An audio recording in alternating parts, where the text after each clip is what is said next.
If it gets laggy, don't.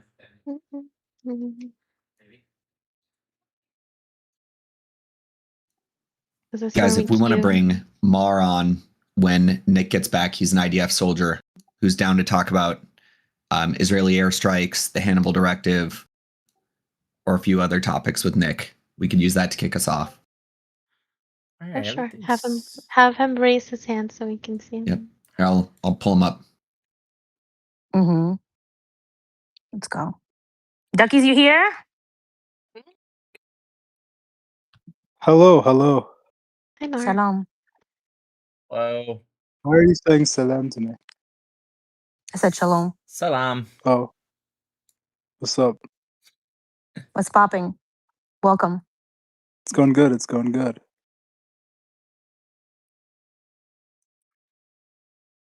Right. We are live. Okay, amazing, amazing.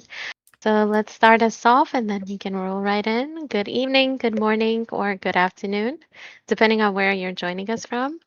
I'm Dash Dot Dash, also known as the Invisible One. I'm here today with my lovely sister Duchess, our adopted little sister Ducky, our brother from another mother Judah, and our main event here is Nick Mattel, who's joining us. He's a content creator, activist, and U.S. Navy veteran who served aboard fast attack nuclear powered submarines. For the past 4 to 5 years, Nick has hosted live debates nearly every night. He focuses mainly on misinformation, media bias, and the history surrounding Israel, Zionism, and the broader region. His goal is to add historical context, challenge popular narratives, and encourage open, balanced, and respectful discussion. Welcome, everyone. Welcome, Nick. Nice to have you again. Thank you. Thank you for having me again. Alrighty, so we already have set up our very first person up here. So Mar, again, welcome up. Feel free to ask your question. Let's roll this up. All right. So, my name is Mar Shababnik. I'm an Israeli IDF soldier. I serve in Totchanim, which is the artillery corps. I'm just curious if you, like, within your service, you've ever interacted with the Israeli military in any capacity and how professional you found us. Yeah, so because I was on submarines, it wasn't very common at all, but I did serve with people who maybe got back from doing something in Israel with Israelis. And, I can't pretend like the topic of professionalism ever came up, but I've never ever heard anything bad. So I got to assume that the professionalism was apparent. And the only time even that came up was because I would be like, I started talking about Israel a lot about 5 years ago. I was still in the Navy up until May 2023. And I started talking about Israel a lot May 2021. So throughout my last 2 years, I was there, talking about Israel while being on deployments, on submarines, stuff like that. So naturally, because of who I am, that topic just would somehow find its way in conversation. Makes sense. Why do you support Israel? I mean, it's a rather atypical position, especially today in the West. Yeah, I mean, it's not from a sense of like, I mean, there's already people in my chat saying it's because I get paid. But to give you guys the honest answer, it's not from a point of view. Well? Yeah, no, not at all. It's not from a point of view that's like was forced upon me per se. I mean, I think I was already inclined to be pro-Israel, just being an American. So I'm not going to pretend like I was definitely 100% like in the center or neutral. But when I was in a point of view where I desired to learn more about the conflict, like I said, especially about 5 years ago when it was in the news, not like October 7th, but still when the Hamas launched 5,000 rockets in May 2021, it was in the news.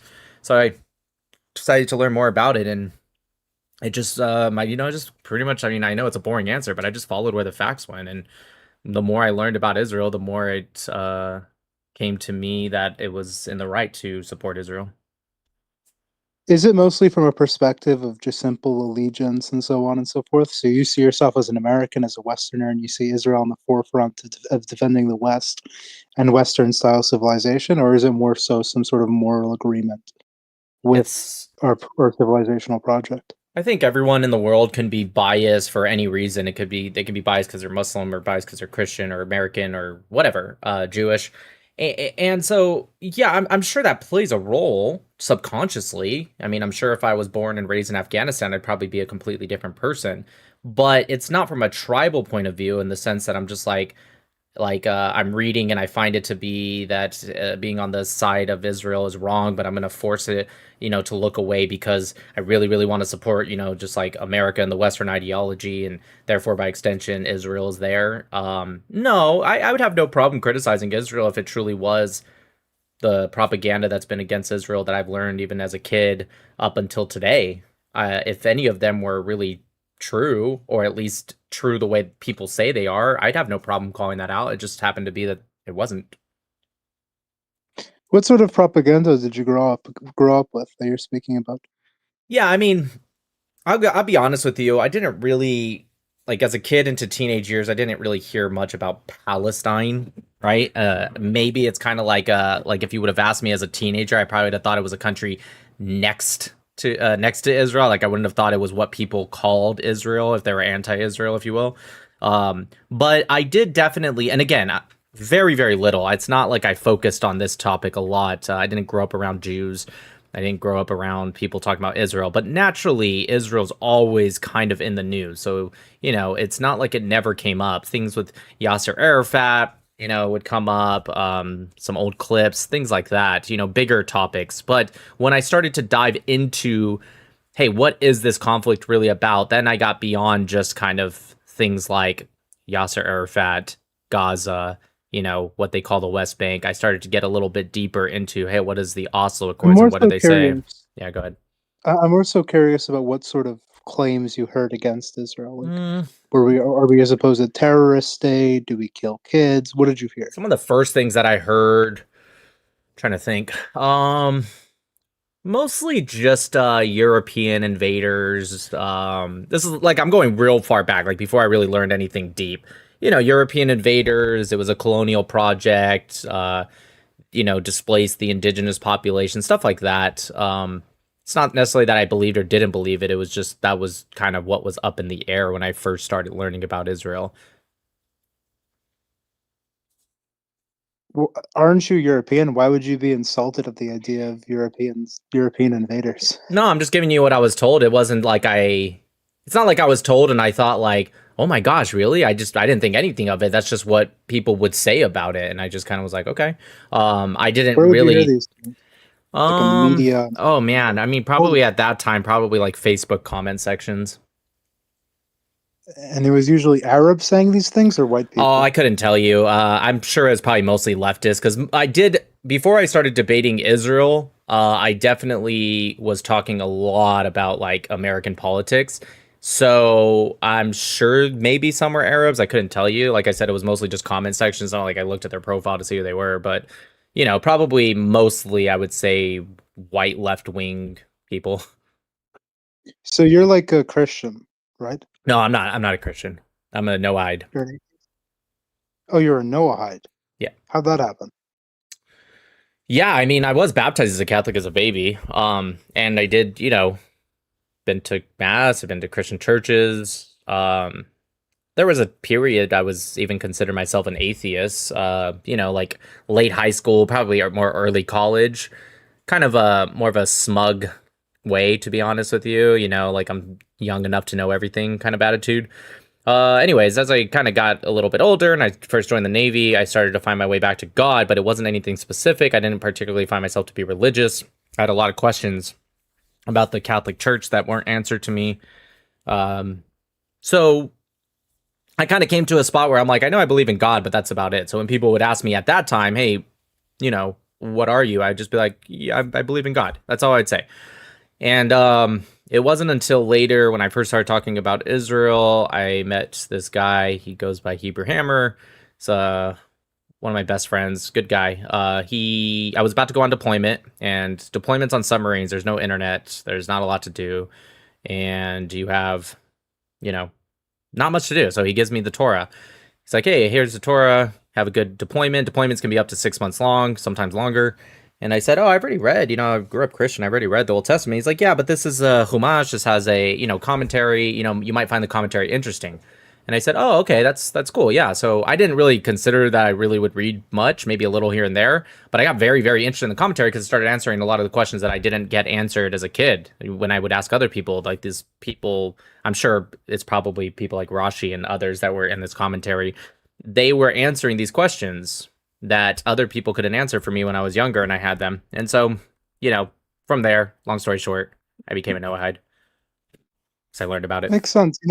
If I believed all the allegations in the comments about how you were a spy and so on, I would tell your handlers, you should be a Christian as opposed to a Noahide. This is how I know you're not a spy, because I think Israeli intelligence isn't that stupid. That's a good point. I didn't think about it. But that's pretty cool. What about? I mean, it's obviously a really interesting dynamic when you're a Noahide, because you actually don't believe that your nation or your people, or even in this like sort of universality of people in front of God. So you actually believe in a pretty literal sense that God created the world in a sort of hierarchical sense in which He placed one nation above others in terms of His preference. How do you feel about that? Does that not bother you or irritate you?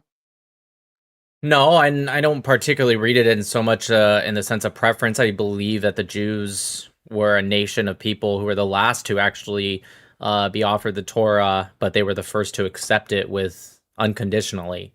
Others wanted to know what it was, what was in it, see it. The Jews accepted it right away. I don't particularly care about those kind of things. Everyone has a purpose in the world. The Jews, what I believe with the covenant with God is it's not more or less, better or worse. It's just different. I mean, you do have like explicit verses in Exodus which say that God treasured the Israelite nation over all other nations, and so on and so forth. Treasured, yes. Or in Psalms, you do have like Elohim Otem, like you are God, sons of the Most High, referring to the Jewish nation. I do believe he has a treasured, yes. Preference, I think, might be a separate word. And the reason, I know that might be semantics, but the reason is because if somebody is doing such a important job, you will treasure that more. That's just how I believe it. It's not necessarily about preference or not. And even if it was, I don't really, I'm not insecure in my beliefs or who I am for God and what I need to do in my life. Yeah, it's just not for me to really think about the person next to me. I don't really particularly care. It's about what I need to do, what's in front of me. So what do you think about the rebuilding of the Third Temple and the establishment of a theocratic state in the land of Israel? Yeah, no, let's, if God's will, let it be done. If the Third Temple, I've heard many different claims about what the Third Temple means. It's supposed to come from the sky. Are they supposed to build it? How does it work? Me personally, I've had this kind of struggling with God and what He wants for us. I lean personally, if you ask me, I lean more towards the belief that we're not supposed to ask God to do stuff for us. I'm not saying you can't pray to Him and have like a something that makes you feel more comfortable, but in the end I believe God gives us the tools, and when I say us I mean all of mankind, Jew and Gentile. God gives us the tools, and a lot of us are unfortunately failing and ignoring the tools that He gives us. Instead, we ask for God to do something for us. In reality, He already laid the tools at our feet, and we're supposed to pick them up and use them. So I lay more at the hands that the end times, if you will, whatever you want to call them, the messianic times, Moshiach, end times, whatever it is that you want to call that or make you feel comfortable with. For me, I believe we're supposed to make those times come, not we're supposed to wait for those times to come. So you would support like the Israeli government, or let's say a certain group of individuals in Israel, going out today, destroying the Al-Aqsa Mosque today? No, I don't think the world's at that point yet. I think things need to happen in steps. So no, I don't know if I would support that today. No. So today, what would you support as a meaningful step towards bringing upon the end times? Yeah, I think that for me, I mean, I'm very much against a one-state solution, kind of going beyond just like Jerusalem, right? But I'm against a one-state solution. So for me personally, I support the idea of expanding the neighborhoods in Judea-Samaria, right? In an efficient and smart way, not a dumb way, which I think sometimes the Israeli Like government and more the of a Israelis do. Smotrich as opposed to the Benville path. Say that again? More of like a Smotrich as opposed to a Benville path. Oh, yes, exactly. Yeah, 100%. And so I think you need to do it efficiently. I think you need to do it smart. And yes, of course, you also need to find morality, right? I don't advocate for the Jewish people, excuse me, to do something immoral. But on the other hand, I also find it immoral not to help your own people in the sense of being worried about, I guess, another people that are attacking you. So for me, what I support is I personally support the expansion of that and doing whatever you can in a strategic way, setting up neighborhoods in very strategic spots so that way it crushes the idea ever of a two-state solution. So that way bad faith actors like some of these Western European countries, they can kick and scream all they want, but 10 years from now, I want them to look at a map, look at what the reality is and say, wow, we really want a two-state solution, but it's just not possible. To me, I think that's a win. As And for don't you think that will result in a binational reality in which Israel's demographics will not be in a situation in which you can maintain an overwhelming Jewish majority, thus forcing us to extend democratic rights to the Palestinian Arabs that live in the West Bank and Gaza and so on and so forth, yeah, it could thus be. undermining Israel's status as a Jewish state? You're saying like accepting them in and giving them citizenship, so therefore Arabs would have I think a. that will be an inevitable reality if we annex the West Bank. Well, I didn't say anything And about thus, annexing yet. What's my goal, right, is I'm talking about an Area C, by the way. I'm not talking about anything else. So for me, what I would recommend is that on top of what I said, what I would continue to do is increase security measures and I guess harsh security measures, more checkpoints, and heightened security and military actions that respond to any threat that comes from Judea Samaria properly. Again, I'm not advocating for anything immoral here, but I don't believe that occupation breeds terrorism. I believe that terrorism breeds occupation, and every single moment of that should be met with 10 to 100 times the force and proper security measures. And so from there, the Palestinians, if you will, in Judea Samaria will do one of two things. They will either stop teaching their kids to continue to do terrorism, and maybe one day they can actually re-educate themselves and not want to attack the only Jewish state and maybe even work for peace with the only Jewish state. I wouldn't hold my breath. I'm just saying that's an option.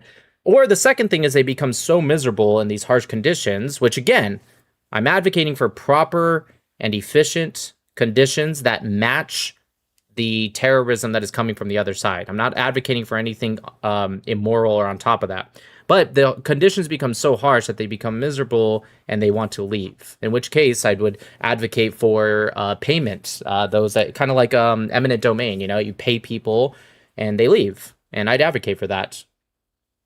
So, I mean, you would advocate for the payment by the Israeli government to these various like Palestinians, not just to remigrate. Where are we going to find a place to remigrate 2.9 million people? And can you give me any sort of like comparable example in history where 2.9 million people were migrated without the use of force, but rather through voluntary means? Yeah, there's actually been some times in British history. I don't know if it's been at the height of 2.9 million, because the last time these things were done, the world population wasn't nearly as high, especially densely populated areas like, you know, some of these Palestinian neighborhoods. So I don't know if I can give you a time in history that's specifically 2.9 million or anything comparable. But yeah, there's been multiple times where this happened. Actually, there's been multiple times where it's actually been just by force. So you look at the hundreds of thousands of I'm saying that Germans. if your position is that we're going to forcibly remove them, I think this is a viable position. No, It's not necessarily forcibly. one I support or disagree with. It's a viable position. But the idea that this sort of migration could potentially be voluntary is, at least to me, extremely unlikely. Yeah, so let me give you some statistics first. But to answer your first question, where and also who, not just Israel, I actually would advocate. I believe that the peace is not through the Palestinians; it's around the Palestinians. And so what I mean by that is I want Israel to continue. And by the way, this is something that's going to take a very long time. This is not something that is, hey, we can get it done by a couple years from now. We start working towards relations, as Israel already has, with the surrounding Arab nations. And I believe that the split between in the Middle East is actually not those that are for Israel and those that are against Israel. I actually believe right now in contemporary times is those that are for the IRGC and those that are against the IRGC. And I think if you can build relations, and especially having American as an ally, in a very efficient way, not the way it is right now, but we'll put a pin in that for a second. I believe that you can convince some of these Arab nations that the lesser of two evils, even if you do not want to have Palestinians come into your homeland or take them in as your own citizens, you convince them that the worst option is actually more terrorism in the Middle East, which actually limits the potential of the Middle East, which is, by the way, the Middle East, out of every region in the world, actually has more young people that are desiring a economic boom of a future than any other region in the world. And it's limited by these Salafi, jihadist, Islamist regimes. And so if you can convince some of these... You think Hamas is Salafi? No, I don't think they are, but I think... Last question, and then we're going to bring up a person for debate. Right. Yeah, it's your last one. Okay, yeah, so I'll answer this real quick. So no, that's why I mentioned multiple different options. Hamas is not the only one I was talking about. For Hamas, they're just part of the Islamist regime as the IRGC. But anyways, if you can convince them... Hamas is part of the IRGC, they're Sunni. Yes, the IRGC is who funds and weaponizes Hamas. This is not a secret. Yeah, they fund Hamas, but Hamas is like Ikhwani. I'm not sure what your point is. I'm saying that they are part of the IRGC, and I'm not saying that they have the same ideology as IRGC. I'm saying they're part of the IRGC because they are an IRGC proxy group. Do you disagree with that? I don't think you can reasonably categorize them as an IRGC proxy group. They categorize it as an IRGC proxy group. I'll explain to you the nuance. I mean, if you look at the Syrian civil war, Hamas was actually on the side of the rebels, and like Julani and people like this, and like Al Qaeda and these groups, because their allegiance. If you actually look at like the Hamas constitution, you look at, let's say, their leadership and even their ideological leadership as part of the Southern Muslim Brotherhood. You find that they're ideologically aligned with this sort of like Sunni Ikhwani. I didn't say what they're ideologically aligned with. I said who they are part of. They are very clearly a proxy of the IRGC. I don't think this is. I mean, then why did they support the rebels during the Syrian civil war? I don't see how that's relevant at all. Because the IRGC was supporting. We're gonna switch guests. Yeah. You want me to finish the answer real quick, or I mean, you could switch guests, but I still want to finish the answer. Before I go, fuck Gaza, fuck Palestine. From the river to the sea, Israel will always exist, nigga. That's all I gotta say. See you guys. Anyways, I just want to finish just real quick because he kind of cut me off there. Yeah. So yeah, 100% they're definitely an RGC proxy group. I'm not really, I can look into what they did in history, but that's irrelevant. There are multiple times where those of a proxy group can actually go against some of those heads. But yeah, they're very clearly that. But to answer, where was I? Before you cut me off. Oh yeah. So if you can convince some of these surrounding Arab nations that the lesser of two evils is actually to take this in and actually can lead to more economic boom, you might actually, you know, if you make it conditional along trade deals, economic deals, etc. with Israel, you can actually start to see. Now, will it be 2.9 million that will take this deal? No, I don't think I would ever think that, but you actually could get a lot. And he said he doesn't see that as a future. Well, here's a little bit of history. So prior to the 1978 Camp David, there was actually a neighborhood even in Israel proper, right? This wasn't even a place where there was a lot of hardship, right, with the Arabs compared to like how they would say in Judea, Samaria, or Gaza. There was actually a poll done prior to the Camp David, and it actually said in that neighborhood specifically, a majority of Arabs said with financial offering, they would actually be willing to leave permanently Israel. And then Camp David happened with Begin, and then that same exact neighborhood actually flipped. A majority of them said they were no longer willing to leave, even if they were offered money. And it's because they were defeated. Their hope specifically was defeated. And then when they saw Camp David, which they saw was weak by the Israelis, you know, giving back land and trying to beg for peace and stuff like that, they saw it as weak. And so their hope and their fervor were reestablished. And then many of them, just in the matter of years later, all of a sudden said that they had no interest in leaving because they had hope that they could actually maybe free all of Palestine again. Nice. Nick, just wanted to say two things. You know, you could stream on here. You could go on cam in here. I don't know if you knew that you're not on cam. Just yeah, for you. Sure. Let's see. Are you streaming? You're streaming, right? I am streaming And on also TikTok, X, and YouTube. Perfect. And then TI, before you go, Dux, I think, wants to ask something. and then you could Yeah, go I'd after love to her. Okay, ask Tia? something. Yes. Yeah, perfect. Mm. That would be great. So Okay. before I do ask my question, I just really wanted to say, like, as an Israeli, thank you to Daraba, Nick, for, willing to having these difficult discussions and conversations and being really good Yeah. faith about it. Yeah, absolutely. Thank So you. I just appreciate that. But do you think that peace is realistically achievable within our lifetime, or is it like what has to change? What do you think, in your personal opinion? Well, what do you mean by peace for me to answer that question? As in, like, what do you think is the closest way that we can get to, like, uh, maybe a two-state solution, maybe give Well, Gaza I'm very much sovereignty? against a two-state solution, so I hope it's I really hope it's been, absolutely dispelled. I don't believe peace is the absence of attacks. I believe peace is the absence of threat. And so how would giving them an entire state, how would that remove the threat? If anything, that would strengthen the threat. Agreed. Yeah. I've said all the time, I would accept one deal with a two-state solution. Okay. And this is the deal I would accept. If I was Israel and the other side's, Mahmoud Abbas, whoever, and I say to you, or him, if I sign a two-state solution and we give you all that you're asking for, even East Jerusalem as a capital, which I would never advocate for, but just hear me out. Just hypothetically, they get literally all they're asking for. East Jerusalem as a capital, no settlements, Judea Samaria is the state of Palestine. You can have relations with us and do deals. You can build a 100-foot wall, whatever you want. You want a right of return? There you go. You have your own state. We'll recognize it. You recognize us, blah, blah, blah. If you attack us indefinitely, by the way, just one time, and no, I'm not talking about like some rogue guy just attacks, although you need to put a severe effort to stop those rogue attackers. But like, if you either attack us just once, big or small, or you don't do enough to stop terrorism if there's rogue actors trying to attack us, then we get to ethnically cleanse every single one of you out of the land, and we get to come in and annex the whole land. All of you will get pushed into wherever, right? Wherever you want, just not here. Like, you can't stay here. You don't have to go home, but you can't stay here, kind of thing. If they accepted that deal, I might consider that because that's the only way you can guarantee peace, because either they really do become peaceful and then you're like, oh, look, it worked. We have peace, or they aren't peaceful, but then, we get to just go in and, force the peace via taking it. Yeah.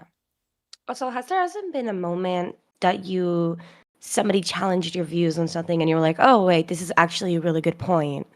Hasn't been a moment like that? I mean, yeah, of course. I can't, like, just having a good point. Yeah, of course, all the time. I mean, I'm not What do you perfect. think is, like, the best point that a Palestinian can make? Okay, so that's I do actually, and I've talked about it with same guy, Hebrew Hammer. We actually did a live on this, on what we believe would be the best argument a pro-Palestinian can make, and none of them have ever made it, and I don't think any of them will ever make it, because it requires them to blame the Arabs a little bit. And so what that point is that if we talk about self-determination, and you have to take the assumption that you believe the Palestinians are a unique identity, excuse me, not just Arabs, but specifically Palestinians. If you believe those two things, which a pro-Pally would, then the argument they should make is that they should say that they were never given a chance in the beginning days from like 1948, before and after. They were never given the chance to really determine or self-determine or even give their opinion. Because if you look at the original like Arab League and those that were negotiating for Palestine, the region, it rarely had any local leaders or even opinions. A lot of it was the surrounding Arab nations and Arab factions, absentee Arab leaders, leaders of families. It was very rarely any locals. And so really what they should do, again, they'll never do it because they were so busy blaming the Jews and even sometimes the British, although the British do have a huge blame. I'm just saying they're so focused on it that they would never, ever, out of pride or whatever, blame the Arabs, when it was actually their own brothers that actually sold them under the bus and used them as pawns. But again, I don't mind saying that. If I thought that was such a good argument that they just haven't thought of, I wouldn't bring it up. But I don't mind bringing it up because I know they're their arrogance will be their downfall if they don't know how to put that aside. Thank you, Yeah. Nick. תודה רבה. So that Hello, Nick. How are you doing? good. Yeah. So in multiple videos and multiple debates, you've claimed that the Six-Day War was defensive, and you even claimed that it was an existential threat for Israel, what Egypt and the surrounding Arab nations were claiming. So I'm asking you here, under which criteria or which international law principle are you relying on to prove that the war was defensive? You said the 6-day war, correct? Yeah. Yeah, I mean, first off, I don't particularly respect or give two shits about international law. But to answer your question in good faith, anyways, it's the casus belli, actually, is what it's called. They even have determined international law-wise that laid on the actions of Nasser with nationalizing and closing the straits, and also the surrounding, and of course the UN peacekeeping forces that were there, and they said, hey, we'll attack and kill you guys too if you don't leave. You know, all of that way before Israel even launched the first attack. And then also on top of that, I always found it kind of funny. I keep hearing all these people, Mehdi Hassan, Cenk Uyghur, I think, and Nana Kasparian have said it. Hey, you know, Israel attacked first. Actually, that's not even really true either. Yeah, if you start literally the 6-day war, yes, Israel attacked first. But for literally 2 months before that, not necessarily daily, but on some aspects, a daily level, they were being attacked by from Syria the entire time. So Israel wasn't even really actually the first one to attack anyways. Perfect. Yeah. Anyways, so first things first, in regards to international law, the term casus belli is not codified in statutory law. It's not defined in a treaty in like the UN Charter, the ICJ statute, the customary law, case law. It's just a political, historical concept, not a modern legal term. And second, well, no, it actually has been used in case law, just so you know. Which case law, please? I can find it, but I'm just letting you know that's not true. But on top of that, I'm not saying that's real quick, 1 second. If you want me to answer what is, like, if you're asking me what international standard, I mean, I guess I just say Article 51, but I want to make it very clear that I don't particularly care so much about international law. That doesn't mean there's not some things that are there that are common sense. I'm just saying. Yeah, regardless. Regardless. Anyways, so it's not a first thing, so we can fact check. Anyone here can fact check. It's not a legal term. It means the case for war, and it's not using the ICJ. I don't think even the UN Charter would prohibit it, given it would be a violation of Article 2.4 because it would be a unilateral declaration. Why did you bring up the ICJ? What? Why did you bring up the ICJ? The ICJ is not the limit of international law. I never stated that. Well, you just said it's never been used you said it's never been used by the ICJ. First off, I'd have to look into that, but why does that matter?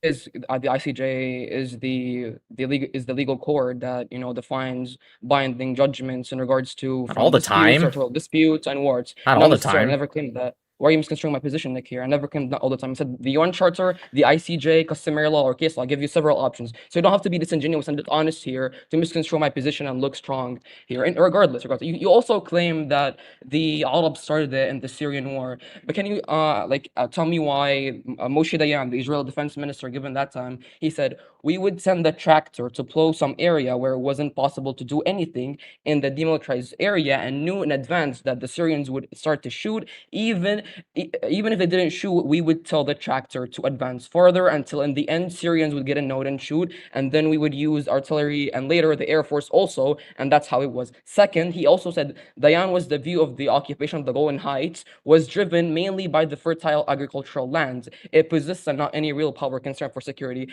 This is according to New York Times. What's your question? And an interview. The question here, you said that they started the conflict and that it's mainly them targeting them in Syria. So the Arabs supposedly started it. So can you say who's they? And can you just relax? I need you to calm down, take a breath, and try to form your question. 1 second. 1 second. 1 second. 1 second. Go ahead. 1 second. Go ahead. I need you to form your question in a coherent manner, right? Are you asking me? Well, first off, what is your claim? That Israel started the war?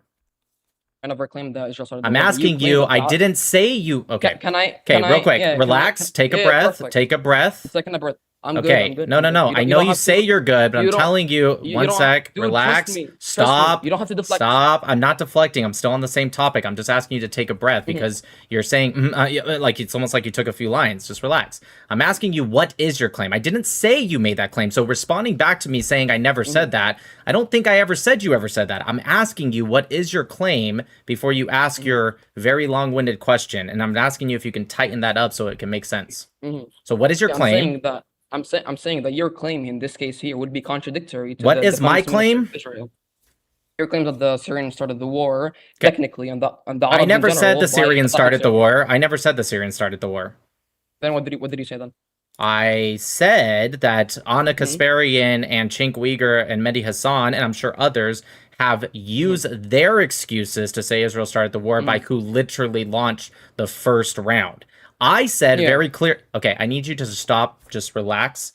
Once Dude, again, I'm take good. a Why are you breath. why are Take you a breath. deflecting? This isn't Why are deflecting. you I mad? don't think you understand what deflection is. It doesn't. Okay. That Okay. doesn't matter Relax. what I feel Just and what I don't feel. If relax. you're winning, if you're No, but winning, it's then not you don't have about to deflect. winning. It's not about winning. I'm I know, asking I know, you I to know. relax and stop crashing out. Just take a breath. Wh- What did Why I? are you Let so me crushed? watch this. I'm going to Yeah. tell you why I said that. What did I just say before I told you to stop relaxing? What did I say? I don't remember. See, and that's the point. That is why I'm telling you to relax, because I don't think you're actually listening, and you just proved it. Don't stop. No. Just stop. No. Just stop. Here. Oh my God, Jesus Christ. Why are Okay. you screaming? Why are you screaming? You're I'm good, man. literally not screaming at So all. if you're not able to have a debate, then you have to get muted until he gets his Yeah, point across. Ti, you need to like calm down. And Nick, you can mute people if you'd like to respond Yeah, to them and they you keep can also over-talking. mute people. Yeah, sorry about that. Yeah, I know. I just rather them act like adults. So you just proved me right, and I'll tell you why. Because the reason you asked why am I quote unquote deflecting, I'm not deflecting, it's because I actually legitimately want to have a conversation. But we can't do that if you're listening to respond and not listening to understand, right? I'm listening to understand, which is why I asked you, hey, can you kind of repeat and reframe what you said here? Because I'm actually trying to understand. You're listening because you have a script and you're trying to wait. You probably have it written down, you're reading it right now.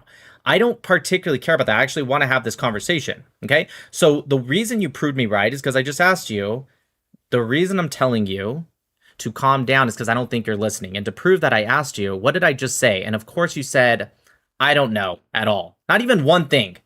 Like you couldn't even remember one word I said because you're not listening to actually hear me. So I'm going to have to restart, and I need you to, once again, calm down, take a breath, and just listen, okay? Yeah, I think Okay, I'm so good here. Anyways, you're, can I talk? if you think, no, you Can I can't. talk? See, this is what I'm talking about. You're not listening. I just said I'm going to start from the beginning, and you're just like, is it my turn? okay. Is it my turn? I don't think you're actually listening.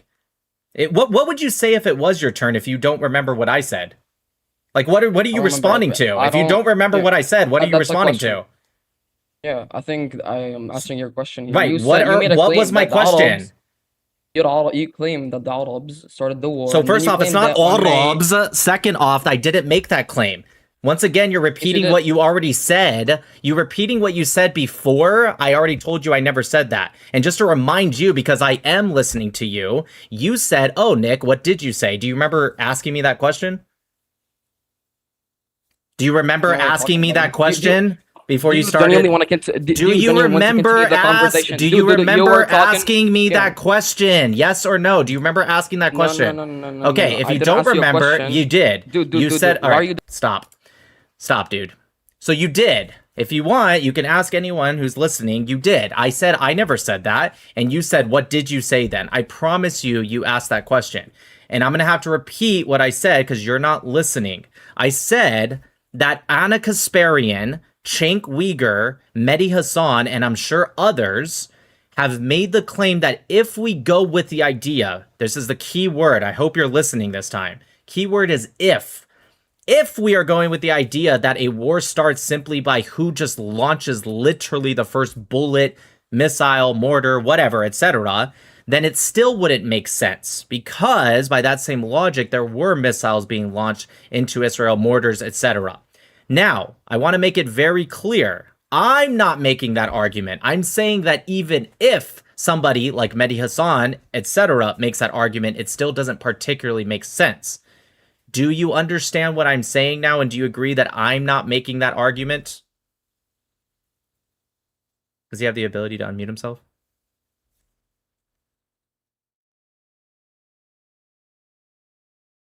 Do I have to unmute him? I don't understand how this works. One sec.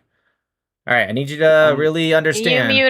You muted him for yourself. If you want to mute him for the server, you have unmuted. to go down to server Yeah, mute. perfect. Finally, anyways, Okay. on March 29. Can you? No. All right, you're doing it again. Did you hear my question to you? Did you hear my question to you? Why are you screaming? Okay. You made the Dude, okay, listen.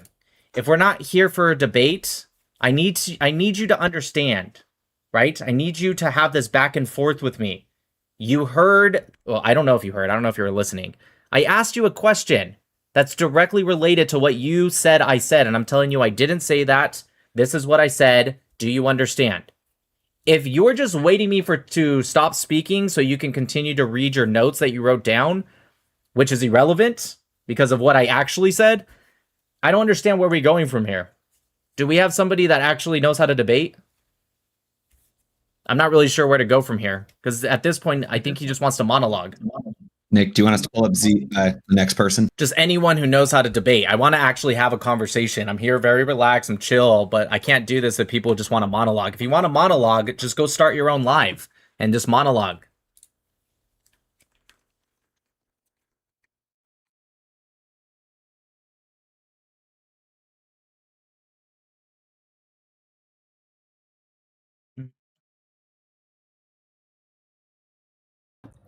Keep liking on TikTok. Thank you.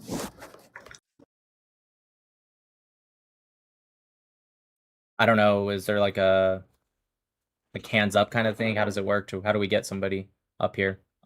Yeah, we can bring up Show the some next love if person. you We'll bring up can. ZZX. Yeah, that works.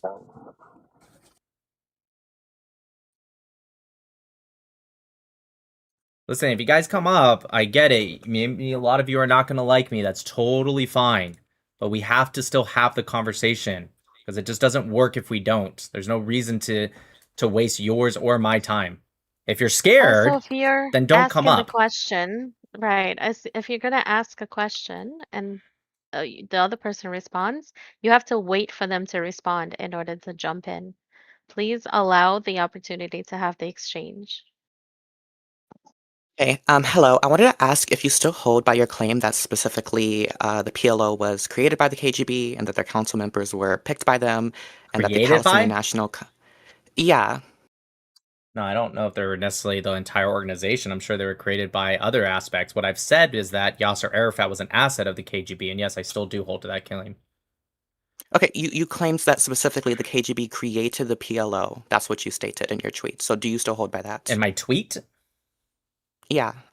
Okay, well, I don't know what that means. If we're just talking about Yasser Arafat, then I guess I would assume yes. But if we're talking about like the entire organization, no. And if I tweeted that specifically, like, what did I tweet? You said just like the KGB started you stated that the KGB 1 second, let me just look it up right now. Because I have my Twitter open. I sent it in the side chat, by the way. I can repost it. KGB created the PLO? Is it the thread that I posted? Yeah, it was in a thread. It says number 5, the KGB created the PLO as a proxy, drafted the Palestinian National Charter, picked PLO council members, trained Arafat in Moscow, told him to say Imperial Zionists, and rebrand terror as liberation. Even Abbas's Holocaust denial PhD was written in Moscow. Yeah, that sounds all accurate. Okay. So do you hold that specifically, we can just start with this, that they drafted the Palestinian National Charter? They drafted the Palestinian National Charter? Yeah, I believe so. Okay, can I ask, what is your primary source for this? Yon Pasepa. Okay, Yon Mihai Peshepa. Okay, great. Do you agree that specifically if he stated something which was false based upon his own assertion of that thing, that therefore he would not be somebody who is historically credible because he doesn't fit the, historical standards that we have for credibility? I'm not, what's your question? Yes, you guys, it's I'm that asking you, Opa do you believe person. that if he claimed... Sorry, not you. Somebody in my TikTok was speaking. Okay. I'm asking you, do you believe that if he claimed to have witnessed something that did not occur, or that, he told false information, that this would demonstrate that specifically he is not a reliable historical testimony? No, I wouldn't claim that. Okay, so if he lied about something, you would still take him on other I think things. everybody lies about something. You're telling me, should I not believe something? I don't particularly care. See, you're the second person who's come up and said, hey, Moshe Dayan said this. Hey, this person said this. Listen, I don't mind using these people by any means. I really don't. But the problem is that that doesn't mean I'm going to trust or not trust something. Like, for example, I don't find Al Jazeera to be very trustworthy. But if Al Jazeera says something and I find it to be credible, I'm not going to say because I know Al Jazeera has lied in the past, therefore this cannot be credible. If something is credible, something is credible. So no, I wouldn't. To answer your question in the complete honesty, I would not, for anyone, not just Yon Paseba, anybody, I would not automatically attribute that to them. It might raise some questions, though. Okay, so you believe that somebody can make a assertion of something, somebody can testify to having seen something, we can verify Are you that just it is a re-asking the question non-truth. again as if I'm going to Wait, change hold my up, wait, answer? I just feel like no, you're no, no, no, no, re-asking no, the no, exact wait, same no, no, no, question. I'll clarify. I'm gonna clarify specifically because I'm Sounds not like you're asking stating the same that question. I'm not, yeah, I'm clarifying. I'm not stating that because it's a genetic fallacy or, you know, because it comes from that individual, therefore it's inherently false. I am stating that specifically because it doesn't have corroboration, that specifically this would be a very low, evidence, okay? Because this person has said things which You are are re-asking the just question simply false, again. which we can definitively say is false. Right. So let me just ask this. Do you believe that it is historically credible? Yeah, so you just re-asked the same question, so refer back to 5 seconds ago. Okay, so do you understand the four tests of credibility that we have in history? Yeah, once again, you're asking the same question again, and I'm telling you no.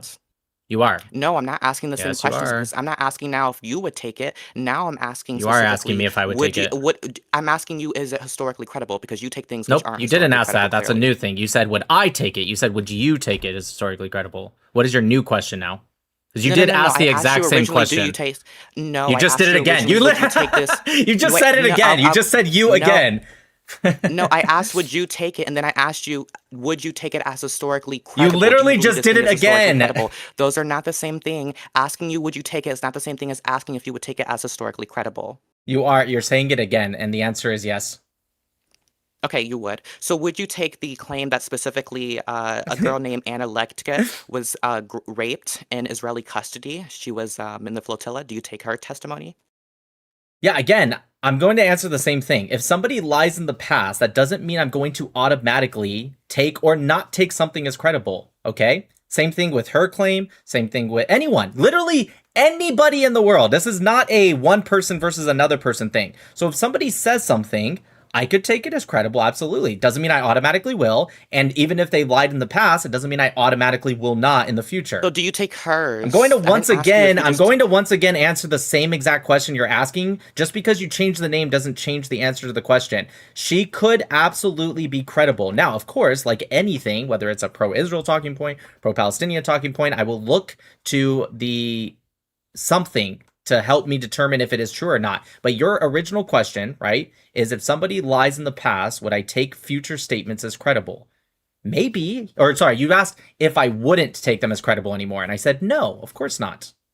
Okay, so do you, okay, and so I'm not asking you could If you ask the question one more time, I'm going to answer the exact same way. It doesn't matter how many times that's fine. Wait, you that's ask. fine. I was going to clarify what I'm asking, what I'm not You said asking. you were going to clarify because you're last time simply and you not did the same answering, thing. Because you're not answering the question, okay? I am answering. So just to clarify, I'm asking you not can she be credible, I'm asking you, do you believe that she was raped by Israelis? Yeah, so I'm going to answer the question one more time, okay? And I'm going to answer it in the exact same way. I will not automatically take somebody or not take somebody as credible, regardless if they have been very truthful in the past or have lied in the past. Now, of course, I'll take that into consideration, but that doesn't make something automatic. So once again, whether we're talking about her, talking about she being raped, or Yon Pasepa, or Yasser Arafat, or Mahmoud Abbas, or Bibi, or anyone in the entire world, okay? That is my answer. Okay, so can I ask, how do you, what is your, standard for taking things as credible then? Because I'm not asking you, do Depends you on take the this as evidence credible? I'm provided. asking you, what is your standard? Their own testimony. That's it. Okay. This is a Is there person anything that else? used to be pro-Israeli that That's it. converted to Their own Islam. They don't so have you know. anything else? There's nothing else at all?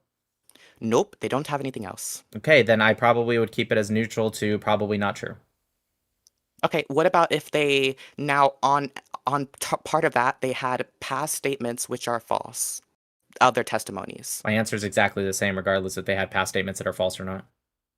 So if there's two people, one who has lied in No matter how testimony many different before- ways Wait, you hold ask on, the I'm just question, no clarifying. matter how many I'm just different Wait, hold questions- up. If you could let me finish, I'm just clarifying for the audience. Stop. Stop. You're wasting, Stop. Could you're I wasting, respond? You're wasting people's No, I'm not time wasting. I'm trying to because respond. you're asking the question and now the fifth different time, No, and I'm my going to answer reject has been Adam very Surdam. consistent. If you could let me finish, but you interrupted My me. answer is going to be consistent. I think we're ready for the next person.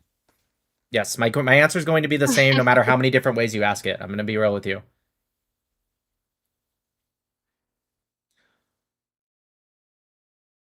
anyways, for those that are wondering how debates, if you're ever interested in it, what they're trying to do is they're trying to force an answer, right? Because they have a very specific script. That's why it's very annoying, because so far we've only gotten people with scripts, right? I want to actually have a conversation on beliefs and ideas and understanding, but it happens. And so what happens is when you go off of their script, they're trying to re-ask the same question, but in different ways to try to force you into that. And then once you finally get into that, then they'll go, okay, perfect. So now, yeah, it's very bad faith.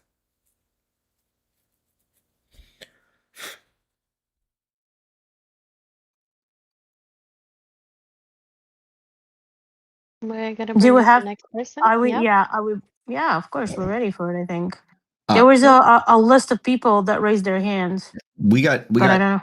two. Nick, you can pick. There's a fence sitter you can talk to, or you can talk to a very religious anti-Zionist Jew. Yeah, just you guys pick whatever you think's more interesting. All right. And guys, I think we're going to start instituting a 10-minute timer. Who was the first one you said? For everybody. A fence sitter or a religious anti-Zionist Jew. I'm sorry, maybe I'm tripping. Did you say a fence sitter? Yeah, like Yeah, somebody who's somebody on the fence. Oh, yeah, okay. Let's talk with somebody on a fence, and then we'll bring up the Jewish guy, because maybe somebody on the fence. Not that the Jewish guy might also be good faith, but if somebody's really like on the fence, maybe they will be the first. Like, hey, I legitimately have questions, and I'm not going to be a bad faith debater. Love it. Ducks, bring them up. Give me 1 minute, and I'm getting them up. There we go. Hey, yeah, do I get a little moment to introduce myself? Sure. My name's Samuel Rue. I go by Apollyon online. I specialize in intelligence software. That's as much as the intro for me you need to know. My question's pretty simple. I'm a notorious fence sitter on the issue of Israel versus Palestine, or whether Israel should be supported. I think that there's definitely great things about having Israel as an ally, but that also that we've kind of gotten bitten by that in the past. My personal view is that Israel is the United States' metaphorical pit bull in the Middle East, and that occasionally, as a matter of record, this pit bull has bitten us. And my question is, why should I believe that my view is mistaken and that Israel deserves unconditional support if that is your view? No, yeah, it's definitely not. Nobody deserves. Listen, I love Israel, and I want what's best for Israel, but in the end, I'm 100% America first. So nobody, including Israel, deserves unconditional support, right? I like our support with Israel. Actually, I don't like our current support with Israel. To give you quickly my position on Israel, I actually want to get rid of the $3.8 billion a year that we give to Israel. I actually want to, because I'm also a capitalist, I want to aim towards an open market with Israel and innovation that I know they can do. They are how do I say?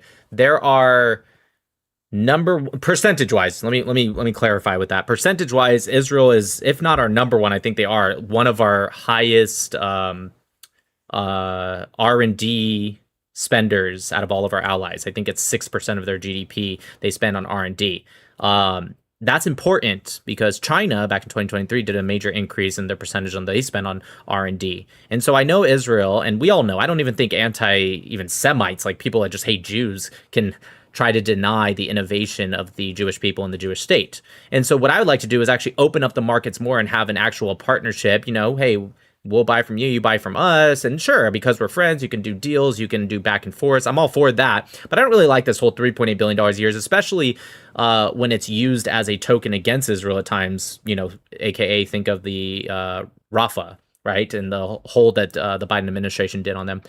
So now that I've given you kind of my position, I want to make it clear one more time. Nobody deserves unconditional support. If there was something that was I didn't find beneficial with whatever system we have with Israel, then cut it off. Again, that doesn't mean I want anything bad to happen to her, but it's just, hey, listen, it's just not for us.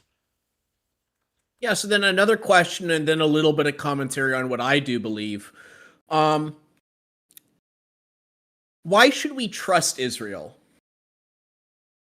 Trust in what way? Like unconditionally, fully, 100%? I don't think you should trust anybody. Not unconditionally, but like as supposedly our greatest ally, Israel has burned us a number of times in the past. I think all of our allies have burned us. Liberty- Just FYI, just real quick, before you just say USS Liberty, which we'll get to, I don't think you should trust anyone. I just want to make sure you understand that's my position. But keep going with what you were about to say with the USS Liberty. Yeah, so I just think that the Israel has probably burned us before in probably worse ways than saying. How did they burn us Canada with the or USS France, Liberty? Right. They sank the USS Liberty. Okay, so first off, that's not true. Second off, you understand that they didn't sink, but the damage that was done to the USS Liberty was. Do you think that was on purpose? You know the exact same. The exact same year. I don't have the intelligence at hand to say whether it was on purpose or not. But didn't you say you work in intelligence? I said I specialize in intelligence software. That Okay. doesn't necessarily Fair mean enough. that I have like top secret or need Okay, to know. no. Well, first off, it's not top secret; it's all open. But let me just give you some history real quick. Couple things. One, the exact same year that the USS, literally the exact same year, because that was during Vietnam. The United States actually attacked one of their own units and killed. There was, I believe, 38 people that were killed in the USS Liberty.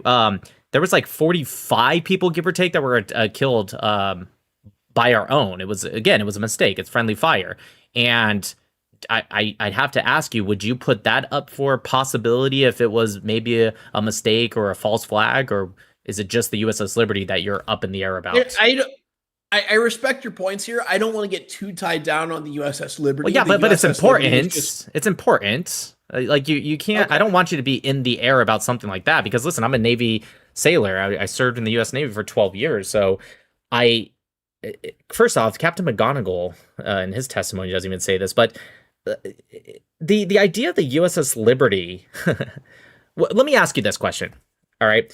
If you were to side on the fence of the USS Liberty was being a purposeful attack, right? Like it was on purpose, it was a false flag. What would be the reason for Israel to have done that?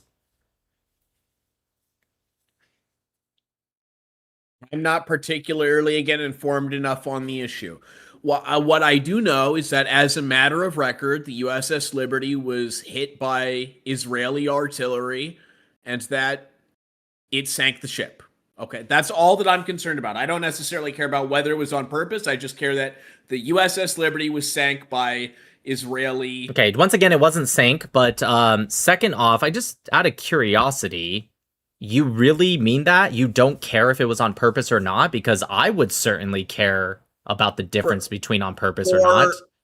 For the purpose of this conversation, I'm just trying to use it as a singular data point to illustrate my... Yeah, but that's what I'm saying. For the purpose of this conversation, when you say they burned us, you don't see any difference between if they did do it on purpose versus if it was truly and it clearly was an accident? I do see quite a large difference, but again, for the purposes of this particular conversation, it doesn't serve much to my point at large to say if it... What is your point at large? That they burned us, right? Yes. How can you just if it was on purpose, then that leans more credence to my point. If it's not on purpose, the ship you're just real quick, you're contradicting yourself right now. You're saying, and I quote, if it was on purpose, it would be a significant change to my point. But for the purposes of my point, it actually doesn't matter if it was on purpose or not. You're saying two things at the same time. Well, because my point isn't that the USS Liberty was purposefully false flagged by Israel. My point is just that the USS Liberty was damaged by the Israeli military. Okay. Can you tell me about the USS Cole? No. Can you tell me about any times that Canada has accidentally, again, through friendly fire, have hit us? No. Can you tell me of any time other than the one I just told you about in Vietnam where the United States accidentally hit themselves? By Vietnam, you're referring to the... Other than the example that I gave you about Vietnam, can you give me another example of when the United States hit our own people via false flag? Specific examples? Yep. No. Okay, how about the UK? How about the UK? The UK? How many Germany? Times the UK hit? Again, this is not... How about Australia? To my point. So it is, and I'll explain why. Your point was that yes, other allies have burned us, but I feel like Israel has done it more. And so then I asked you the brain teaser of a question. Okay, how many times has this country or our own country done this? And you said, and I appreciate your honesty, I don't know. So one second. How many times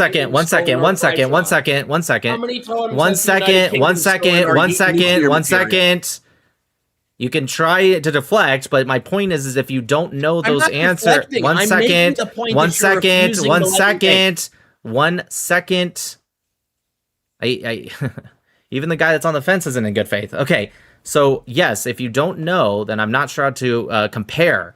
Now, as for Israel, I do not believe, including Israel, by the way, I do not believe you should trust anyone. I believe that our allies should be served as far as we can use them in our advantage. And that goes for every single ally in the world, whether it's a Southeastern Asian country, whether it's Israel, whether it's the UK. My idea and my belief in allyship with Israel does not come from, not even a little bit, come from this idea that I think we really should just, it'd be really cool to support Israel just because they're Israel. I do not give a shit. I support Israel, and in context of this conversation, I support Israel's allyship with us because of what they can give us. As for trust, just like anybody else, I don't trust anybody. I don't even really trust our own government, but at least they're our government, right? So it's hard for me to answer these questions because I don't hold those positions. Now, maybe your question would be better served by somebody that does hold that position. Oh, we should trust them, 100%. We should support Israel no matter what. Like, if they hold that position, your question might be better for them. I don't hold that position. I don't believe we should trust any country, including Israel. I don't believe we should support any country, including Israel, no matter what or unconditionally. So it's hard for me to answer that question. Okay.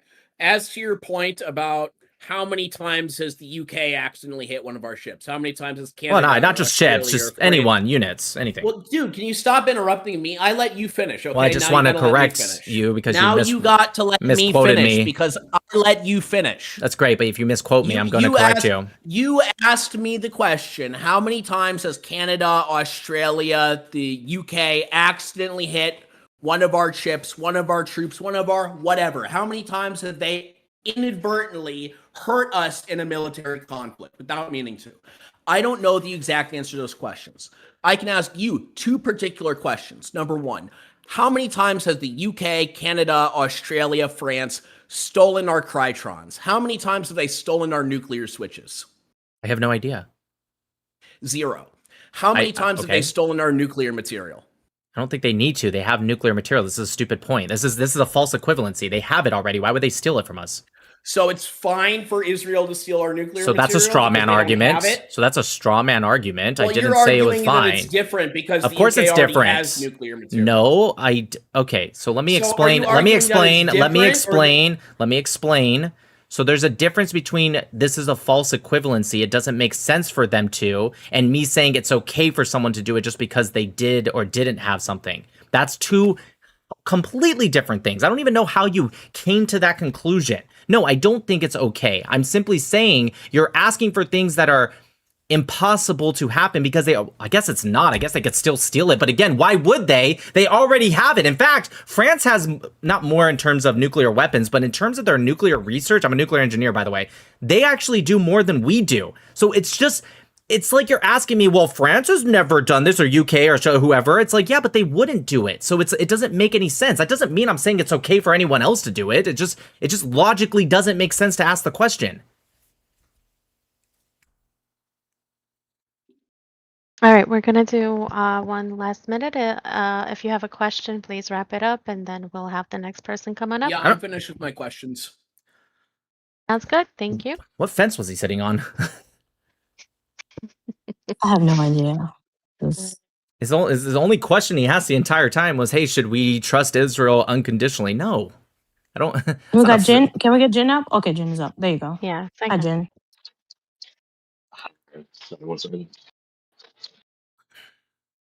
Hey, Nick, how's it Jin, going? I don't know if it's. Oh, there Hello. it is. Okay, you were lagging a little bit. There you go. Are you a nuke in the Navy? Yeah, I was. Oh, war. Yeah. Okay, cool. I'm a CTN. Well, CWT now. You're a what? I'm sorry. CWT. Oh, or nice. a CTN formerly. Sorry, my wife is sleeping, had to get out of bed. So it's not a script. I have a list of questions I kind of formulated, and I just want to pick your brain a little bit. Okay. Let's see. Let me check my list. Um, do. So since you were on a sub, what's your opinion in regards to like Taiwan versus China? What would be the role of submarine warfare in this conflict? Yeah, the last 2.5 years, I was specifically redeployed from home front. Specifically, I was sent to Guam. And we were told specifically for that reason that if they were to invade Taiwan, we are beefing up Guam. Actually, when I was in Guam, they reopened even a Marine base that wasn't open, I believe, since World War II, and they actually reopened it and started stationing Marines there.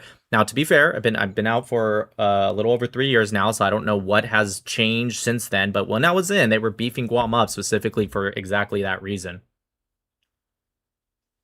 Yeah, I had a sub buddy who was over in Guam. I think he was like an ET or something like that. Right. But he was a sub guy, and he was talking about like the logistics aspect of like a Taiwan conflict, and because we're so far away from like Taiwan and China, just China would have the natural logistics like advantage, like for like munitions or just like sorties for like airplanes and flights. True. Yeah, true, for sure. Okay, I'll move on to like something more relevant. Before October 7th, what are the differences between like American Jews and Israeli Jews regarding like their relationship with each other or like their perspective of each other? Sorry, can you say that one more time? I guess let me find a better way to phrase it. What's your understanding of the relationship between American Jews and Israeli Jews? Like historically. I think, well, I'll speak especially after October 7th. From an outside point of view, I feel like sometimes they do talk past each other a little bit. I think there's definitely some conflicts that American Jews, or I should just say diaspora Jews, have to go through that Israeli Jews wouldn't. And of course, there's things that Israeli Jews have to go through that diaspora Jews in general wouldn't have to go through. And I think they all understand that as a collective, but sometimes they can talk a little bit past each other. I think we need to understand the difference between just Jewish and Israeli. And specifically, that goes into the internal politics. A lot of the times people ask me, hey, Nick, the elections are coming up in October for Israel. Who do you want to win? And it's like, I always say the same thing. I want Israel to vote whoever they believe is truly the best. Now, I have my opinions if you really, really like, Nick, tell me who you like the best if you were an Israeli. But to me, I'll support Israel no matter what they do. If they have, they want to vote for this person, they want to vote for that person, go for it. I guess like so Israel and Palestine I'm kind of a weak subject on, but it seems like Netanyahu has been in power on and off for a while. And I just like glimpsing like a story or two. It seems like there's like a corruption scandal going on with him. And that him staying in power helps him not have to deal with that like corruption case. Well, what's your understanding of that? Or like what's your opinion on Netanyahu in general? I don't think that that's particularly true at all. I mean, yeah, sometimes there's things that get delayed, but Israel still very much holds the court hearings and everything with his.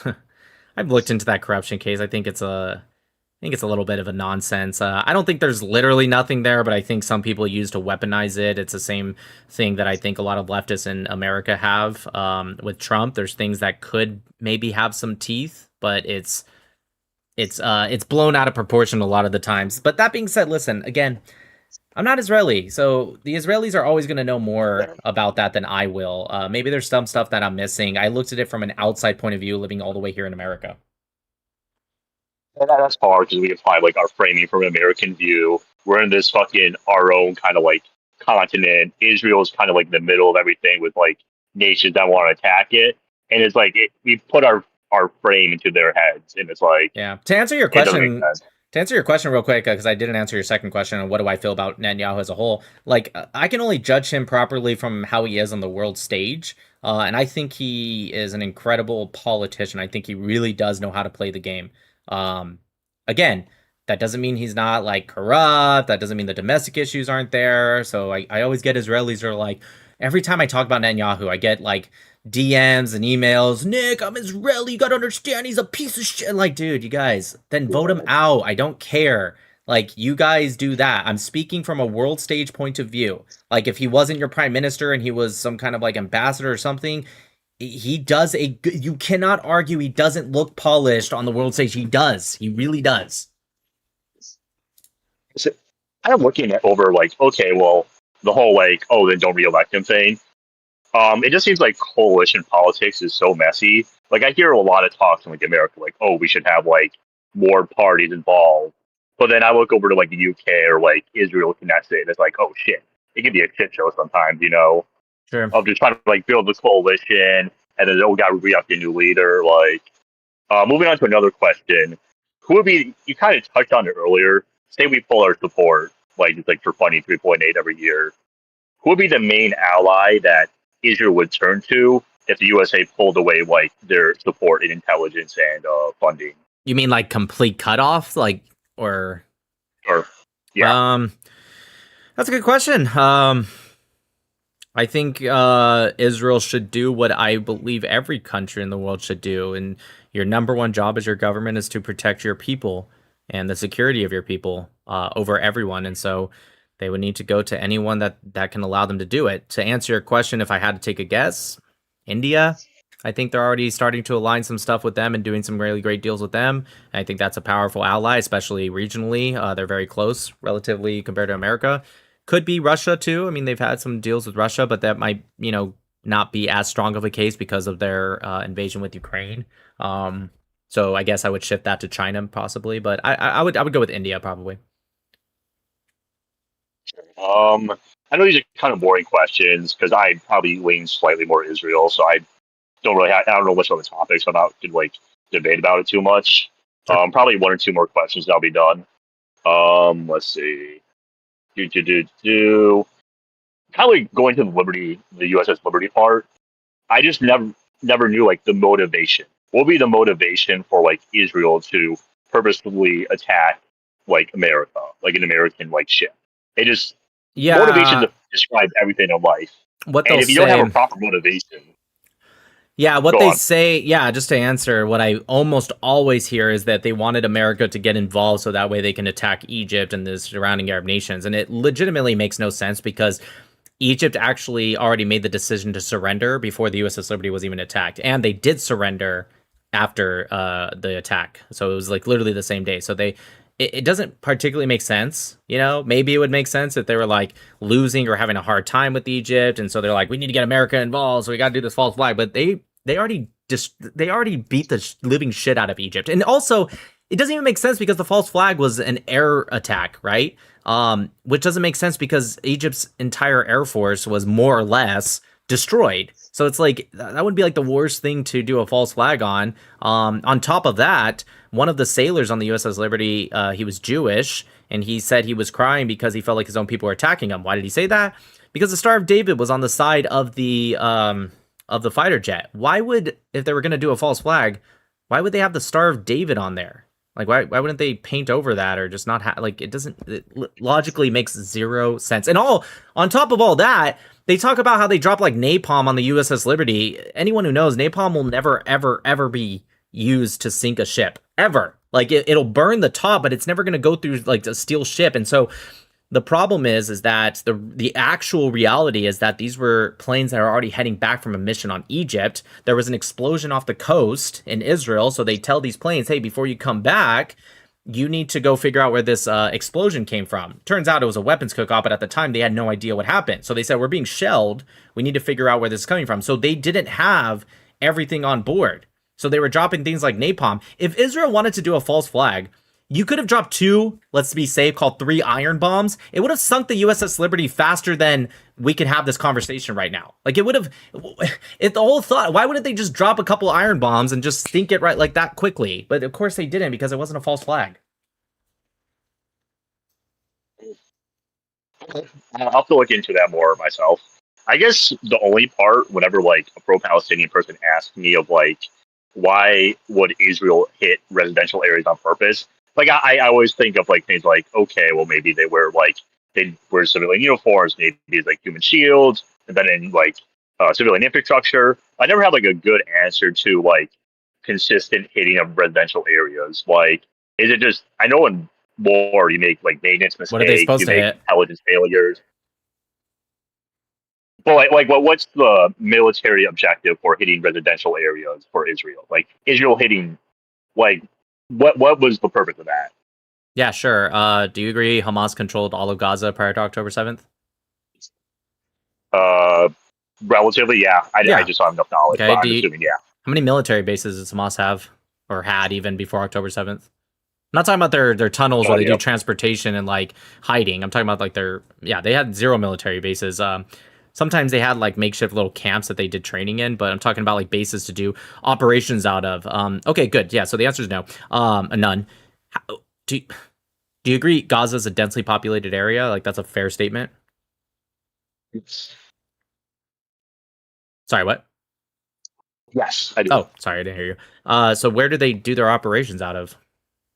Hamas. It's actually going to be close to like civilian areas. Yeah, or in civilian areas. I mean, there's plenty of videos that even Hamas themselves released showing them shooting from apartment complexes out of windows and stuff like that. So when people say like, why would you hit residential areas? Well, I don't see why just because a building has a normal classification during, let's say, peacetime as this or that, if it's used by enemy belligerents, you should hit it.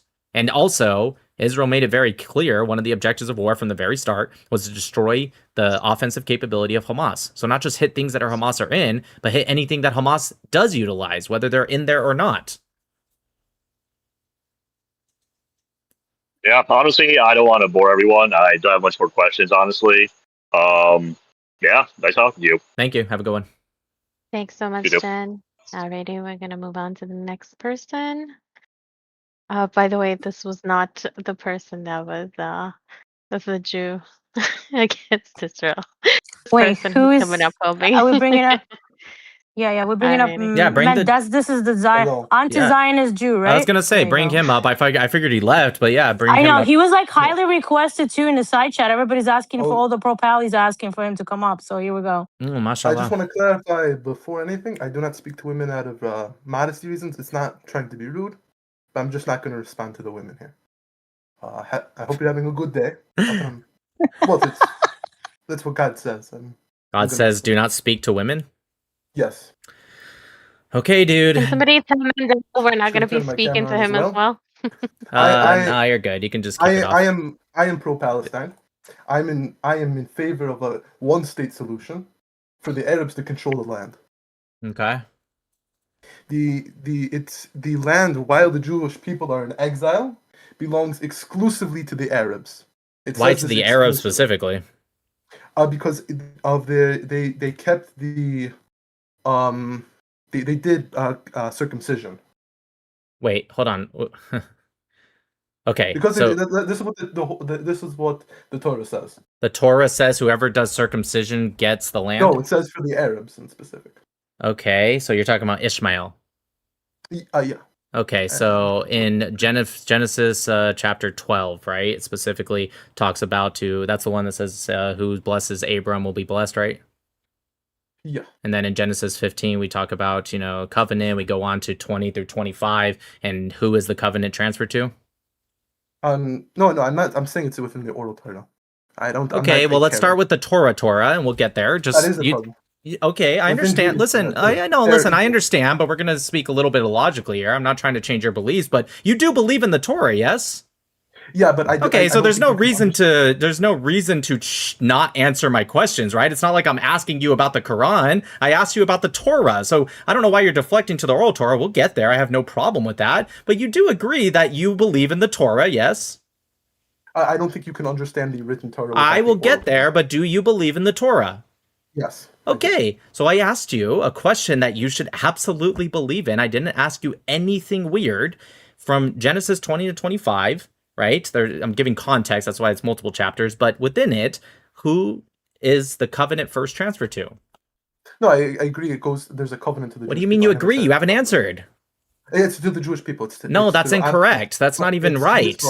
It's Yitzchak, yes. Okay, Yitzchak, yes. Okay, perfect. 1 second. I just want to go one step at a... to Esau, and then Abibi, that's actually not true.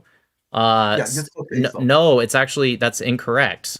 So let's just go one step at a time so we understand. Because even if you say, "Oh, trust me, Nick, I know," we have in my live, we have 2,000 people on YouTube and X, we have 300 people on TikTok, and we have 113 people in the Discord. So we have about 2,500 people. So maybe they don't know. So let's have a discussion. Let's have a conversation. Okay, so it goes to Isaac, yes, and then you said it goes to what? Esau. One sec.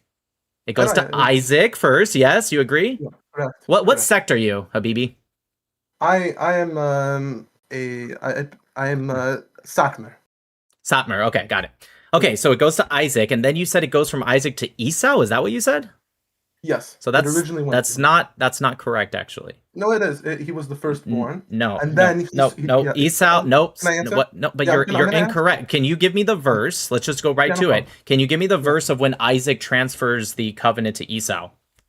I have my Torah right here. Yeah. No. I didn't say who. Hold on 1 second. I didn't say who it was going to go to because he was the firstborn. That's not what I asked you. I said give me the verse of when Isaac transfers it to Esau. No problem. If what it totally says what chapter? Let me find. Right. So I have Genesis open or Bereshit, right?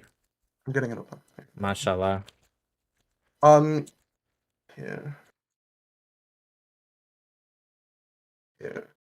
If you go to, I think it should be just in chapter verse 30 in chapter 25. Chapter 25. Verse 30, yeah. Verse 30. Verse I think this is. Okay, so let's read 27 and on, because that's the start. When the boys grew up, Esau became a skillful hunter, a man of the outdoors, but Jacob was a mild man who stayed in camp. Isaac favored Esau because he had taste for the game, but Rebekah favored Jacob. Once Jacob was cooking a stew, Esau came in from the open, famished. And Esau said, and this is 30, this is where you said it's going to say Isaac transfers it to Esau, which I'm going to tell you, 1 second. No, I never said Esau. Wait. No, I said Esau had it and he gave it to Jacob. Nope. That's not what you said. I'm going to remind you what you said, okay? This is why it's important to listen. 1 second. This is why it's important to listen. Because I'm going to remind you what you said, and I'm going to remind everyone that everyone heard you say. Now, maybe you didn't mean to say it, in which case you can say, Nick, I misspoke. I didn't mean to say that. But don't gaslight me. I asked you. No, I never. One second. You didn't say anything. You answered a question. I asked a question. 1 second. 1 second. What? My question for you was, when did Isaac, because you said it then went to Esau after Isaac and then from Esau to Jacob. I asked, well, no, that's not particularly true because Isaac doesn't actually transfer to Esau.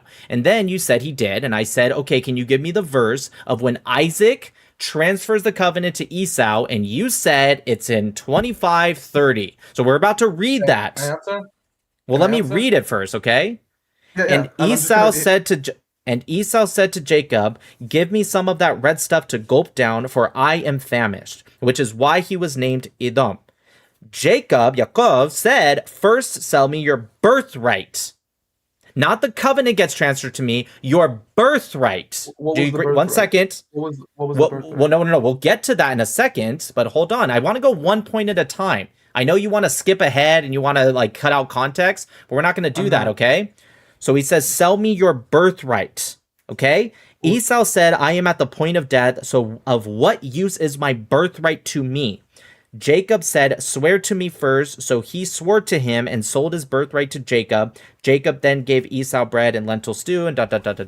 So my question for you, to answer what you're about to ask, what was his birthright? So the birthright actually would include quite a few things under halakha, Jewish law. But that being said, my question for you is, you understand how royalty works, right? If there's a king, the oldest son becomes the king after, okay? Whether during the life when he has to transfer because of old age, or the father dies, whatever the case might be. Okay. Is there a difference between transferring kingship to somebody and transferring the birthright to somebody else? Do you agree that there's a difference, or do you disagree? No, no. Okay, and I'll tell you why you're wrong. The birthright, part of kingship is a birthright. Okay, so I'll tell you why that's incorrect, actually. It's the opposite. Part of birthright is the kingship, not part of kingship is the birthright. So it's the opposite, actually. And this is why it's different. And I understand that this might feel like semantics, but here's why it's different. The covenant, right, just like the kingship, just as much as son number one will not be king but can still sell their birthright, it's the same thing. The covenant was never transferred to Esau. Yes, he would have gained the covenant if he didn't sell his birthright, sure. And we're going to get into what happens next in a second. How can you sell something that's not yours? We're not Zionists. We don't sell stuff sure, that's not ours. sure. So a couple things that actually can happen. You can sell something that will be in the future yours. He never was transferred he was never transferred the covenant. That is a fact. Now, what happens next? Who does the covenant get transferred to? Because one second, it's not irrelevant because we're gonna get there. I promise you. It is relevant. We would have gotten there already. Yep. Okay, we're gonna get there. Listen, we're gonna go through the context. If you don't want to, that says a lot about you. I don't know why you wouldn't, but we're gonna go through the context. It's not irrelevant, and I'll explain why. I'll explain why it's not irrelevant. Because you said, how can you sell something that's not yours? That was your statement. Okay. My question to you: when Esau sold his birthright for soup, when he sold his birthright to Yaakov, did Yaakov have the covenant? What do you mean by covenant? Oh, now you don't know what it means. Oh, that's interesting. Before, when it was Esau, we all know it's totally his. What do you mean? What sure. do you mean by covenant? The transfership of the covenant, which is what was supposed to happen, who was supposed to be given, the land, etc. Did Jacob have that when Esau sold his birthright? Yeah. Nope, that's incorrect. That is also incorrect. So when did Jacob get the covenant transferred to him? No, that was him. It was him. It was not. That is incorrect. Please answer. You're not letting me even speak. Yes, because I want to get through just what happened first before we open the conversation up. And by the way, we would have been done a long time ago if you didn't keep asking to please stop ruining your argument by going through the context. Why don't we just get through? Why don't we just get through? You can say it's irrelevant. I do not believe that the Torah and the words of the Torah are irrelevant to what the Torah means. I find that insane. I'm going to ask the question until you answer. You can try over and over and over to deflect. We're going to get through it. You can try over and over. Listen, dude, this isn't going to work. Listen, this is not going to work, okay? We're going to get through the context of what happened, because so far, you, an Orthodox Jew, have so far gotten what the Torah says wrong, and I find that a little insane. So now we have to go a little deeper. If you really truly believed you were right, you're muted right now, just so you know, okay? So we can't hear you. I need you to calm down. I need you to relax, okay? If you truly believe you are right, no one in the world would want to ignore the words of the Torah. The fact that you are telling me I want to ignore what the Torah says is insane to me. And again, let's just get through it. We're almost done. We're almost through the context. Let's just get through it. We would have been done if you didn't keep getting things wrong. Okay, so I'm going to unmute you. We're going to ask the question again. At what point did the covenant get Dude, listen. Why do you want... This isn't going to work. We will get there. Mendel, we'll get there. The fact that you want to skip forward, it's insane. It makes me feel like you're not so good faith. Just relax. So when did the covenant get transferred to Yaakov?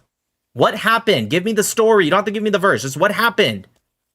His rights, Esau's rights were transferred over. Now can I speak? No, that's not my question. No, because that was not my question.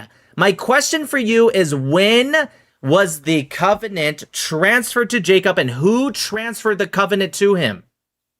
Okay, Yaakov got a bracha from Yitzchak by pretending to be Esau. Okay, so who transferred the covenant to him? So who transferred the covenant to him? It was from Yaakov who gave him the bracha. But let me. That's incorrect. No, stop. Okay, dude, listen. No, because that is incorrect. Yaakov. Okay, dude, I have to mute you again. I know what I get it. You want to speak because you have your words. You have your script. I got it.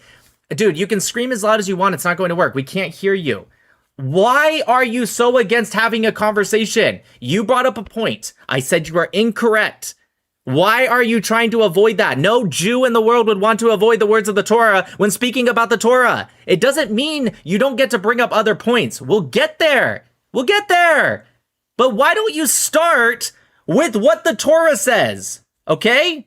So I'm going to ask you again because you got it incorrect, which again, I'm starting to question who you learned from. I don't know. I'm trying to be nice here.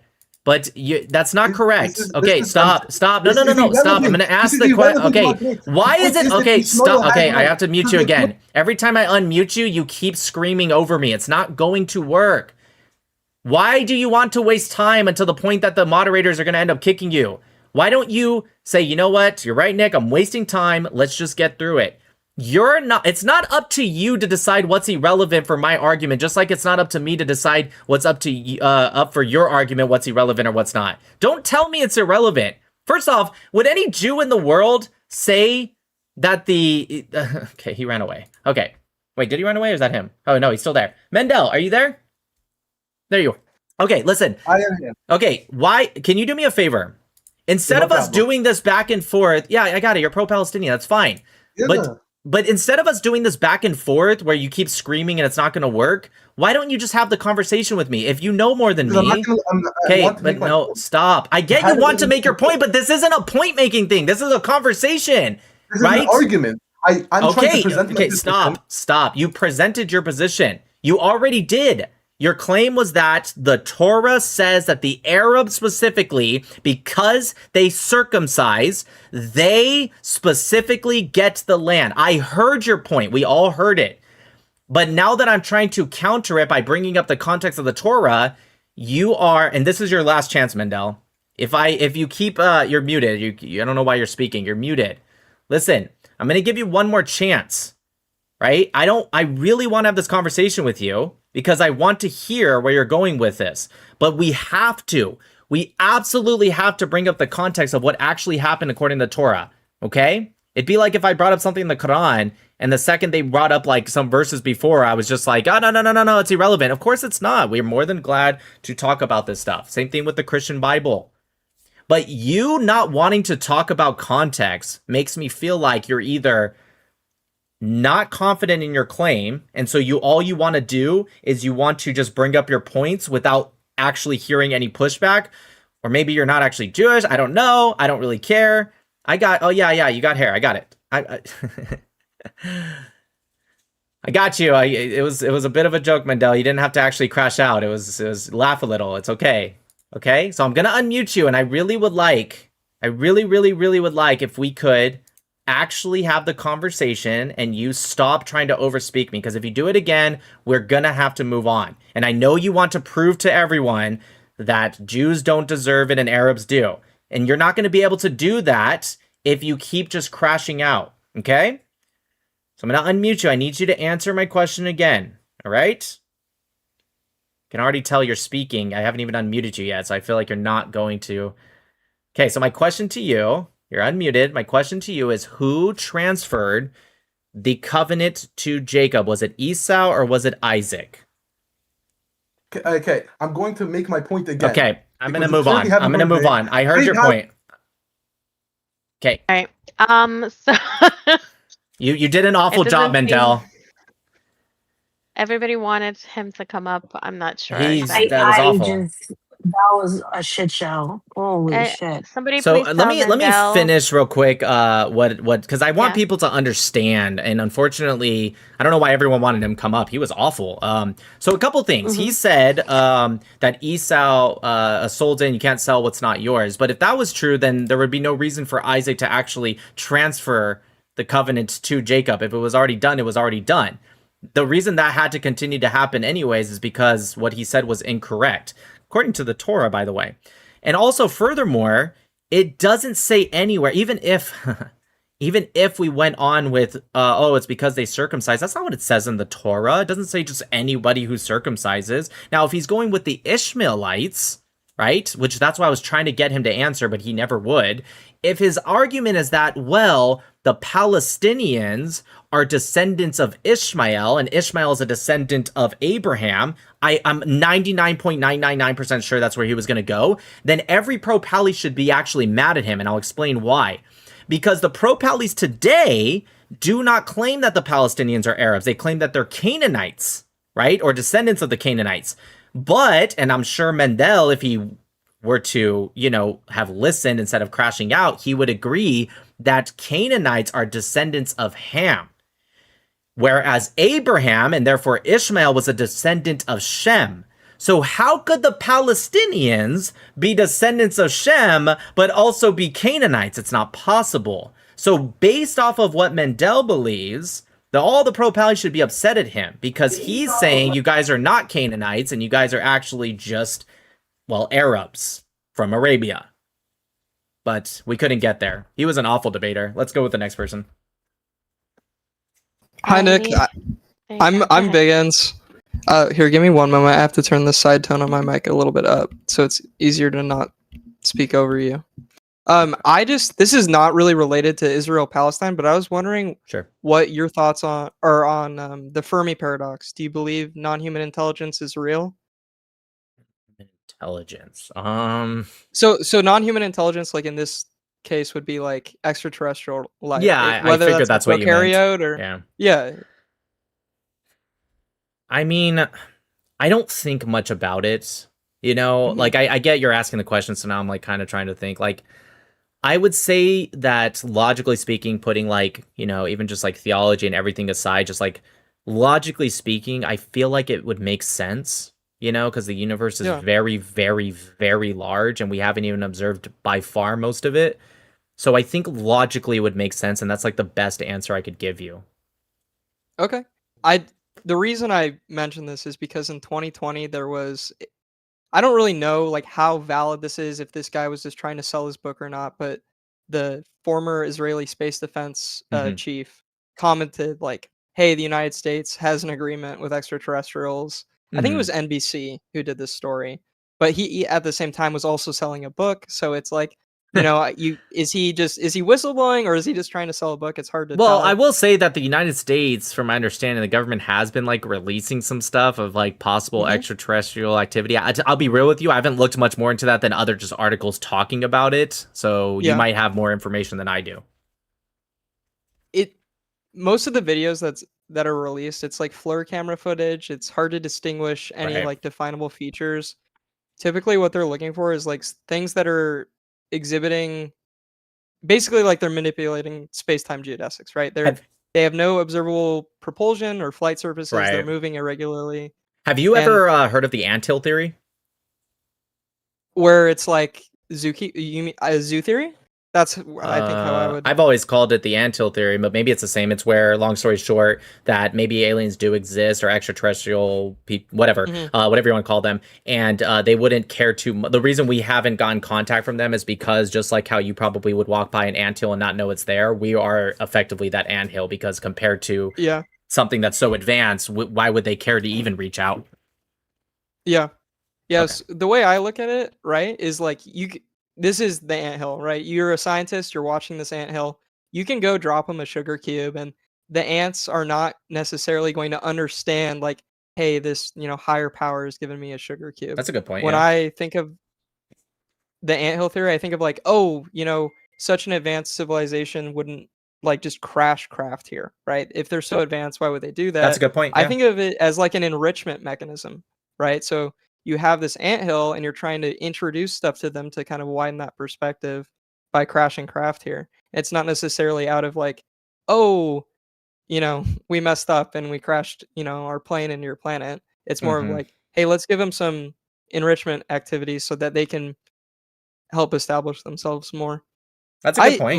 My standing on it is like, I definitely think prokaryotic life is vastly abundant. But without a sample size bigger than Earth, it's really hard to say if there's complex multicellular life anywhere else. I'd like to get back to the topic, please. Yeah. Hey, but that was a good point. That was interesting. Yeah. I'm gonna bounce. I'm gonna go get some food. But yeah, it's good to say hi to you, Nick. Have a good night, MC. Right. Peace. Thanks, Biggins. Alrighty, let's go next. The nicest guy I've talked to was about, you know, nerd stuff. Yo, I have a question. That's good. Go ahead. What's your question? Yo, what does Judaism think of Goy? Does Judaism think that looks maxing is a Goyim thing to do? Looks maxing? Yeah, do you think it's a Goyim thing to do? Yes. Is this real? Yep, it is. It is. Yep, 100%. Do you think us Goyim deserve to live? Nope. Oh yeah, I Dude, do you totally think I'm a agree, to be honest. Jew? No, I'm asking the So questions why are you that they asking put in us the chat. goyim as if I'm not a goy, dude? What are you asking here? Well, you love the Jews, you're honorary. You're one of those Noahides, I believe. Yeah, so do you know in the Talmud it says to save a life is to save the whole world, and when speaking about what Adam means, which is Hebrew for a man, they specifically said that the Torah says a man, and so therefore it is not specifically speaking of just Jew, but Jew and Gentile because of the way the wording is used in specific parts of the Torah. So why would they say that if in reality they just thought that all non-Jews should die? Can you answer that without deflecting? Like, why would they say that? Well, I honestly believe that Goyim are. I didn't ask what you believe. I asked trash why would they people. say that? Yeah, I'm gonna be honest with you. I was not listening to your question. Okay, I wouldn't listen either. I just generally think the Goyim are like disgusting people. Disgusting. Those cattle. The Yeah, guy, these the people. Goyim. Yeah. I hear you, Yo, dude. Rabbi Yusuf, you know him? Rabbi Yusuf. Oh yeah, Yo, he's my that's my best nigga. friend. I talk to that guy every day. Honestly, We talk about I look goys up to him like every you. day. I wish I Oh, was he hates Jewish. you. We talked about you specifically. He said that fucking goy. What, bro? I was literally talking to him yesterday. What the fuck are you on? Well, as you know, the Talmud says that we're allowed to lie to the goy, of course, so he's lying to you. Oh my god! Fuck. All right, I'll have a conversation with him soon. Fuck that retard! I swear. I'm gonna text him right now to lie to you more. What? Okay, listen. When I talked to him, he was like offering me citizenship in Israel. It actually takes a smart person to be able to take a joke. Fuck. He said I would become a true Jew. He would hide my Goyim identity. I am part of the I am the head of the goy division of the Mossad, so just email me later and maybe we can figure out a spot for you. Really? Yeah. All right, thank you. I'm planning on like selling out for Israel. That's good. We can start you at tier 1. It's 2,000 a post. The fuck? That's nothing. I want 7,000. You have to build up, Habibi. Oh, fuck you, bro. All right, I'll get out. All right, bye. Right, how do I go back down there?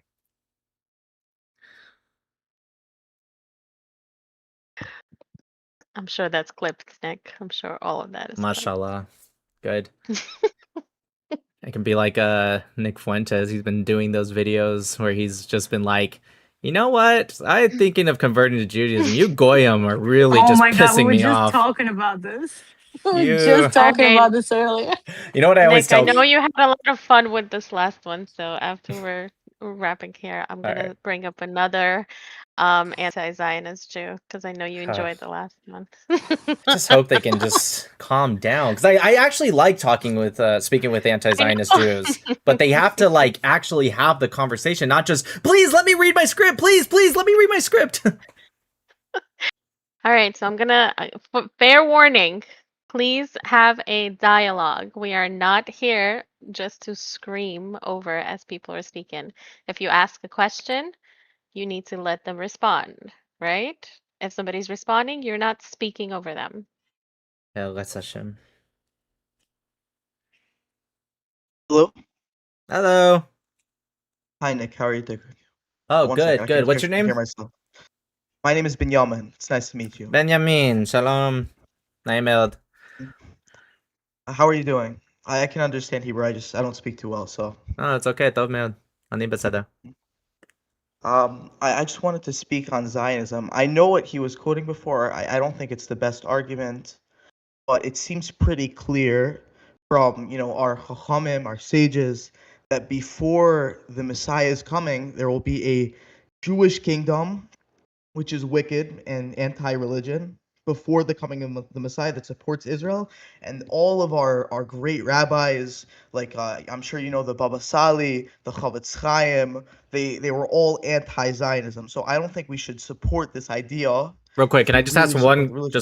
Can I just ask one thing real quick? Is that a requirement for the Moshiach to come? Like this will happen, and then the Moshiach comes sometime after? Okay, so why would you want to stop it anyways then?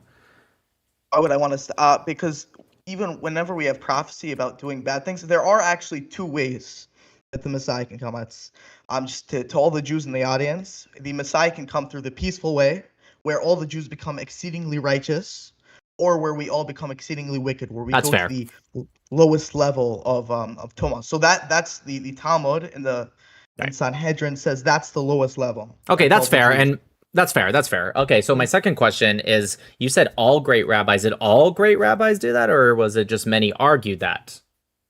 I would say all great rabbis were anti-Zionist. What do you mean? You would say? I'm asking you because I have heard rabbis argue what you just said right now, although you put it pretty eloquently, I'll give you. But I definitely have seen arguments over it, and I'm just a goy. I don't know as much about the Talmud as you, and even I've seen it. So for you to come up here and say all of them said this, I find that to be a little weird. Sure, I would say that there are certain people who I definitely don't hold to, like you probably know of Rav Kook, yeah. Rav I don't Kook, yeah. hold his theology like Got it. certain So, people. okay, so just real quick, so just so we're fair too, because that is one of the ones I was thinking of, and I wanted to bring it up. I'm glad you brought it up before me. Just so we are fair to the audience, because I'm sure you agree, 99.9% of the audience probably doesn't even know half the words you're saying right now. And so to be fair, what you meant to say wasn't all great rabbis say this. What you meant to say is all that I consider correct say this. Is that a fair statement? It's partially fair. However, I think that there's a fine line between, my opinion and what the Jews as a whole think. Like, for example, certain very great people like the Shach, Rav Yoel Misatmer, they would call people like Rav Kook, like explicitly kofar and people that deny the Torah. I'm with you, and I want your opinion. I just want to make sure we have that context. Like, I assume, what do you believe of Rabbi Schneerson? The recent one? Yes, the recent one. Sorry, should make that clear. I do not support the most recent Lubavitcher Rebbe. He did call himself God, so. Do you believe he's a pretty influential figure in, especially the Jewish world, but even relatively even outside of the Jewish world? Yeah, in a sense, he did do a lot of good. I won't say that he I just want to make sure we're on the same page. Okay, so let's move forward, and I appreciate the hospitality. So what do you think about? I know you said the last guy didn't make a good argument, but I want to read this anyways. In Genesis chapter 28, right? It says. So it says on chapter 28, verse 4, may he, right? This is Isaac sent for Jacob and blessed him, and he instructed him. But later it says, may he grant the blessing of Abraham to you and your offspring, and you may possess the land where you are, sojourning, which God assigned to Abraham. So you agree, based off of that it went from Isaac to Jacob. Are we on the same page, just so I know you're not saying the same thing the last guy said? Yeah, Jacob, he got the covenant to inherit the land of Israel. Okay. So why do you believe that Jews should not... Well, I have to ask you, because you have an interesting perspective. Do you believe Jews should not be in the land at all? Or do you believe Jews should be going to the land, but just not be in charge? What's your belief? I would say that the latter thing you said accurately defines my belief. I think we should be able to live. We should move to the land. Not mass immigration, but in trickle. We should all trickle into the land, but not control the land, because we don't have that right yet. Do you believe mass immigration has ever happened? I would say mass immigration happened right after the Holocaust in a way that wasn't... What defines mass? What defines mass, according to Jewish thought? I actually don't know. 600,000. I know things. 600,000. Has there ever been a time where Jews in a mass of 600,000 ever went to the land? No, I assume not. But so it's never happened then. I can shoot me a DM. I can get you that source because I had an argument about that, and then somebody ended up later giving me the source that it does say that. I'm not as... I don't remember a lot of these words as well as you guys, because I'll be real, love you Jews, but you guys have a lot of very weird words that are hard to remember sometimes. I'm not gonna lie. It took me like a while just to remember the difference between the words like Mishnah Torah and Chumash and the Mishnah and the Gemara, and it's a lot. Okay, so I can get that to you if you send me a DM. But real quick, okay, so you do believe Jews should go in the land. Okay, that's fair, because the guy I argued with when I ended up finding that source, he believed that Jews really shouldn't even be going to the land at all. So we're not on the same page. So I'm gonna move past that conversation. Are you pro-Palestinian? Or are you just kind of anti-secular government? What's your belief? I would say that a lot of the Palestinian belief is very homicidal. I don't think that we should bomb them and kill them. I think that a lot of the conduct the Israeli conduct in Gaza hasn't, while some of it is necessary, obviously there is a terrorist organization within the land. I think that some of it is a little bit excessive. Like you see these horrible videos. We can agree, like children dying is really, really sad and horrible, even if some of it comes from just military conflict. I think it's been really excessive, bad for the people. It looks really Excessive. bad for the Jews. You think it's been Yeah. excessive? I Okay. don't think that we should. I think it's a lot of it comes from the Israeli aggression. Even though I Do agree. you believe that Israel's been overly aggressive? I think they've been pretty soft actually. In recent years, they've been certainly a lot better than they were in the 20th century. In the 20th century, Israel was extremely aggressive with the Arabs. But again, you're probably much I more. so disagree with that. I think, in fact, I actually can't stand some of the early Israeli leaders. I think a lot of them were left-wing elites, and they would have done a better job if they would have actually just, like in 1967, when they pushed Egypt out of Gaza, they should have pushed everyone out of Gaza and said, take your people with you. And if, of course, they offered Gaza back, and if Egypt accepted it, sure, you guys can all move back, but Egypt didn't accept it, and so they should have pushed them all out. And same thing probably with Judea, Samaria, West Bank, whatever you want to call it. So I disagree with you, but that's okay. We have a difference in opinion. Yeah. So what do you think should happen exactly then? With the government of Israel, I think it would be good if either people who follow the Noahide laws or if non-homicidal Arabs took control of the land, because I think we don't Okay. have a right to control it from a religious perspective. Well, okay, let me answer your first part. So if the option is not Israel controlling it, then it would be the homicidal Islamists controlling it. Which would you rather have?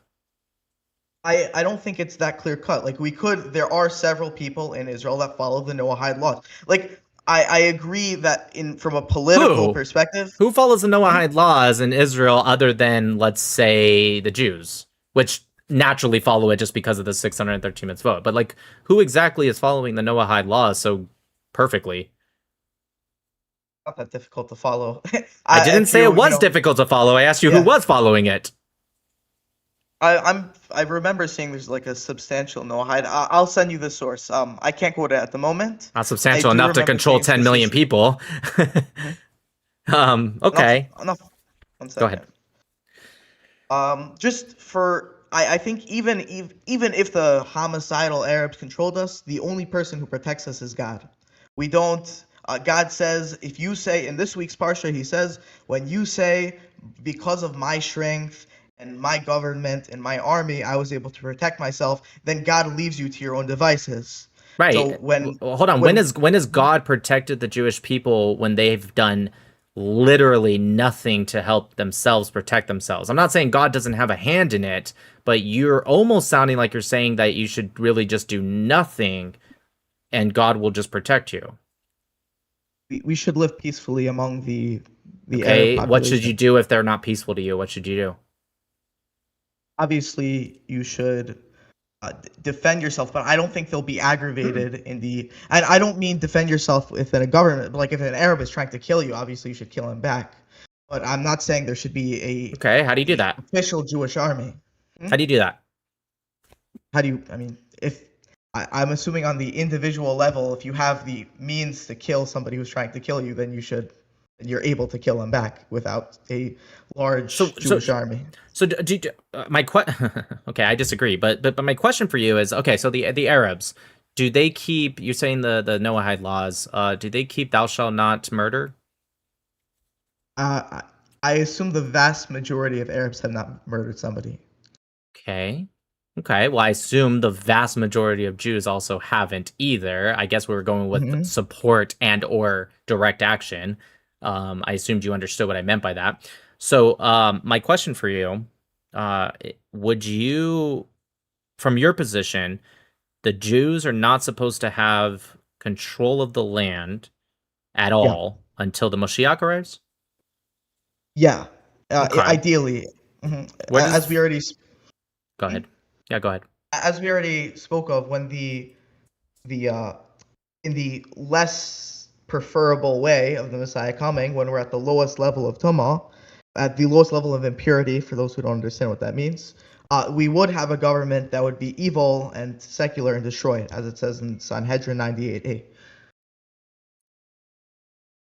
Right. So what do you want to happen? Like what you kind of gave a sort of answer. You said, "Oh yeah, the people that follow the Noahide laws can control it," but you know that's not actually realistic. So what would you actually realistically want to happen? Yeah, ideally you could give it to America. You could give it back to some more sensible Arab country. I just don't think that any Jew should be part of I'm controlling. asking you, give me what should happen. Don't just tell me, yeah, you could or couldn't. What you're in charge. What are you going to do?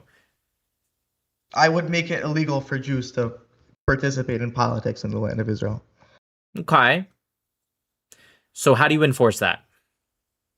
How do you enforce that? You ask if somebody's mother is Jewish, you make it so that they can't participate. Yeah, how do you make it? Yeah, who's enforcing it? You're a Jew, so you can't enforce it because that would be you participating in the government and politics. So who enforces it? I mean, surely we can find one Noahide or one. Yeah. You find him. How do you enforce it? I mean, what do you mean? Well, this isn't hard. How do you enforce it? You set up a system that bans them from. Who sets up the system? Are you participating in politics right now? But you're not staying within the government. That's the whole point.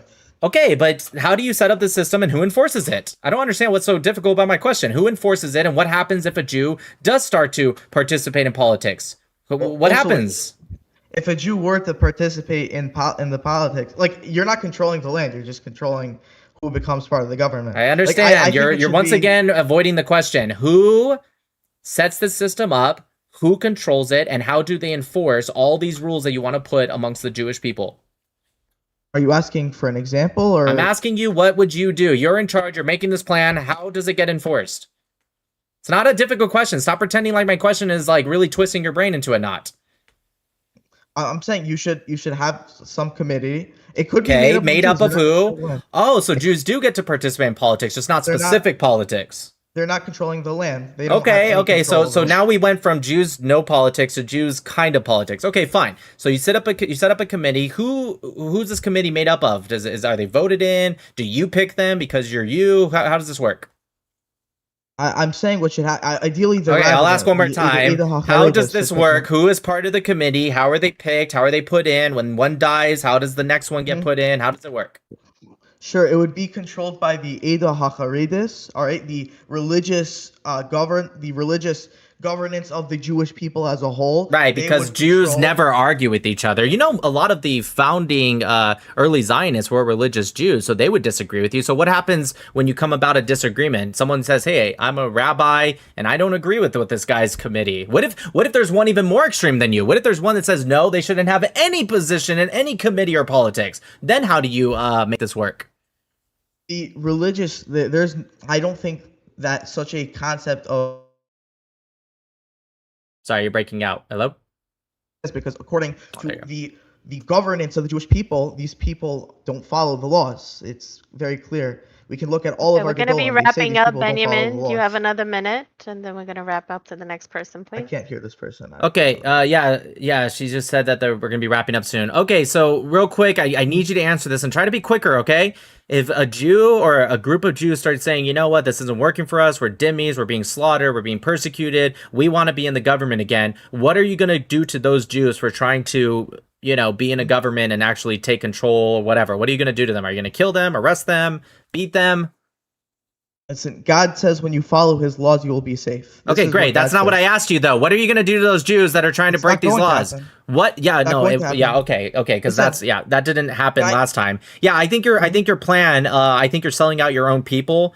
Simply because you're misrepresenting what God said and you're picking and choosing which rabbis you want to listen to. And I respect your opinion. Well, you haven't answered any of my questions, but I respect your opinion. I respect you being cordial, but I do not respect the fact that you're willing to sell your own people. And then when asked the tough questions, you simply just say, "It won't happen, Nick. Trust me, bro. It just won't happen." Can I just say one thing? All right. We're done. We're done. We're going to go to the next person. You did get plenty of time. Alrighty, let's move on to the next person. Again, guys, when you're up here, please make sure there's a dialect. Yeah, we're gonna bring up. Here we go. Go ahead. Hi, Nick. Nice to meet you. Hello, nice to meet you. I'm just an agnostic from Australia, so I don't really have much skin in the game in terms of Israel-Palestine conflict. It's very far away, and we don't really see much of it over here. But in terms of what I wanted to ask specifically, I've engaged with people on the streets of my city that are there every single weekend protesting with flags and all that kind of stuff. Pro-Palestinians or pro-Israeli? Sorry. Pro-Palestinians. Okay. Yeah, I've never seen a pro-Zionist riot or protest or anything like that anywhere. Right. Gotcha. And when you engage with these people and when you try and talk to them, I found that no matter what number of facts or any evidential claims or any kind of that stuff, that doesn't seem to phase them in any way. And I guess my question was, even after watching your content and other people's content, and also going into this server and being like, hey, can you pro-Palestinian people come to this event and talk to Nick, have your say, make a claim or whatever. These people don't seem to want to do that or engage. They want to seem to stay in this kind of separated area of society. Do you feel like in any way that a lot of these debates and things aren't reaching these people? Because that seems to be my experience. Yeah, so you are 100% correct. However, I also want to make a point that when I'm arguing with these people, I don't do it with the intent of trying to change their minds at all. Don't get me wrong, it actually has happened more, and I'm proud that that has happened, where there are people who would argue with me. There's one woman who argued with me very pro-Palestinian for a year straight. She'd come up on my lives here and there. And then one time she comes up, and I brought her up because there was a pro-Palestinian up. I was like, you're not doing a good job. Let me bring up somebody to help you out. And then all of a sudden she started arguing with him.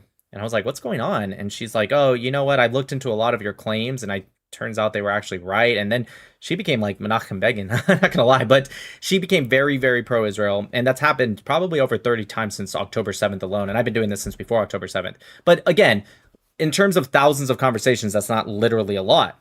And so for those people, I'm not trying to change their mind. I'm trying to use them as a platform to show either how crazy they are and how they can have a conversation, or for them to bring up the points that they have, and for me to do the best that I can using facts and logic and statistics and information to debunk those. So that way, if somebody in the chat who is on the fence, they can say, you know what, I've heard that claim. And then Nick answers it, and it's like, oh, that's actually a decent answer. It doesn't necessarily mean they'll become pro-Israel, but even if it makes them understand that it's a more complex situation, is a good thing. Yeah, I guess from my perspective, I'm more sort of into changing people's minds, because I just feel like, this whole thing, even after looking at the history of it, there's been so many solutions attempted, and it's clear to me, at least, that a solution that's quick and easy is not possible. Right. But, in terms of, I guess, engaging with these people, do you have any advice on sort of bringing them into a real conversation? Because one thing I have noticed, especially with engaging with Islam, Muslim people, is that they constantly want to essentially read the Quran to me. That's how I always feel when I talk to them. And to them, it means something, but to me, it's like them opening up Harry Potter and reading it to me. You know what I mean? Yeah, I hear that. Listen, there's some people, no matter what tactic you do, you're just not going to get them to have a real conversation. It is what it is. I've been doing this for coming on 6 years now, and I have a lot of tactics that work, that can get some people to calm down and have a conversation, but some people, no matter what you do, it's just not going to happen. What you can do, though, is try your best to just stick to one point at a time. I'm very big on that. It frustrates people, because people, they want to shotgun 30 points in 30 seconds. It's easy to do that. What's not easy is to debunk 30 points in 30 seconds. So I've made it a point to try to go step by step. That's what happened with that first anti-Zionist Jew, where I was just like, let's get this out of the way first, and then we can get to your points. But he just didn't want to, because he had his talking points. He's like, this is what I've laid out. I know it's going to prove my point. They don't want to hear anything that actually might challenge their points. And so it's important. It's better to lose some conversations, but still make sure you go point by point, back and forth in a controlled manner, than it is to just let things slide. Yeah, fair enough. I guess one question to end on, do you think it's enough to just be not pro-Palestinian, or do you think that taking the Israel/Zionist stance is required, or is it enough for a general person to just be like, well, I'm not pro-Palestinian? So I mean, I would like most of the world. I understand most of the world doesn't really want to care that much about this topic, at least in any deep way. So I would like to see most of the world just treat Israel like any other country, aka not really give too much shit about it. However, if we're talking about in the terms of like fighting against evil, no, it's not enough to just simply not care or not be pro-Palestinian. I find Palestinianism and more appropriately Islamist ideology against the West to be evil, and I think we need to take active roles to actually debunk that disinformation, not just simply not care. Yeah, fair enough. Thanks for your time. Thank you. While we're bringing up somebody else, I also want to bring up for the anti-Zionist Jews and anyone that's curious, there was 3 different oaths of the diaspora, if you will, that were based on interpretations of the biblical Song of Songs. The Talmud states that that God imposed 3 spiritual and historical limits on the behavior of Jews and the nations during their exile, right? And these 3 must be followed. One of them was no mass forceful returns, right? Which is what we brought up with that one guy when I said it was 600,000, and he said, I'm not exactly sure. But yes, that's no mass forceful returns by the Jews to the land of Israel. Second is no rebellion against host nations, right? So the Jews are sworn not to just like rebel against or overthrow governing authorities of foreign nations, so that way they can take control, I guess, if you will. And then the third one comes from actually the Gentiles to the Jews, and that's no excessive oppression. So in turn, God made the Gentile nations swear that they would not subjugate or oppress the Jewish people excessively, which I don't think anyone can deny that that didn't happen. So if that is broken, then that means the 3 oaths were not followed. And so for the anti-Zionist Jews that say, oh, we really shouldn't be going back to the land and stuff, well, it should come from these 3 oaths. But if the 3 oaths are not being followed and the third one is broken, then that's where my disagreement would come from. I think the Jews should go back to Israel and control it. Now, if it's true that the Gentile nations actually follow the third oath, I probably would be on their side. All right. We've got our next speaker up. Hey Nick, how you doing, man? Hey, how's it going? You can hear me properly? Yes, Shash, go ahead. Yes, sir. Okay, so I have a 3-part question, which I wanted to ask you, if that's okay with you. Okay.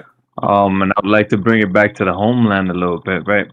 See, I've been watching the news, and I'm not gonna lie, I am one of those people who has been, churned up in the propaganda machine of the normal news, right? So, as a teenager growing up, or like a 22-year-old, like everything that I believed was the thing that I saw on the internet, right? So my opinion was really clouded.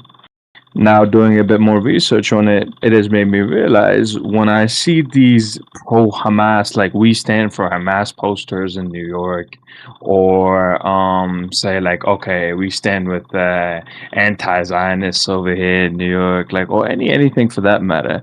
When I see those kinds of posters, and then going around even on this server, I see a lot of people trying to cling on to some semblance of power, and using radical Islamist ideals to cling on to power, as as the normies call it, LARPing as something.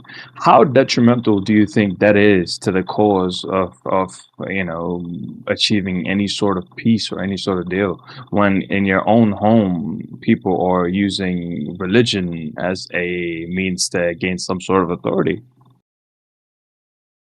From the pro-Palestinian perspective, or pro-Israeli, or just in from the pro-Palestinian perspective, yes. I mean, I would say from a long-term, right, like a more indefinite term of what will be good or bad for the pro-Palestinian side, I'd say it's bad, right? These people, as you said, quote unquote, are LARPing. It's bad for them. I don't think the pro-Palestinians think that far ahead, but for the short term, I think it's still good for them, because it's better to have useful idiots, because if you have a massive amount of people saying the same thing, then it becomes, unfortunately, we live in a world today where reality is actually, perception is more of a reality than reality itself. So I think it's good for them temporarily, but I think in the long term, it's going to lead to the downfall, which, hey, that's all good for me. I want their ideology crushed. But I think it's going to lead to the downfall of their ideology, because they care more about the numbers than they do about, let's say, the quality. Right. And would you say people like Hamas Piker and Cenk Yogurt are detrimental to their own side than most people? I think in the same context, because they bring about a lot of these masses because of their influence. So yes, for the same reason, I guess. Yeah. And one last question before I leave. For me, as a agnostic Indian who's lived in the United States, right? What is like, and I'm one of those people. I'm an empath, right? I'm very empathetic, right? And not to sound like an idiot, but I am also a centrist, which is, I know, annoying to most people. But you know, for me to be fully this or fully that, it's extremely hard, right? So when I hear your point being like it's not enough to be just pro-Israel or like sorry pro like anti-Palestine, you have to be anti-Palestine for it to actually work. How do you justify, like my question would be, how do I justify in my brain that, you know, the casualties or whatever the stuff that's going on in Gaza is actually for a good cause or something that is unavoidable? Or for anyone in the audience who would, you know, be a bit more empathetic towards those people or towards those lives lost. First off, you sound like Patrick Bet David. But anyways, well, I'm probably not as Literally much. just said that in the chat. Yeah, he does. I would say that I'm not you. particularly as I'm probably not as in tune with being empathetic. It's not that I Yeah. can't be, it's just not my primary source because I find it to be it leads to irrational thought if you use a little bit too much emotion. But to answer your question as Right. best as I can, not being anti first off, I didn't say be anti-Palestine, I said Palestinianism, because the ideology as it Okay. exists in contemporary times is detrimental even for their own people. Now, not that I care Right. too much, particularly to be honest with you, about the Palestinian people. Doesn't mean I hate them. It doesn't mean I think badly of them. I'm just simply saying they're not at my forefront. They should be at the forefront of, like, how can you ask me to care about your people when I don't even think you care about your people, kind of sense. So I find their culture to be detrimental even for their own people. And so being anti-Palestinianism doesn't mean you have to be anti-Palestinian people. You can be pro in the sense that it's saying, hey, you guys have a problem and you need to fix it. Just like how being pro-America can come from a place of saying the Yeah. government's messing up. I don't find pro-Palestinians to generally be actually pro-Palestinian as much as they're anti-Israel, because when Palestinians are being persecuted by anyone else, they seem to all of a sudden not care or talk about it at all.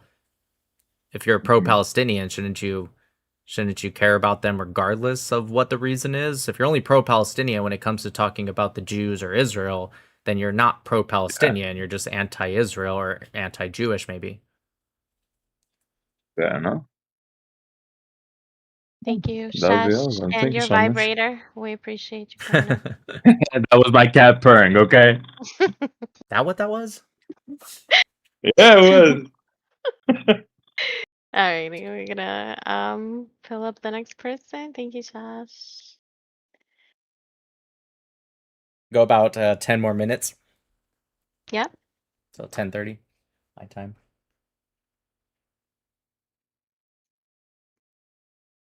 It's always fun being on this this channel on Discord. You guys have some very interesting people.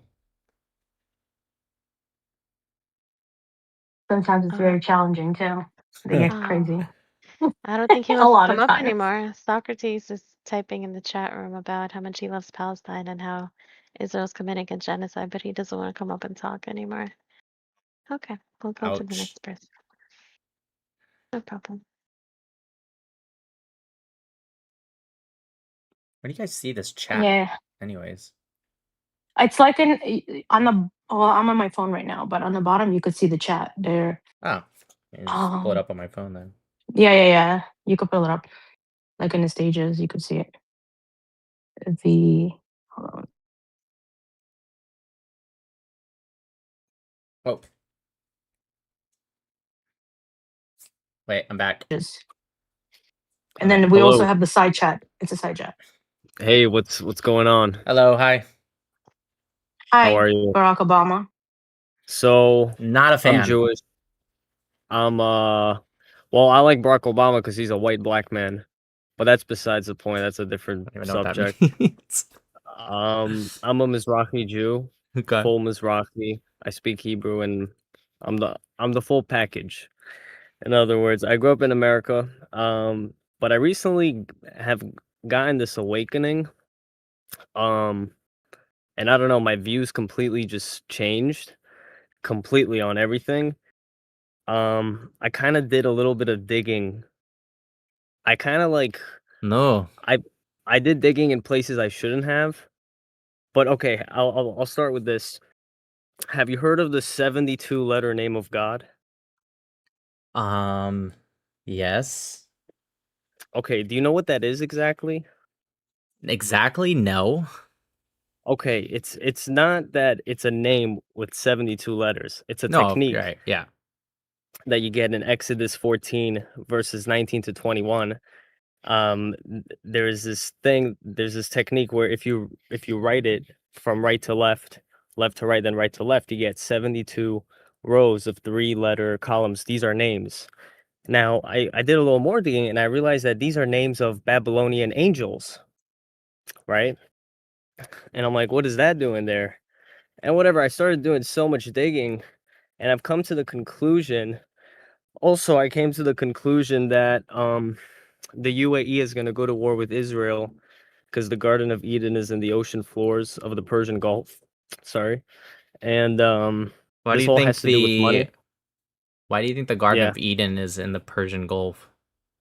I have a whole documentation that I wrote down about this. So you I don't sent this believe out to that you don't believe that in the Cave of the Patriarchs, where there's that area where there's wind flow, but nobody knows the source of it. You don't believe that that's a system or area that leads to the Garden of Eden?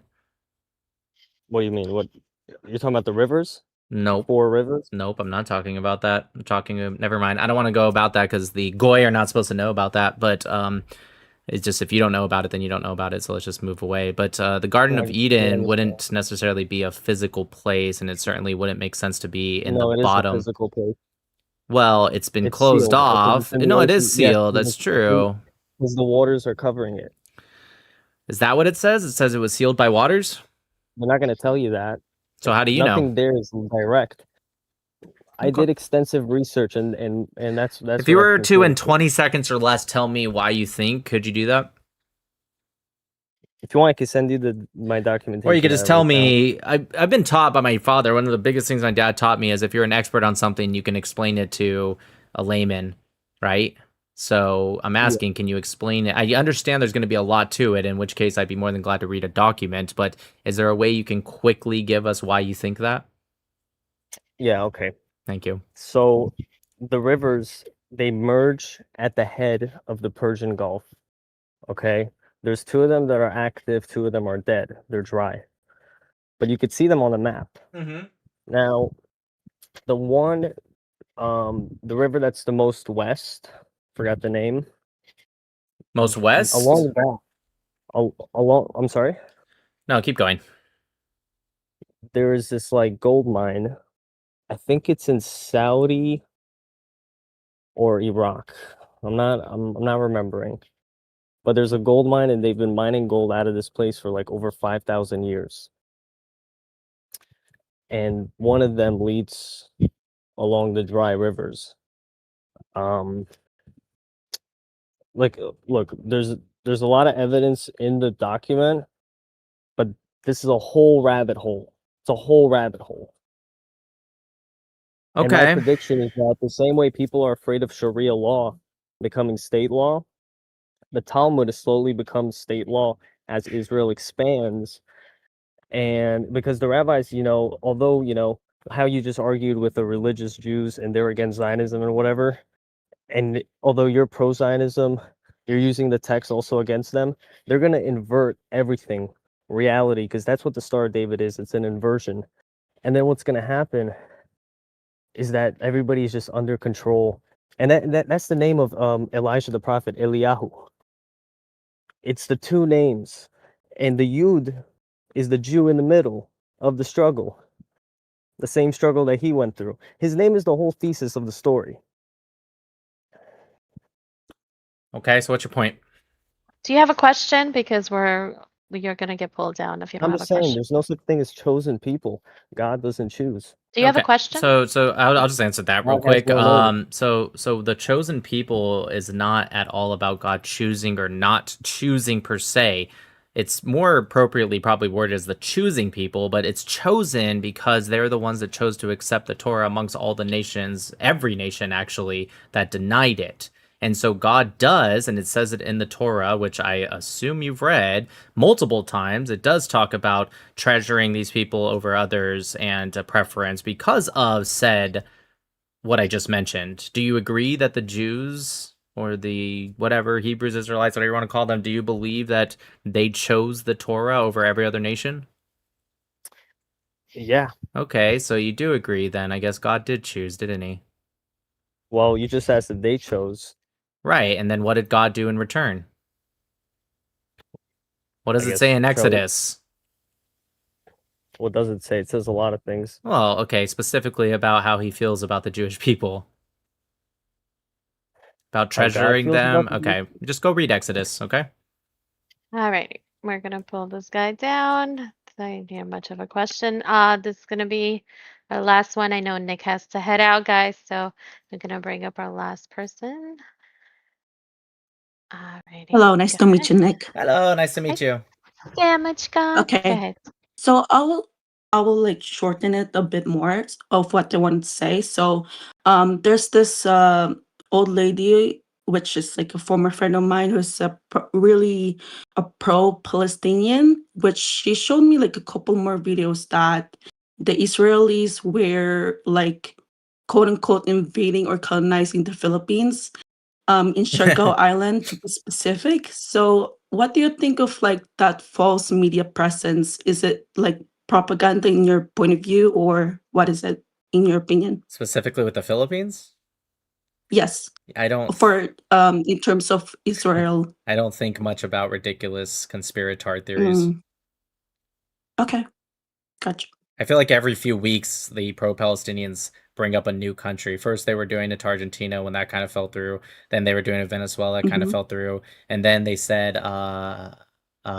the Philippines, I did hear about that one that kind of fell through. And now they're saying, you know, Mhm. specifically the newest claim is that Israel orchestrated what's happening in Morocco into Yes. Ceuta, right? And I thought that was so funny that Okay. Israel on the drop of a dime can mobilize 60,000 Muslim men to move in just any direction they want on the drop of a dime in such unison, but they can't seem to get even one Muslim out of Gaza or the West Bank.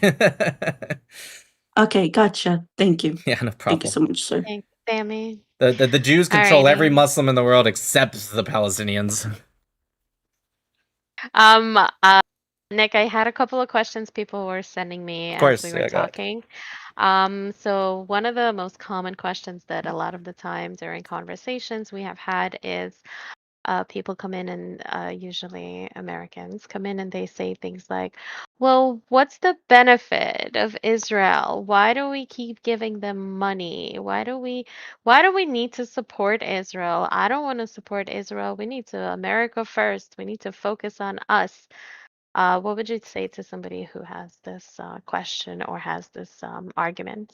My first question to them would be if they have this standard on everything, do they want to just be straight up isolationist, which would lead to a drop in our economy? Our economy has shifted away from, and by we, I just mean the world really, but to include the United States more, has shifted away from manufacturing into a service-based economy, which is a good thing, by the way. A lot of people that talk about like, bring the manufacturing jobs back. Yeah, in some cases that's good, but in terms of like, you know, who's making like our toasters and putting the, sorry to get graphic, but putting the tips on the ends of dildos and stuff, leave that to China. Let them have those stupid bullshit jobs. We're getting into stuff like AI and technology and service-based industries, and that's a good thing. It's going to lead to a boom into our economy.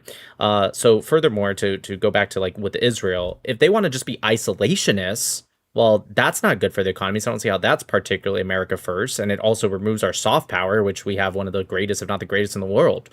But if they're not saying that and they're just saying Israel only specifically, then I'd have to remind them that Israel, especially for the size of its country, is about 25 billion, give or take, dollars in exports from America every year. That's them spending that much into our economy. About, I think it's like 60 billion, give or take, in terms of trade between the U.S. and Israel. They are the number one in terms of percentage spent of their GDP, or one of the closest to number one. I think they are number one in terms of how much they spend on their GDP. That's very important to have an ally against that, especially in that region where China and Russia want to increase influence. China 2023 increased their GDP spending significantly. So if we're not going to match that, which we should, but that's a separate argument, we should definitely have regional allies that do that times 3, actually times almost 4, I believe, is what Israel does, again, percentage-wise.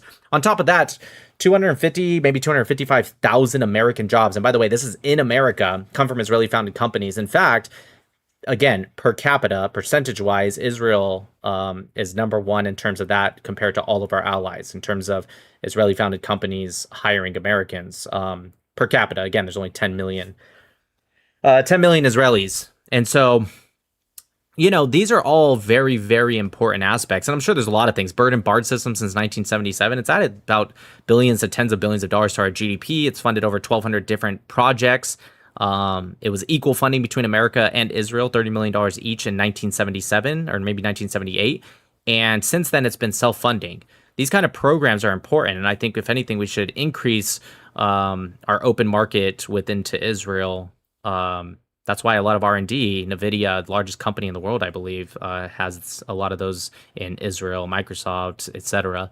And so if anyone thinks that that's not good, I'd simply have to say, okay, it sounds like you want to be an isolationist. And then I would just simply ask them, can you convince me why isolationism would be better for America? Thank you.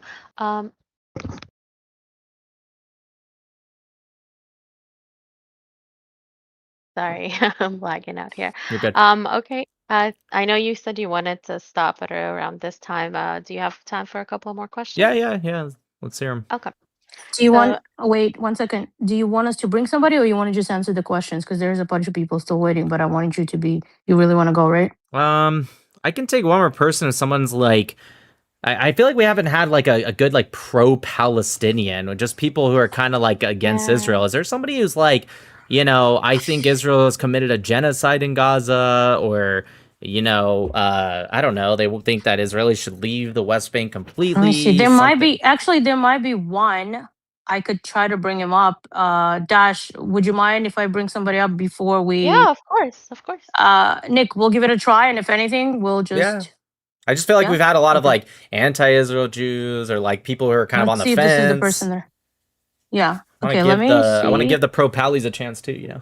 Yeah, for sure. It's shocking that they didn't come to the event. All right, let's see. You're up. Oh, finally! I've been waiting for how long is it? An hour of. Well, I gave you a chance. You better make it count. What's on your mind, bud? Oh, wait, did he come down just now? No, he waited all the time just to leave. No, I'm just kidding. Oh, there he is. Welcome back. I didn't leave, but thank you for the opportunity to talk to this gentleman over here who served in the Navy.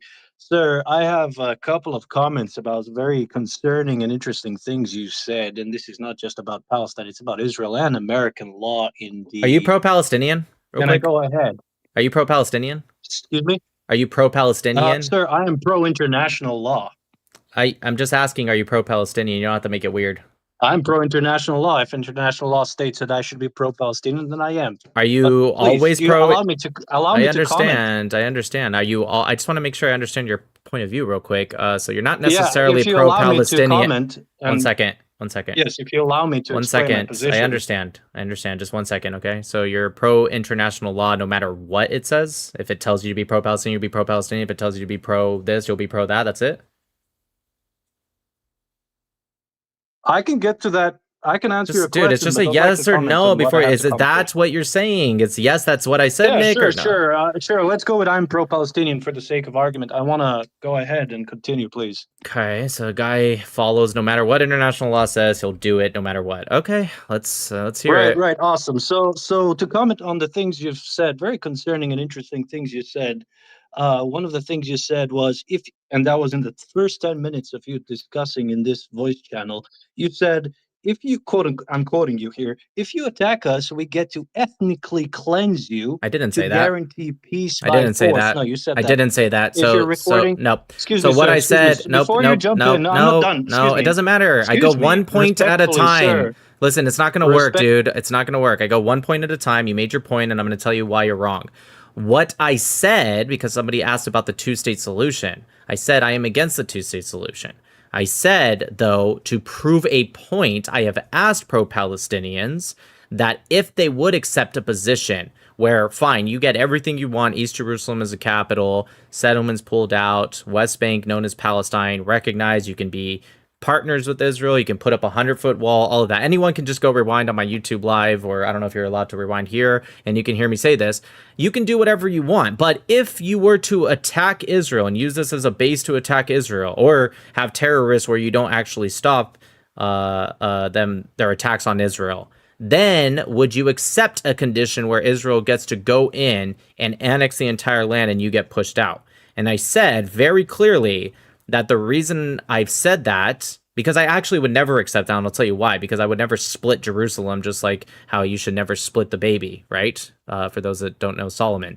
However, I said it proves a point, because every single time I've asked a pro-Palestinian that, including on my 1v10 that I did on the Sean Kelly show, they were very, well, I don't know. And so it proves that they don't actually believe it will lead to peace. That's what I said. I don't actually think that that's a good deal, because I would never split Jerusalem in two, and I would never Excuse me, advocate sir. for the I've Jews just to give started. up Hebron. I have barely just begun. And you already speaking, misquoted and you're me. already And you already muting me. misquoted me. Excuse me, sir. I'm still talking, I and don't you're care. interrupting me. Don't misquote me, and you won't be interrupted. I Right. promise. You don't care, but sir, I have multiple things I want to talk to you about. And we're gonna go one point at a time. Yep, and we're gonna go. Listen, you can cry about it, but we're gonna go one point at a time. All I did was quote what you said. You're crying These right now. are your own You're words. whining. I don't care. If you misquote me, I will correct you. If you don't, you can Sir, go on. I wrote down your quotes verbatim. This is your well, own you really words. suck at you really suck at waiting and writing. Well, okay. You said you're America first, right? Okay, next point. Yes, I am America first. Awesome. Wonderful. I will get straight to it. Are you aware of a director called Josh Paul? He was former director of Congressional and Public Affairs for the Bureau Let's get to the of point. What did he say? Military Affairs. Right. So this director for this department is tasked to, and he worked for 11 years. He served the U.S. Department for 11 years. Keep going. This director was responsible for investigating how Israel uses weapons for foreign aid to Israel. Foreign assistance, lethal aid, right? Wonderful. You say This lethal department- aid? Yes, correct. Lethal aid. Yes. What do you mean lethal aid? You're saying like when we give them weapons? What I mean is for assistance, as in weapons such as GBU bombs, etc., that America sends to Israel. Correct? Well, by send you mean they buy from us, but yes, keep going. All right. So this director is responsible for making sure that You said that already. the Keep aid going. given to Israel is. I'm still speaking, sir. Yeah, but This you're aid repeating given to yourself. Israel follows American law and follows international law. Okay, under the Biden administration. I got okay? that. Keep going. Wonderful. His team concluded that Israel not only misused those weapons, but misused them so badly that humanitarian laws were violated and that civilians were killed. And he had to resign in protest against the Biden administration because Biden ignored his department and his findings that Israel was misusing these weapons to murder civilians. So real quick, sir. got it. So when you say civilians were killed, what does international law specifically state about the use of weaponry and civilian lives? Yeah, wonderful. Yes, thank you for You asking. don't have that. In to, fact, I dude, wanna real quote quick, you real again quick, real because you quick, said, real quick, "Excuse me, real sir." quick, real quick. You don't have to You're keep interrupting saying, me again. 1 second. You don't have to keep saying wonderful or okay, perfect. Just answer the question. What was my question? Just Right, to make to sure you're answer your listening. question, and What I was wanna my quote question? you. What was my question? What does international law say about killing civilians? Isn't that what you About the asked me? use of weaponry against civilians. Okay, but this is irrelevant because we're talking Oh, about now it's US law irrelevant. I'm now, going to because answer you your said, question. Sir, you're not letting me finish. I'm going to stop. So I love how he said, listen to how he said, I'm going to answer your question. And then when I re-asked the question correctly, he said, oh, well, that question's actually irrelevant. And then he said, same guy who said I'm pro-international, one second, stop. The same guy who said he was pro-international law now is saying international law is irrelevant. Got it. So can you answer my question? No.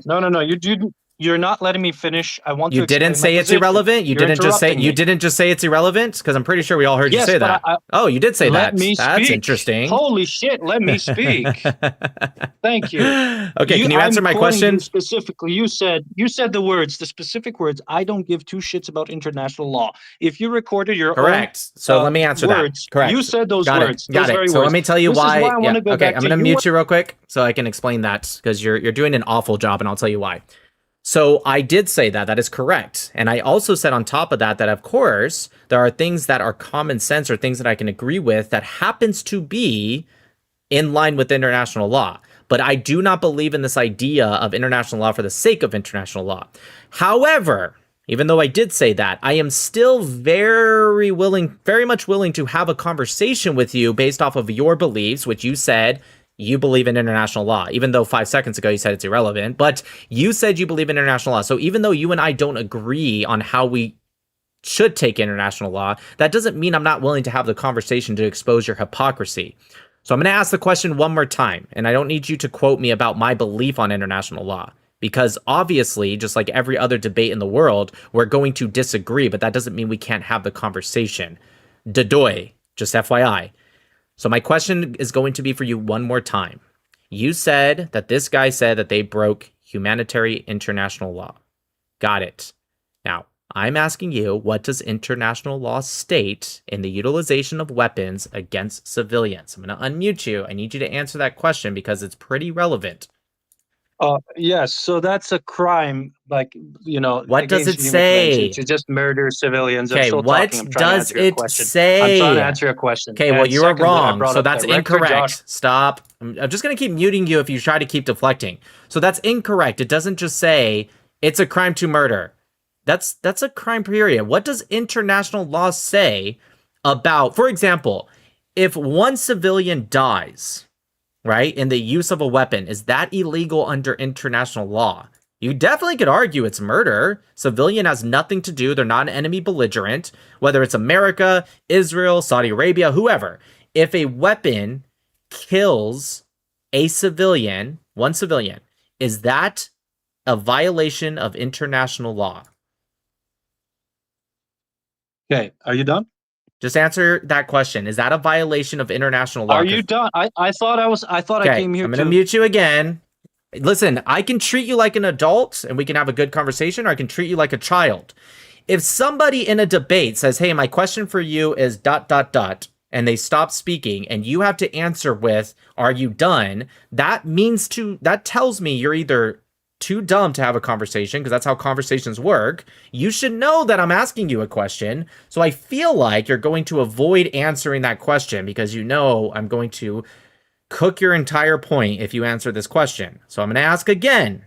You don't have to ask if I'm done. You don't have to say, okay, perfect, or thank you, or wonderful. Just answer the question, all right? Last chance. This is seriously your last chance.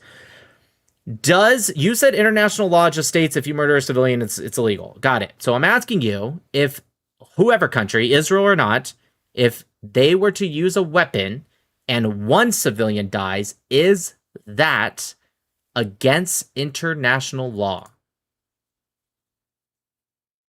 Under Geneva Conventions, intentionally targeting civilians. Okay, stop. I'm going right back to mute because you're not answering my question. I didn't say if it was intentional. I didn't even say if it wasn't. I didn't say that. I asked you, is killing of one civilian with weaponry against international law?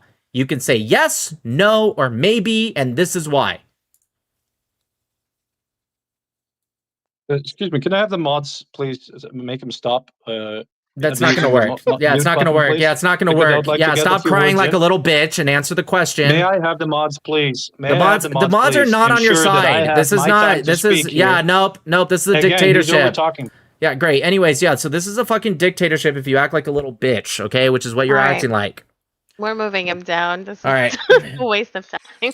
I tried. I'm sorry. It's I okay. regretted it. I tried.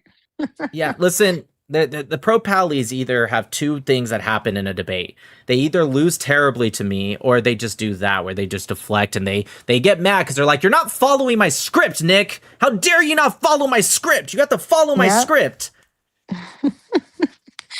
Crazy. Wow. Okay, so I think maybe we're done with these people. And Dash, do you have the questions? Maybe a couple questions. Nick, you gotta go, right? You said you gotta Yeah, go. Or you I want to can go ask. to No, the? I can answer one or two more questions, then I'll go. I'm gonna get to you, Okay, Mingle. sorry about that. I No, thought it that's would be okay. good. It's not your fault. No, pro-pallies are 99% not good, so it's not your fault. Mm. All right, let me pull up some of the questions here. Okay, so it was related to what I asked earlier, and then we stopped so that we could have that disappointment of a conversation. But what do you think would happen, in your opinion? What do you think would happen if United States and Israel stopped their partnership, stopped their alliance?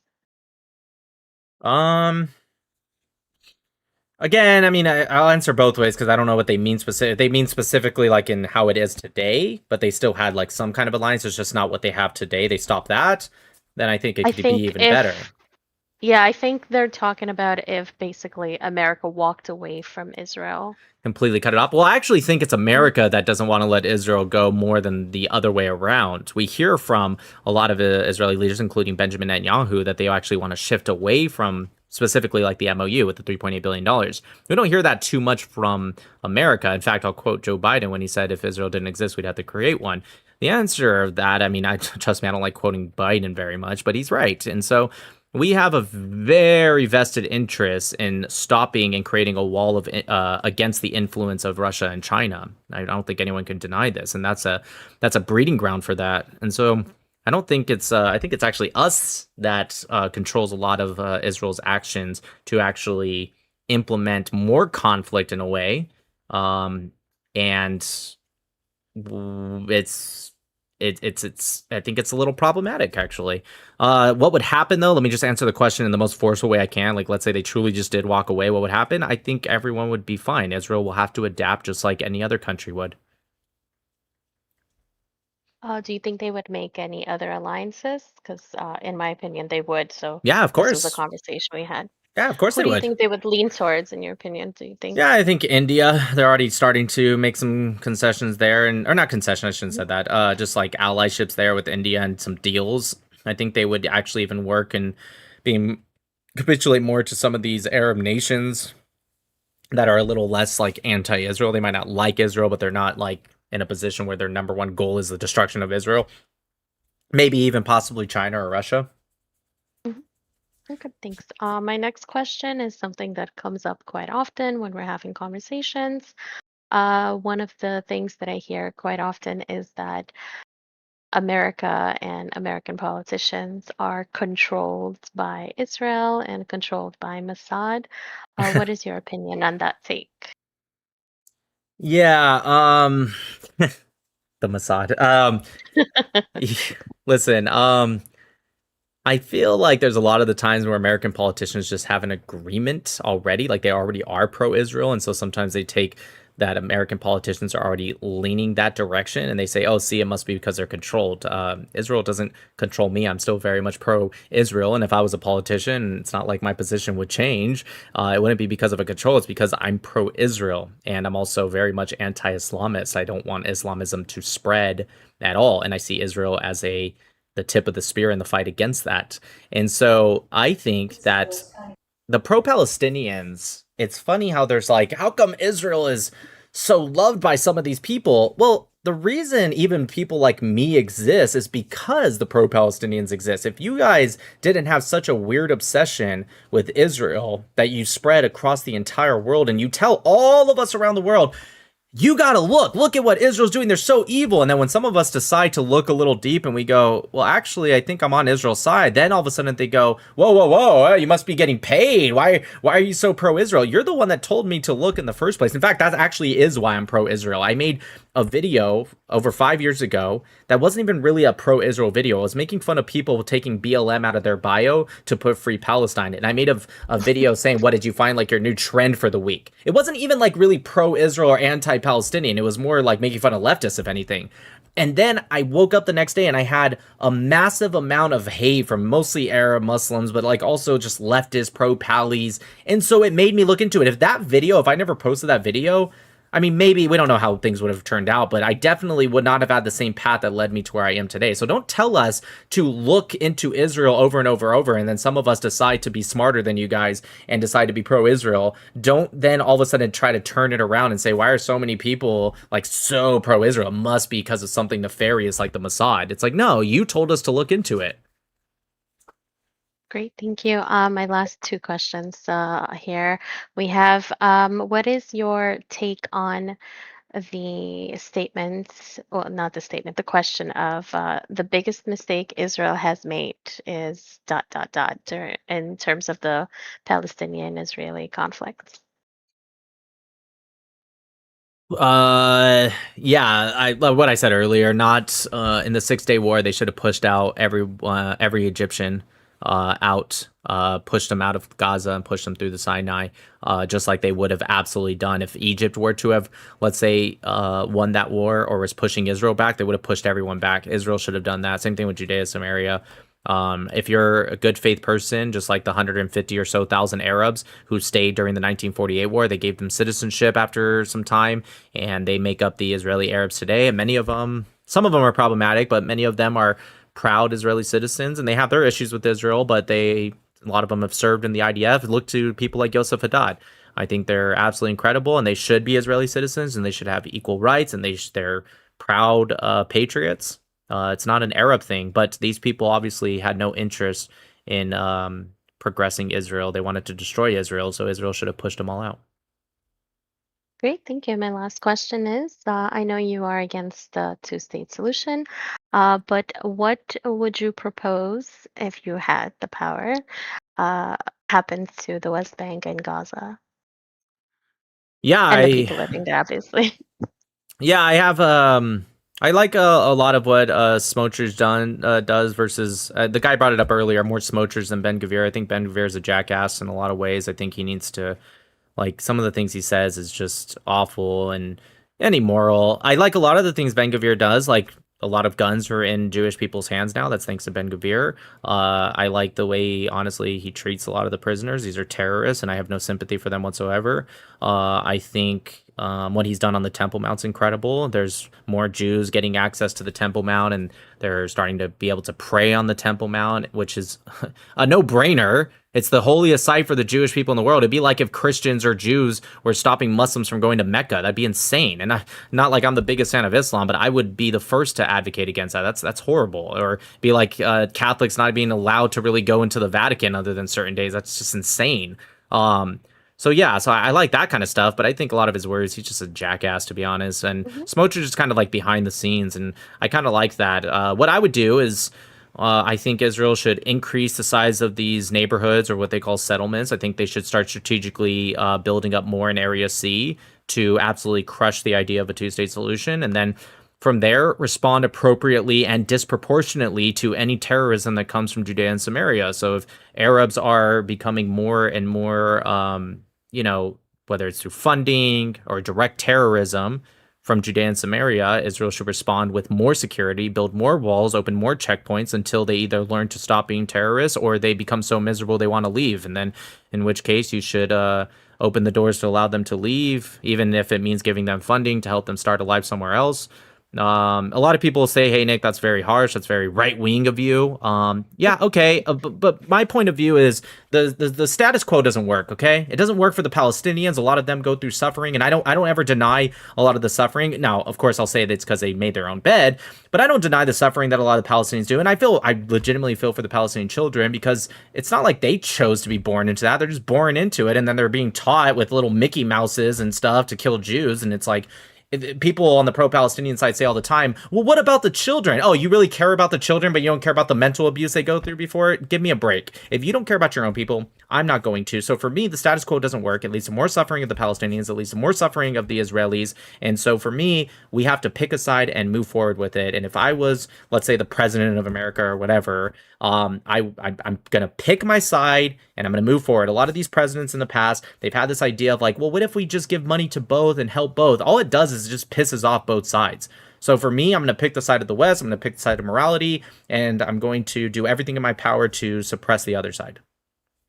Thank you so much. So we're going to end there. I do want to take a moment to thank everyone for joining. I am going to post Nick's socials if you haven't already seen it. It's also in the event log. Please make sure you subscribe and follow him. He posts, as I said, almost every single day. I know he does not post on Shabbos. So please make sure you guys are tuning in and listening. Nick, again, thank you so much. My lovely sister Duchess, my adorable adopted sister Ducky. You guys have done a Thank you, fabulous Nick. job. Always a pleasure. Thank you. God bless. Thank you. I And appreciate it. And also Nick has his own Discord too. Join. We should include that so everybody could join if they want to keep in touch with him there too. He's pretty active there. yes, I'm going to post the link for that as well. Awesome. All right. Thank y'all. Thank you. Have a good night. And Get we'll some see rest. you guys in the Jewish lounge. Yes, we're gonna go to the Jewish lounge. All right. That was fun. Yay.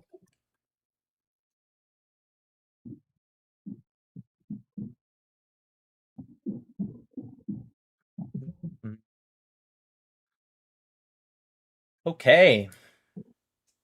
Probably head over to Mingle. Do we have anyone in the guest request though? Here. Let's see.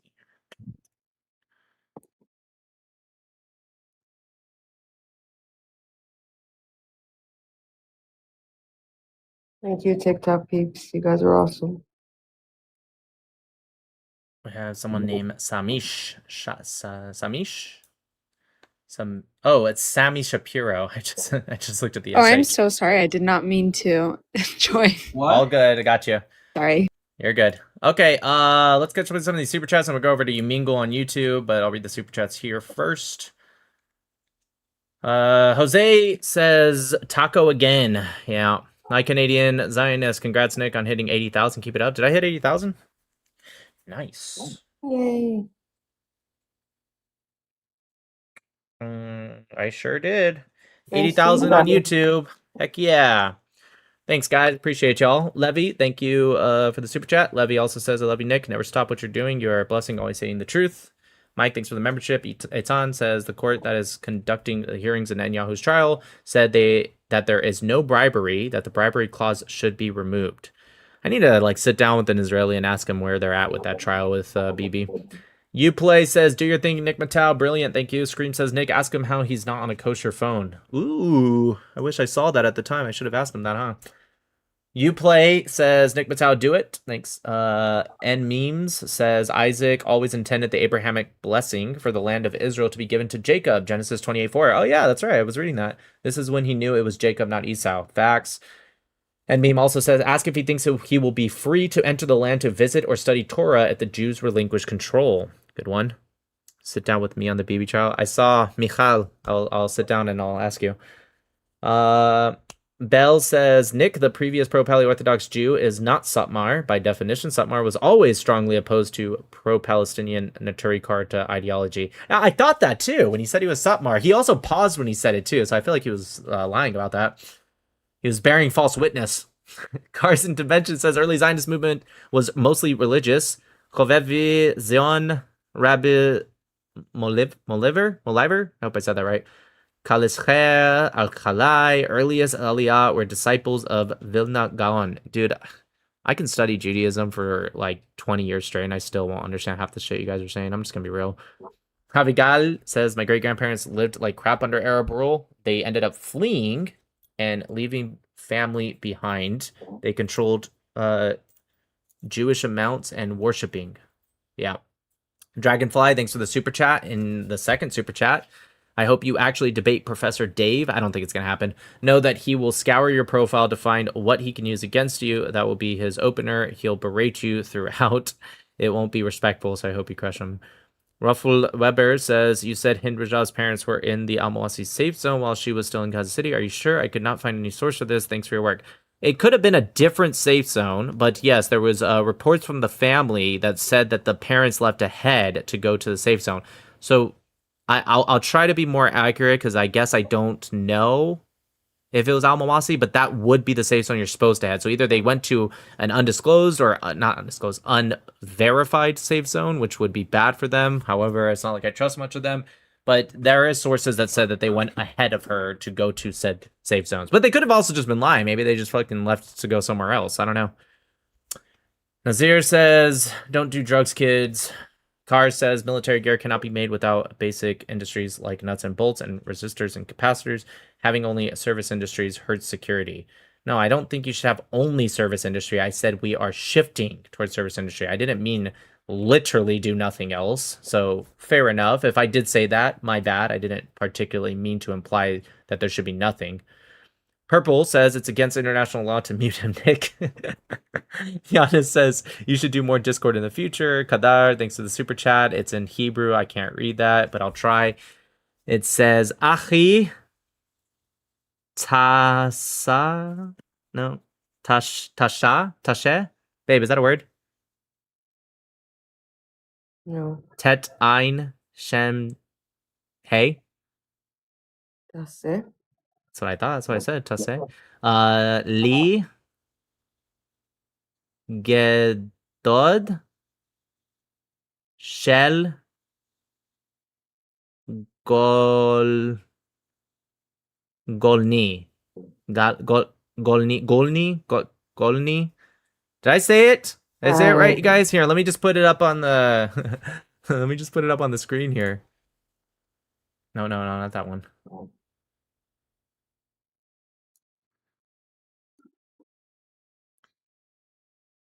Golani? Oh, maybe it is Golani. Yeah, that's probably true, actually. Yeah, I'm just gonna type it into the chat.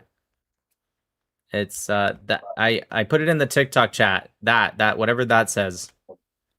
Anyways, Bob, well, someone translates that for me. Hey Nick, you just posted on YouTube Bob just posted on YouTube a reaction to my 1v10 debate with the first guy. You guys go check out Bob and his opinion on his YouTube. I added commentary and sources that you use. Great debate. Glad to be your mod. Thanks, Bob. Ebit says, here's some residuals from Then Jewish Weather Machine. Thank you. And Astra says, I'm Singaporean, staying in Malaysia, and you have enlightened me a lot on the Israel-Palestine conflict, especially with Malaysia being pro-Palestine. Awesome, that's great. All right, you guys, what did he say? Dude, make me a Golani Platoon, got it. or battalion or something. Gotcha. Yeah, I'll see what I can do.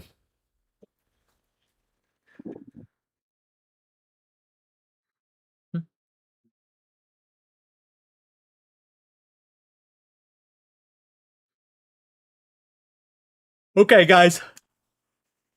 Oh, is there people wanting to come up? Are you guys pro-Palestinian that want to come up? Are you pro-Palestinian? Platoon of kids. Ah, got it.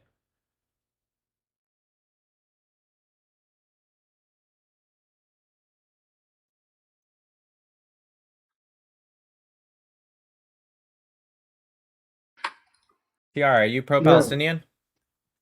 Yeah, I am. All right, what's up? What's on your mind? You know who you need to debate? You need to debate Nick Fuentes one day. Okay, will do. What's on your mind? So why do you support a G-side going on in Gaza? Okay, well, obviously I don't agree with you that it's a genocide, so why don't you just tell me why you think it's a genocide? How old are you, sir? I'm 19. Mm-hmm. I responded to the person in the comments, yeah. But so it's a genocide because they're trying to ethnically cleanse Palestinians from Gaza. What is and ethnic they're doing cleansing? that by killing them. But removing a group of people from an area. Right, like in terms of like physically removing them to another area, correct? Well, either that or just killing them. No, that's incorrect. Genocide is specifically, first off, genocide is not even against international law. Okay? Now, or sorry, not genocide, ethnic cleansing. Ethnic cleansing is not even against international law. All right? Now, certain actions of ethnic cleansing, how you do it, absolutely can violate international law. So I don't want to, misconstrue and make it seem like it's not at all. It just depends on how one does it. But for you to say it's a genocide, which is the special intent to destroy a protected status people, for you to say that and then to say they actually want to ethnically cleanse them, which is defined after the Yugoslavia conflict, specifically as to remove a people out of an area via terroristic means to make an area ethnically homogenous, you just debunked yourself. Is it ethnic cleansing or is it genocide? Well, it's a genocide. Okay, not so really. not ethnic cleansing. Okay, so I have to ask you the question again since you debunked your entire point. So let's start from the scratch. How is it a genocide? Because they're killing the race of the Palestinians there, the Palestinian people there, and I assume you mean nationality, Gazans, right? Because I don't think you think they're genociding the Palestinians, their right? race is Arab. Their race is Arab, Well, but nationality. well, 1 second. Their ethnicity is Arab, not their race. But okay, so you believe they're trying to destroy the Gazan people? Is that correct? Yes. Okay. So what percentage of the Gazan people, even if you include all terrorist deaths, all collaborators, not just civilians, you can include every single one, according to Hamas at least. What percentage of the Hamas? 1 second. It doesn't matter if you like them or not. I also don't like them. I'm simply saying that obviously that if they were to say something, it would only be in their favor. Okay? So instead of answering with something that's irrelevant, why don't you just let me ask the question, yeah? So what percentage of Gazans have been killed, even if you include all terrorist deaths? I mean, I don't know. I don't Just know. take a guess. Just take a guess. Your claim is that they're trying to destroy the entire people. Okay, so just take a guess. What percentage? Well, for like right now. Yes, that's not an answer. My question was what percentage. I don't know if you know how percentages work, but it's generally a number. I don't know, like 10%? Okay, do you think 10% is a genocide? I mean, it's not a full genocide, no, but that's it's not a full genocide. Oh, it's like a quarter of a genocide. What I mean, they're committing it's a tenth of a genocide? It's a partial birth genocide. Got it. Okay, then if you look at it like that, then I'm just curious. Does Israel have the capability to destroy the entire people? Yes, they do. Okay, so why is it only, by the way, it's not at 10%, it's actually at 3%, so that's embarrassing for you. But let's just pretend it was at 10%, because I'm trying to figure out how even you could answer, even though you were incorrect, it's closer to 3%, but I'm just trying to figure out how you answered that way and you thought that's good enough for you to determine genocide. Because, okay, if you look at it like that, then they're trying to destroy all of them, but they are not destroying all of them. But they have the capability, so what's stopping them? Well, because they're not doing it. If they do all that, then more people and more countries are going to start going against them. Okay, so your new claim is that they want to commit a genocide, but they have not done it at all, because if they do, stop. No, stop. We're going to go through the process here, okay? You said they're committing a genocide. I said, okay, genocide is to destroy or protect your people. You said, well, they've done that with 10%. Again, super incorrect, but let's go with it. And I said, why would that be a genocide if they have the capability, right? And you said, well, they do have the capability, but they're just not doing it because if they do, the world will be real mad at them. They're real mad at them right now, but they'll be really mad at them, okay? So why... First off, is the world accusing Israel of genocide already? Yeah. Okay. A lot of so people, what would happen if Israel actually did the genocide? Because you said right now they're not doing it because the world will accuse them of genocide, I guess, but they're already accusing them of genocide. So what is stopping Israel from actually genociding the Gazans? Well, then the UN and thing would get him. The UN would get involved. But the UN has gotten involved. So what would happen if Israel actually committed the genocide? You said right now that the world's already accusing them of genocide. The UN has already accused them, multiple but they committees. would start actually taking action. So what's stopping the UN from taking action now then? Because, I mean, the UN is run by Jews anyway, so... The UN is run by Jews? Which Jews? Which Jews? I mean, everything is run by Which Jews? Which Jews are running like Gutierrez is the UN Secretary General, who is very anti-Israel all the time. constantly anti-Israel. They just put him up there. Trust me. Okay, fine. Let me. Who's they? Yeah, Who's who, they? just He tell was us voted who. on by Yeah. the UN. What do you mean who? Who? He was voted on. The Jews. The Jews voted. All the countries are represented by Jews. Well, I mean, every country's leader is put up there by the Jews. So Every yeah. country in the world is put up there by Jews. So why are the wait, hold on. If the entire countries are put up by Jews, then why are the countries coming out against genocide? Why don't they just get every country in the world to say, nah, Israel's doing a justified war? Well, most of them are. No, they aren't actually, but nonetheless, I asked you 5 seconds ago, is the world accusing them of genocide, right? By the world, governments, UN, committees. You said yes. So if Israel has controlled every single government in the world and every leader and every politician, why wouldn't they just have them all come out and say, you know, actually, this is a justified war? Because if they all say that, like, the people are gonna start actually realizing, like, what are we doing? How would people? Like, hold on, wait a minute. How would people realize it? How? Because let's say every single country is saying, I'm telling you how. Look, if every country is saying, "Oh, Israel is not committing a genocide; they're doing a good job," aren't the people gonna start realizing? Like, Why would who's they realize? controlling Why? them? But why? How would they realize? Wouldn't they just be like, yeah, okay? No, they're not gonna. How? How would people realize? 1 second, hold on, Hammer. How would people realize? Because the people are gonna see that. Their Okay, how do they? governments are Okay, just great. How would they see it? How would they see this genocide? What do you mean how? How, dude? It's not a fucking trick question. How would they see the genocide? Like online. Okay, how though? If just wait, are you saying the Jews control all the governments, all the media, but they don't control that media? I mean, the Jews do control most. Okay, of the great. media, So they yeah. control that media. So they just stop that. They tell their governments to come out and only produce, you know, the videos that the Jews tell them to produce. It's all good stuff, targeted strikes, Sinwar being killed. If they control everything, why wouldn't they just get everyone to say all this? I mean, they do. Doesn't They everyone say don't. Now, that- can you stop? Just answer the question, dude. Stop with this like absolutely insane take. Like, oh, they all do say that. No, they don't. They say everyone says the let me tell you opposite. something. No, Doesn't answer my everyone question. say- Nope, answer my question.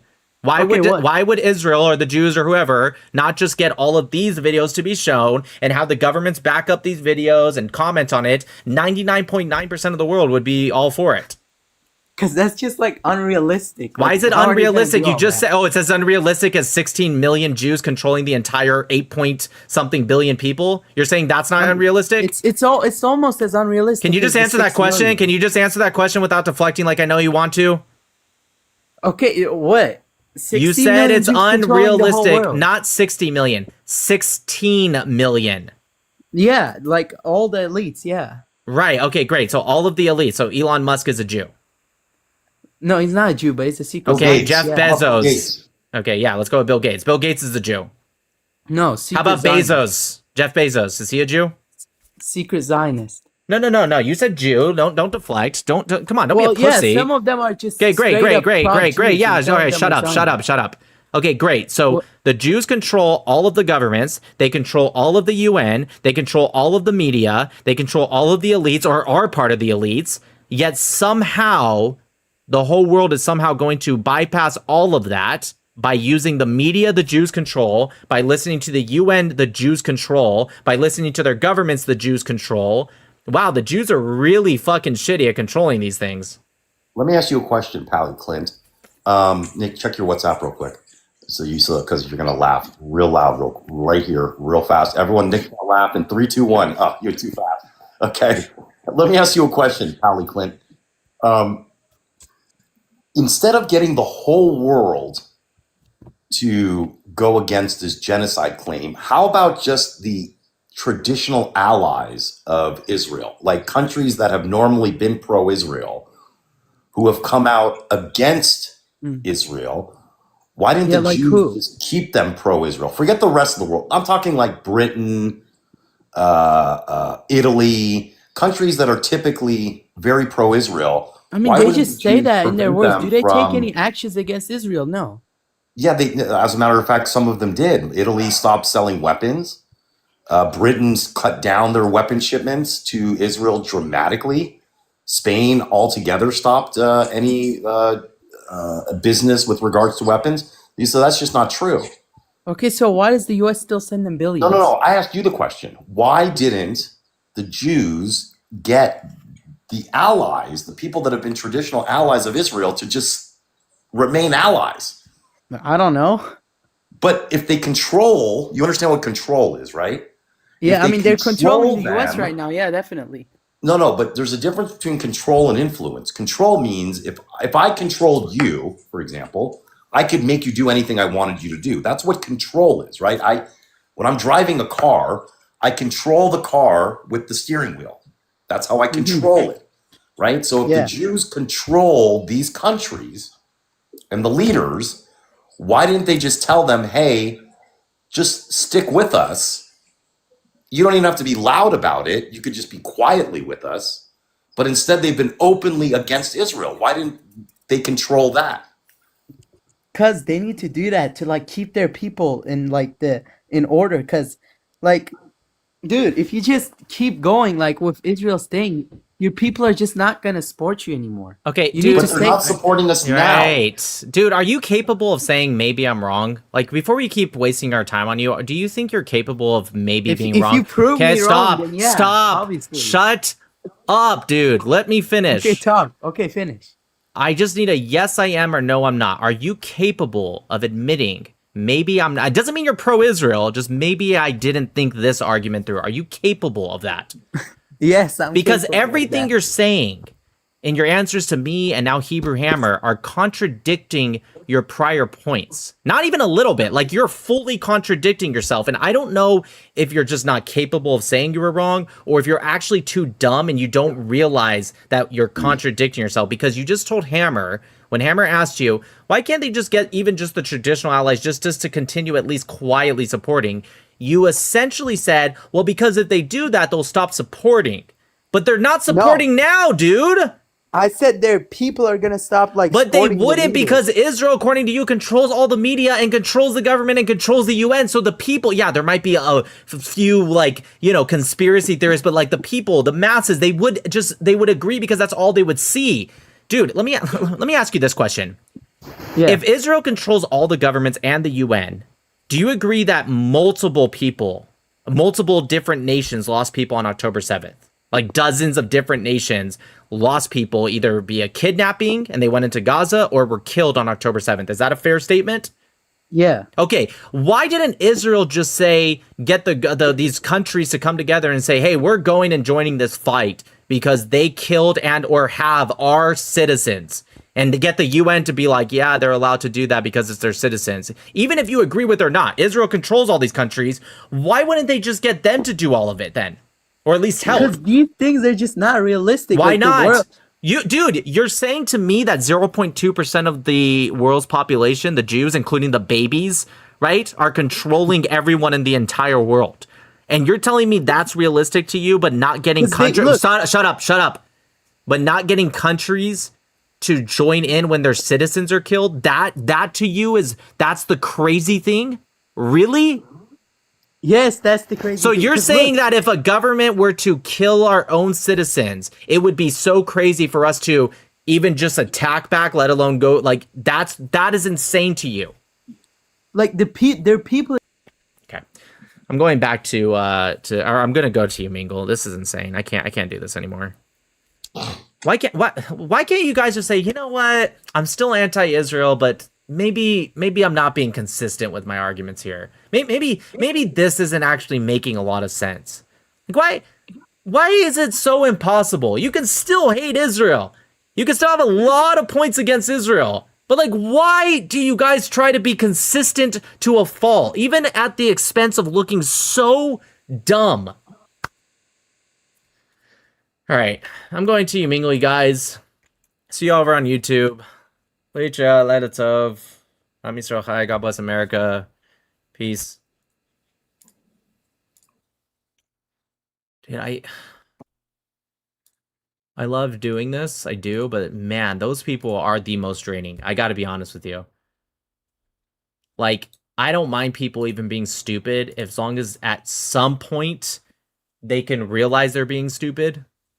But like the ones that are like legitimately just no matter what you tell them, even to the point that they're admitting they're saying stupid shit, that they cannot just say, I'm not making my point here. I'm not doing good. Whatever.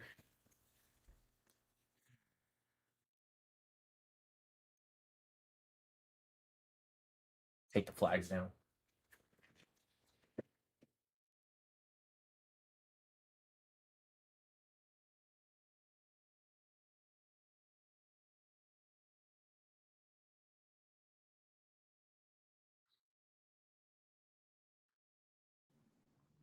Hello. Should we go back to the end or not? I don't think he's Israeli. I'm not Israeli. I'm American. Nigga, my neck, yo. Nigga, wallah, he put out.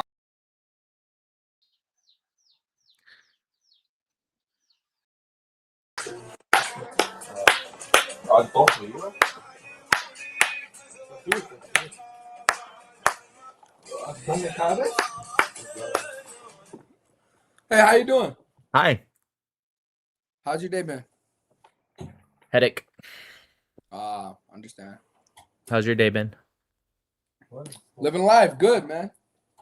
Living life, enjoying the world. What can I do? Anything better? Awesome. Heck Well, yeah, man. I hope you keep having a good day then. Thank you. No. Oh, sorry. I forgot to turn on the camera, you guys. My bad. What's up, Nick? Yeah, what's up, dude? Not shit. These people are retarded. They don't know anything. They just only say, Stalin did nothing wrong. What do you think about Stalin? Stalin. Oh, you're saying Stalin did nothing wrong. Stalin did nothing wrong. I'm pretty much against his government-owned groceries. What? Why? What was so terrible about Stalin? Why'd you cut me off as I was saying it? Yeah, say it. So the government-owned grocery stores led to the bread lines, and it led to the deaths and starvation of The many bread people. lines, the starvation of many people. What years? Does it matter what years? It does, because after. So you're a certain saying it's year, there okay was to never starve people in famine. certain years versus other years? No, because you don't know anything about it. How many? So What why were don't you the just tell czar me? famines? What were the czar famines? Do you know what the czar famines were? Yes or no? Okay, No. Okay, I you feel don't know like what the czar famines are. I'm gonna tell you. I'm gonna teach you. I I'm feel gonna like teach you wait, 'cause I have to what? Stop teach you. 1 second. Let me just ask you a Well, question real quick. So right. you ignored what I said to bring up a No, very I'm one sec, giving. I'm dude. giving Oh you my god, context. I'm I giving you understand, but context. You why do won't you know? listen. How do you know I'm talking about that specifically? Because I'm giving you context. When you mentioned that, okay, is it okay if we start one people from this year and then we stop it next year? That is your point. What my point is to say that this famine, the last recorded famine, by the way, was from what years? Do you know? In the USSR? No, you don't know. Do you or no? Okay, you don't know. The last recorded famine was from 1932 to 1933. It was the last famine. When did the USSR become a state? What happened Sorry, in what? 1917? What happened in 1917? What are you asking specifically here? I'm giving you context. You don't know A context. lot of Okay, things so happened next in 1917. What are in you asking Russia, we're me? talking about Russia. Do I have Uh-huh. to spell everything out for you, or are you I'm just just retarded? confused. Are Okay, you in denying? 1917, what happened? I am Are giving you? you context. You won't talk. I am asking you questions. You won't answer them. Then you I'm give me trying another to question. answer, but You know you're fake. I'm What? answering you, but you're You're not acting a answering it. little, I you're literally acting a little. said what? Listen, I'm Yeah, go ahead. open to Yeah, I'm open understanding, to. but the way you act makes me really feel like you're being too defensive, and so it makes me I'm feel not being like too 1 second, defensive. you keep cutting me off. So I'm Dude, you open. keep. Okay, What? Jesus Christ. I'm open to learning that maybe there is more context, but the way you Right. act and the way you speak and the way you cherry pick very specific things when I didn't even I'm say not out, oh cherry my God, you're picking. doing it again. The way No, you're just defending your point. Go ahead. I'm trying to go ahead. I really am. Go ahead. Anyways, the way you keep saying like, well, let's talk about this specific year. Yeah, maybe that specific year does have context, but are you denying everything else? No, I'm giving you context. You're Oh my giving me God. If you would okay. if you would let me expand on it, you would understand I'm not So then saying, just okay, well, expand on this year it. Just I expand am on you. it. No, you keep Okay, asking me answer my questions. questions. Okay, That's not okay. expanding. That's asking. Expand. Go I am ahead. asking if you know it, because if you know it, I can say more. If you already know about it, I'd expect you to have certain information. I know about What the happened in Holodomor, but 1917 that in was in Russia? It's not from. 1933. It's not. So dude, I'm It's not trying. pronounced Once Holodomor. again, It's you pronounced keep. Holodomor. You're I retarded. You're retarded. You don't know anything. okay. A couple God, you're things. just retarded. Wait, why are you Hey, skipping? speak You're about to faster, skip, aren't then. you? You're about to skip, What? aren't you? Yeah, because you're retarded and I you won't speak understand, fast but enough. And I tell you questions and you won't I'm you won't trying to answer them. answer. But what And you then you ask me, do, why won't you he's answer gonna my skip. He's gonna questions? skip because I'm. Yeah. And I'm speaking right now, and you're interrupting me. So you actually What? interrupted. You asked me a question and immediately started No, I speaking. was You're giving doing it you again. You're context. I was interrupting. giving you context. Go So ahead, what you talk. did was you asked me a question and then you immediately started speaking. You didn't even give me a chance to answer the question. I did give you a chance. You didn't. I'm live right I now. We did. can rewind. You asked a We can give you a question time. and I gave you immediately time. you're doing it again. You asked a I gave you You're doing it chance. again. So you asked You a literally, question and this is your whole point, right? This is your whole point that you won't actually answer the question because you're retarded, and you I'm would trying realize to after answer your question right 1932, now. the CIA came out and said yes, the I didn't USSR say has anything. perfected. Okay, great. Yes, you're just. And he skipped. Anyways, I was gonna go into the Great Purge, which was 36 through 38, but I don't think it worked. Yeah, what's up, man? How's I'm Lebanon? good, man. Shit, Why is it shit? because I don't know. What's still shit? What do you mean you don't know? I can't explain for you. My English is shit. All right, I agree. Lebanon is shit, but I just wanted to know what your reason was. My reason I work like 14 hours. I don't care. What's up, man? What up? He's on the wall. That's my friend. He's cool. Yeah, he's a cool guy. What's your view on Islam? Islam? Yeah. I think it's antithetical to the West, personally. Yeah, it wouldn't work with the West because the West wants pornography and alcohol and gambling and shit, and Islam I think that's a bit. doesn't allow it. I think that's a bit accusatory and disingenuous. I'm not necessarily for everything that happens in the West, but I think it's a little disingenuous to pick some of the worst aspects and say, oh, well, Islam doesn't agree with that, so therefore Islam's good. I think the things I'm against Islam for is not that. I agree with you. We should definitely not have pornography. Yeah, you're right. I did generalize that, but alcohol, I'm not necessarily against alcohol. I think everything in moderation, of course. And then what was the last one? You said gambling? Same thing as alcohol. Yeah. I think moderation is okay. But yeah, I agree. If it's an addiction, then that's a problem. Do you think fair that enough. people don't watch pornography in Muslim countries? No, I think they do, but I think there's more of an incentive to not watch it. Do you know there was a study actually done a few years ago where Pornhub actually released what countries had the which search results? Do you know which country in the world had the highest gay porn search results? Probably like Pakistan. Or It some was shit. Pakistan. So I wouldn't say it has Yeah. more of a. If it was more likely to not happen, then why would they be the highest in the world? Yeah, no, I understand what you're saying, but Okay. you know, that's just like the spike, isn't it? Okay. So my problems with Islam specifically is its treatment of women, the kafir, pedophilia.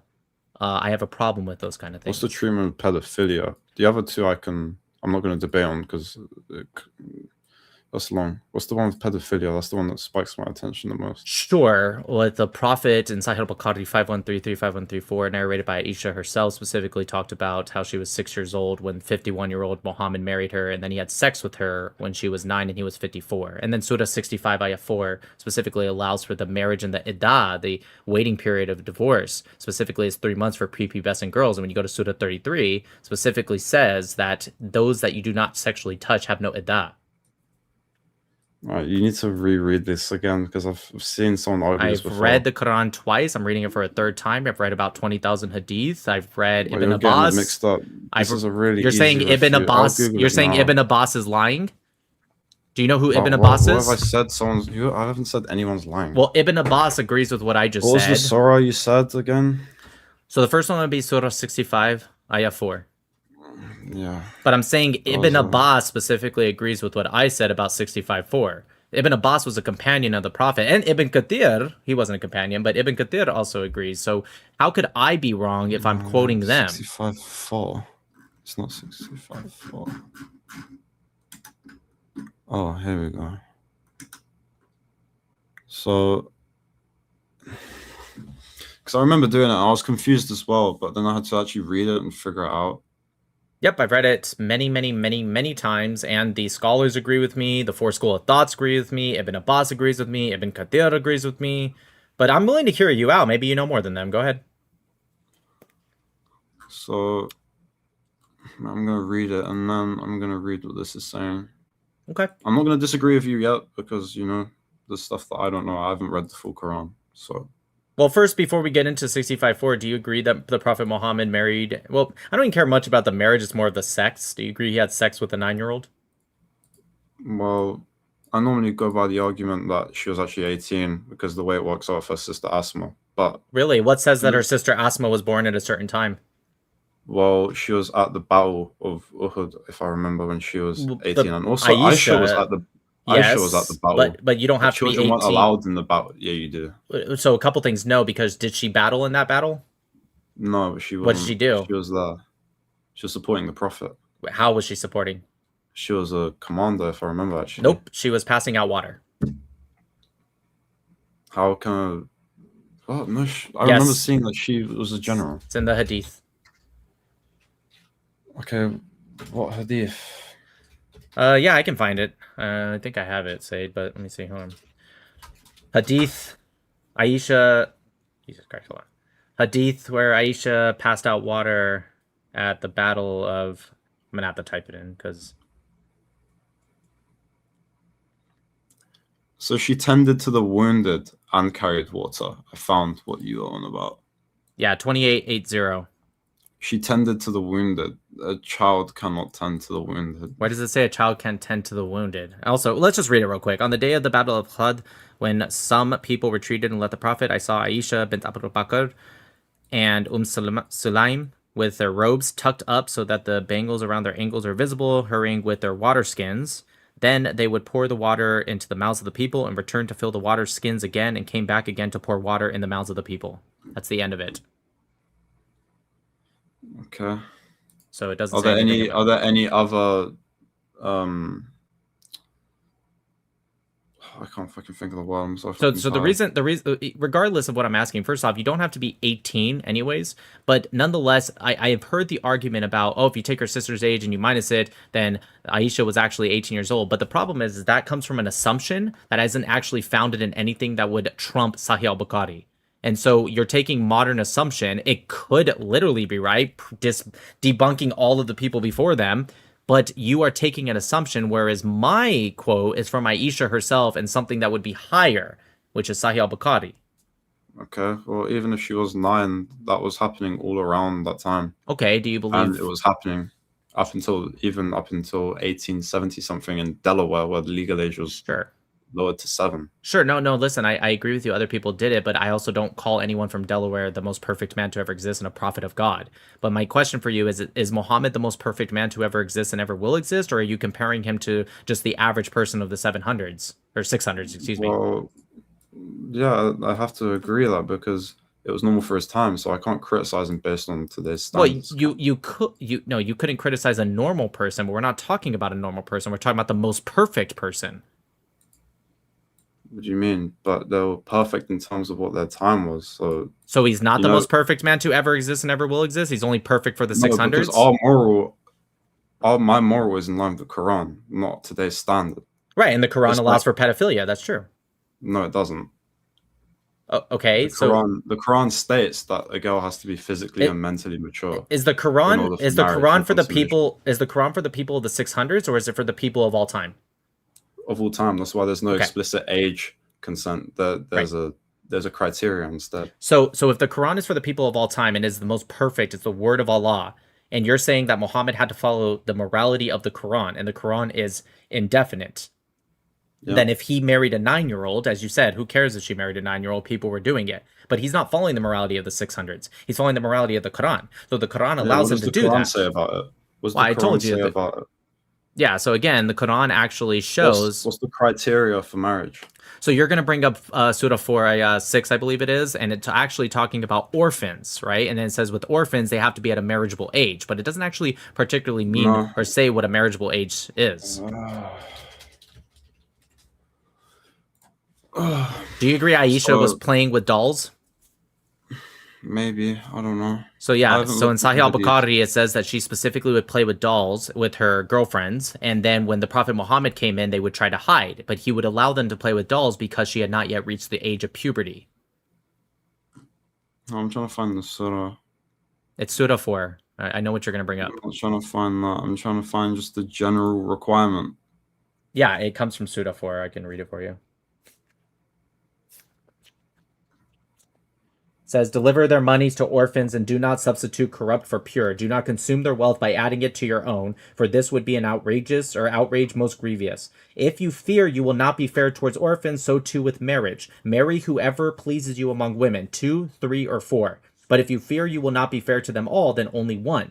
Or else what you own of slaves, what your right hand possesses.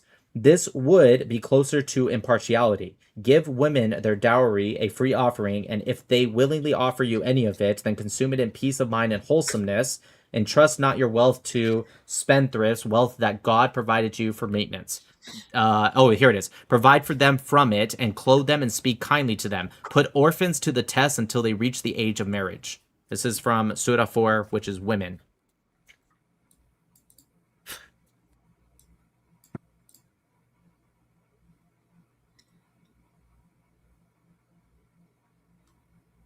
So why has this come from then that people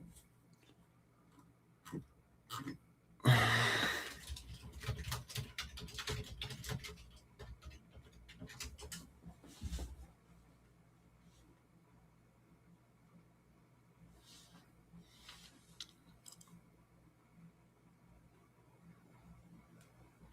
Okay, so what I've seen is that just because it mentions orphans, it's not exclusive to orphans. It's just like tattoos. We know that tattoos are haram from hadith, right? Even but the if hadith we only mentions women. Even if we assumed it wasn't only speaking about orphans, one, pretty weird for God to not point that out, but okay, let's go with it. Where does it say anywhere in Surah 4 that they have to be, let's say, what age do you think marriage is allowed according to the Quran? Or around what age? If you were to put a general gist around it, what would it be? Well, I don't know. I can't make a general age because we know that people mature at different ages. Okay, at different times. What is mature then? Able to make your own sound judgment and I don't know, be mature and physically able. Okay, what does that mean? Like, is puberty is that good? Well, I guess, yeah. Okay, so if a girl were, let's say you have a daughter, you look a little young, but let's just assume you have a daughter in the future and she hits puberty. Women today actually hit puberty at a younger age than they did in the 6th or 7th century. So even today, they would never probably, other than a few cases, they wouldn't hit puberty as early as 6 to 9 years old. But let's say a girl hits puberty at 10. Let's say your daughter hits puberty at 10. The next day, would you be okay with marrying her off? Well, not really, no, because as much as I go by my book standard, I don't think other people do, so it depends. Okay, what if somebody came to you and was like, I totally go by the standard. I'm a good man. I can take care of her. Would you marry her off? And he's, let's say, 54, just to keep it the same age. Well, I'm not used to it, so probably not, but... Well, people weren't used to it in the 6th or 7th century either. It wasn't common, even though it did happen. It wasn't common. Okay. In fact, if you go to the other hadith, Abu Bakr, you know who that is, yeah? Abu Bakr, the father of Aisha, asked Muhammad to marry his daughter. And Muhammad said, no, she's too young. And she was older than Aisha. So even Muhammad said no. So why was the Prophet never criticized for this then? Because he hated him, warlords hated him, but he was never criticized for this. So why is this only something that's recently come up? Well, yeah, so for a couple reasons. At the time, like you said, it wasn't abnormal. They were around, especially a bunch of Arab pagans who were even more, in fact, they were probably even worse than a lot of the early Muslims in terms of pedophilia. In fact, their own fathers would actually put themselves onto their own daughters during those times. So the Prophet Muhammad wouldn't have been criticized per se. But again, we're not trying to compare him to 7th century Arabs and most of them being pagans. We're comparing him to the prophet of the one true God, the most perfect man. It's like I'm not Christian or Muslim we're comparing him with our standards right now. Well, we should. Like, for example, I'm not Jewish, Christian, or Muslim, but Christians do believe that Jesus Christ is the Son of God. A Trinitarian believes he is part of the God, right? He is God. And so it would be like if a Christian came to me and let's say they're like, yeah, Jesus is perfect. And then let's say he married a 9-year-old at the age of 54, or sorry, a 6-year-old at the age of 51 and had sex with her at 54. And I brought it up and the Christian go to me and be like, yeah, but that was in the first century, CE or AD or whatever you want to say. So you can't really judge him. Yes, of course I am. If you call him perfect, or at least for Muslims, the most perfect, then of course I'm going to judge him. Would you judge Jesus? If a Christian said Jesus is perfect and he married a little girl, would you judge him? I don't know. This Really? is a hypothetical, so I don't know. You can't answer hypotheticals? I think I'm kind of half asleep, to be honest. I think that's an excuse. Of course you can answer hypotheticals. Of course you would judge him. If the standard is perfection, of course you would say, wait a minute, that doesn't make sense. So I understand, you're right. Under what standard is it not perfect? I'd say under the standard of morality, I think sticking a 54-year-old... Where do you get your morality from? Yeah, I think it does come from God, and I don't think God would want a 54-year-old penis to be shoved into a 9-year-old girl. So you've just made it completely sexual and weird.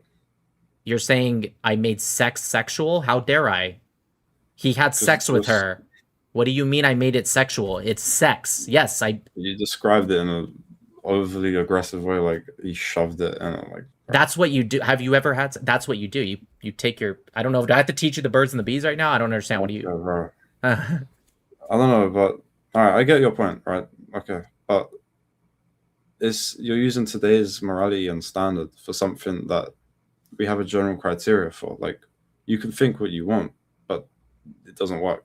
If my morality and standards of today are wrong, then why are you so nervous to say that you would marry a 9-year-old at 54 or marry off your 9-year-old at 54 to a 54-year-old? Why are you so scared to say that then? Have you updated your morality? How I'll be perceived. No.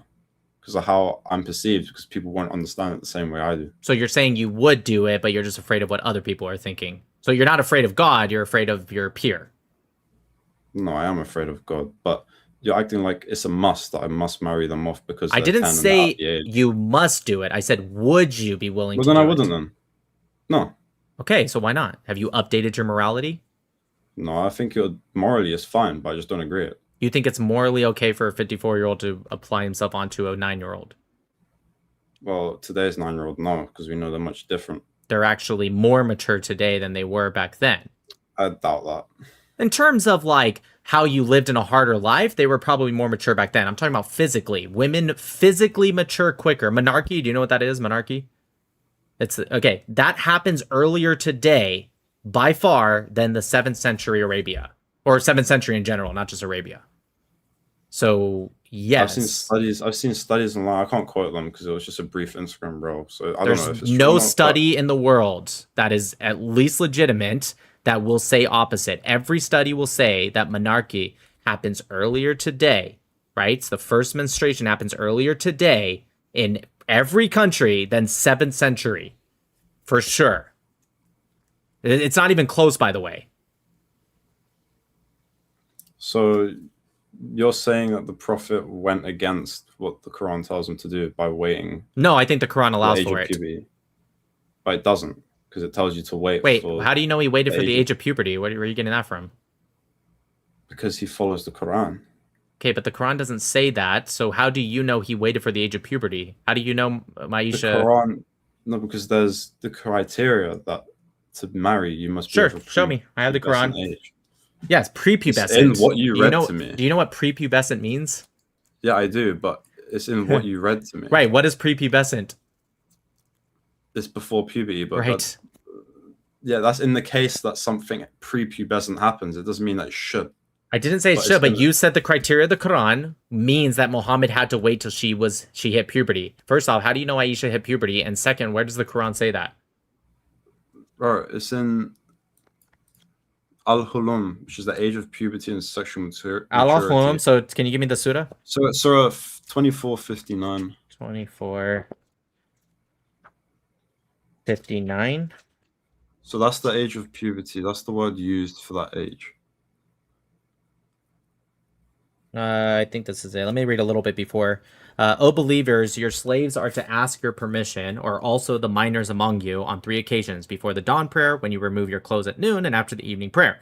These are times of your nakedness, but no blame attaches to you or them thereafter, as they go to and fro, each to each. Thus does God clarify his revelations to you, and God is omniscient, all-wise. When your children reach the age of puberty, they are to ask for permission, as did others before them.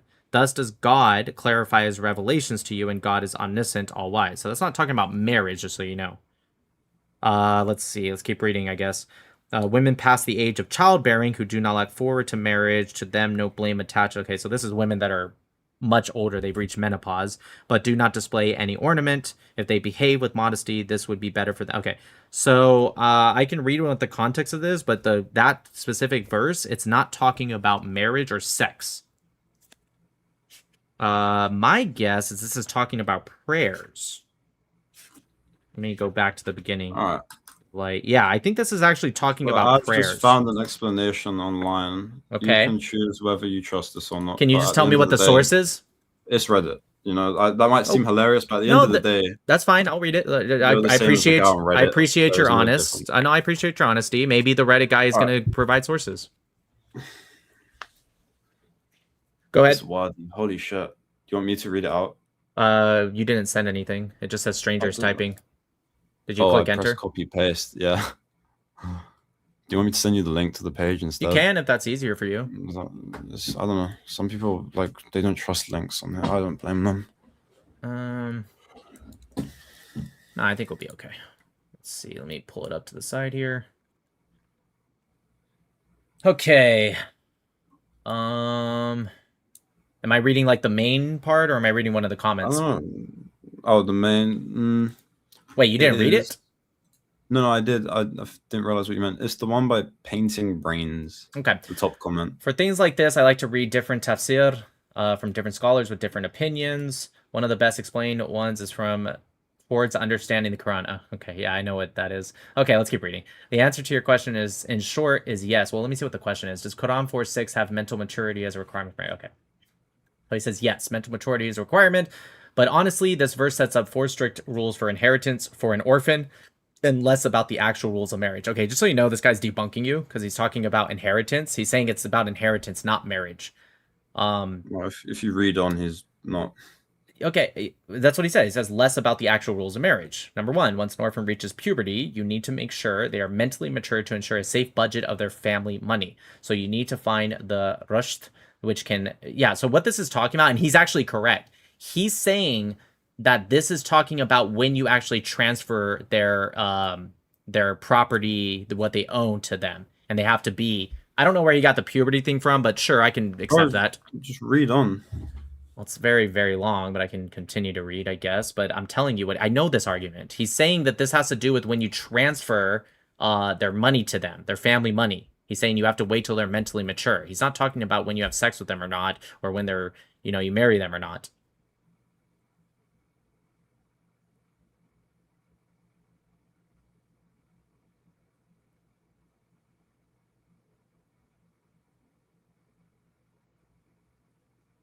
I mean, did you not read the rest? Because it kind of goes against what you said. Okay, why don't you just tell me which? I'll pull it back up. Why don't you just tell me which part to read, so I don't have to end up read the entire marriage. thing. It says, "But what about marriage?" on the next bit. All right. When you look at how classical and contemporary scholars break down this verse, aka he's talking about more modern scholars, but let's keep going. It actually tells us 2 major things about how the Quran structures marriage, maturity, and adult responsibility. The verse states, test the orphans until they reach the age of marriage. Then if you perceive in them sound judgment, release their property to them. By linking the age of marriage directly to the ability to handle their own wealth, the verse sets up 2 distinct milestones that define an adult Islamic jurisprudence. Okay, so a couple things. One, we don't know what the age of marriage means. We know, you and I, in today's day, but we don't know what they meant by age of marriage in the Quran, right? If you read Surah 4, where does it say anything about specifically what the age of marriage means? It doesn't. It gives the condition. That's exactly what I Right. told What you. are those conditions? That they're able to manage their own property. No, it says, well, the no, orphans. Age of marriage, yes. Says, okay, go ahead. It says the orphans must be oh fuck, where's it gone? I literally just fucking had it. I'll tell you, they have to reach the age of marriage, and they directly have the ability to handle their own wealth. Okay, and what's that for? This has to do with transferring the family property and wealth to them, and inheritance, Okay, stuff like that. so if you need to be at the age of marriage to transfer stuff, but you also need to be mature, then are they not the same? Yeah, what does mature mean? Mentally and physically able. Right, but what? Okay, what does that mean in accordance to, like, if you ask me, what does mature mean today in terms of, let's say, sex? I would say physical and mental too, but that might mean something different to me than it might mean to somebody in the 7th century Arabia. Like, for me, I wouldn't simply say puberty is mature. Physical, I'd say, has reached puberty and can handle a childbirth, like won't die from it, right? Like you're able to carry out your biological function. Mental, a 9-year-old could do that today. It wouldn't be fun, but there are stories out there of 9-year-olds giving birth. It's not, or maybe 10. I don't know, maybe the exact age. Let me see. Hold on. Let me just look it up just so we get on the same page. What's the youngest woman that's had birth to a child? Just like gave birth, whatever. It'll get it. Yeah. Oh, Jesus Christ. That's younger than I thought. This one was 5 years old, 7 months, and 21 days. A Peruvian girl. That's kind of crazy. I ain't gonna lie. I didn't think it was gonna be that young. I thought it'd be a little older than that. But still, okay. So that's 5 years old. She gave birth to a child. Sorry to cut you off, but like, this is Aisha at the end of the day. So although like, yeah, it isn't a clear standard, Aisha's like the Prophet's wife, and you know, like obviously I believe in God, so I believe everything happens for a reason. Right. Maybe the reason is exactly so what happened could happen. Like Aisha could live on past the Prophet, because if she was his age, say, or like older, maybe she wouldn't have lived long enough to carry on the hadiths and verify what we have. You know, that's maybe. Or maybe it's just something exclusive to him, where she's younger. Like it's not like you have to marry this younger girl, right? Because I get what you're saying. Like it's a sticky argument for me. I actually appreciate you saying that, because you sound like you're good faith, and that might be true. Maybe something was different about Aisha that Allah allowed him to marry her. I can accept that. I'm not a Muslim, so I don't, but I can understand that you accept that. But what I will say is that Muslims are using it today, though. Oh yeah, no, I don't agree with that. Like Iraq actually lowered the age of women getting married at 9. I don't agree with that. I don't agree with that. Okay, like, I mean, listen, okay. Well, how about I'm not gonna take people like and say, oh no, but they're fine because they're Muslim. No, I don't believe in that. Like you can't use your religion as an excuse. If you're going right against it, then you can't. And if you're cherry picking shit, then you can't. You know. Okay, like, fair enough. The thing is, even if them girls in Iraq or stuff were of the age, I doubt they wanted to, which is automatically against the Quran as well. So like, it does say that you need their permission, but what did Muhammad say was? What did he say was allowed to get their consent? I don't know. He said their silence. He said their silence is their consent if they don't say no. So, kind of. What do you think about the treatment of women in Islam? I think people take advantage of it a lot nowadays, especially. I think that a lot of the verses are misinterpreted. You know, if you can show me, hadith is different, and you know, like I don't know, but if I'm talking about the Quran here, if you can give me Surah 4, Ayah 34. Says for if a wife is disobedient, you first advise them. Oh, is it the strike one? Abandon them in their bed, and then if they are still disobedient. I saw this. It means strike as in to take, like either people have interpreted it as like a tap, not like a hit, because the word used in Arabic is something, or it means like a break, like a way. No, I agree. You're not supposed to beat them, and you're not supposed to leave a mark on their face, according to Ibn Kathir. But can a wife strike or tap or whatever a man if he's being disobedient? Well, no, but men are told to not be disobedient anyway, and I'm sure there's other stuff for men that women don't have. Well, I didn't say are men told not to be disobedient. Women are told not to be disobedient either, but sometimes it happens. I'm asking if a man is disobedient, because I'm a husband, we can be disobedient technically. Can a wife in Islam do the same thing to her husband? Or is it only to women? Well, I don't know, but I wouldn't necessarily say that's a bad verse. Like, it's not Okay, violent. I think it goes beyond just the verse. Women aren't allowed to do that. Specifically, and I know you say you don't particularly want me to bring up hadith, but there's a hadith of Aisha following the Prophet Muhammad, and he didn't know, and she was sneaking and trying to follow him. I don't know why. Maybe she was jealous, something. And then the Prophet Muhammad found out she was following him, and he struck her on her chest, causing her pain. Says that in the hadith. That's the Prophet Muhammad striking a girl on the chest. What hadith is this? Yeah, I can get that for you.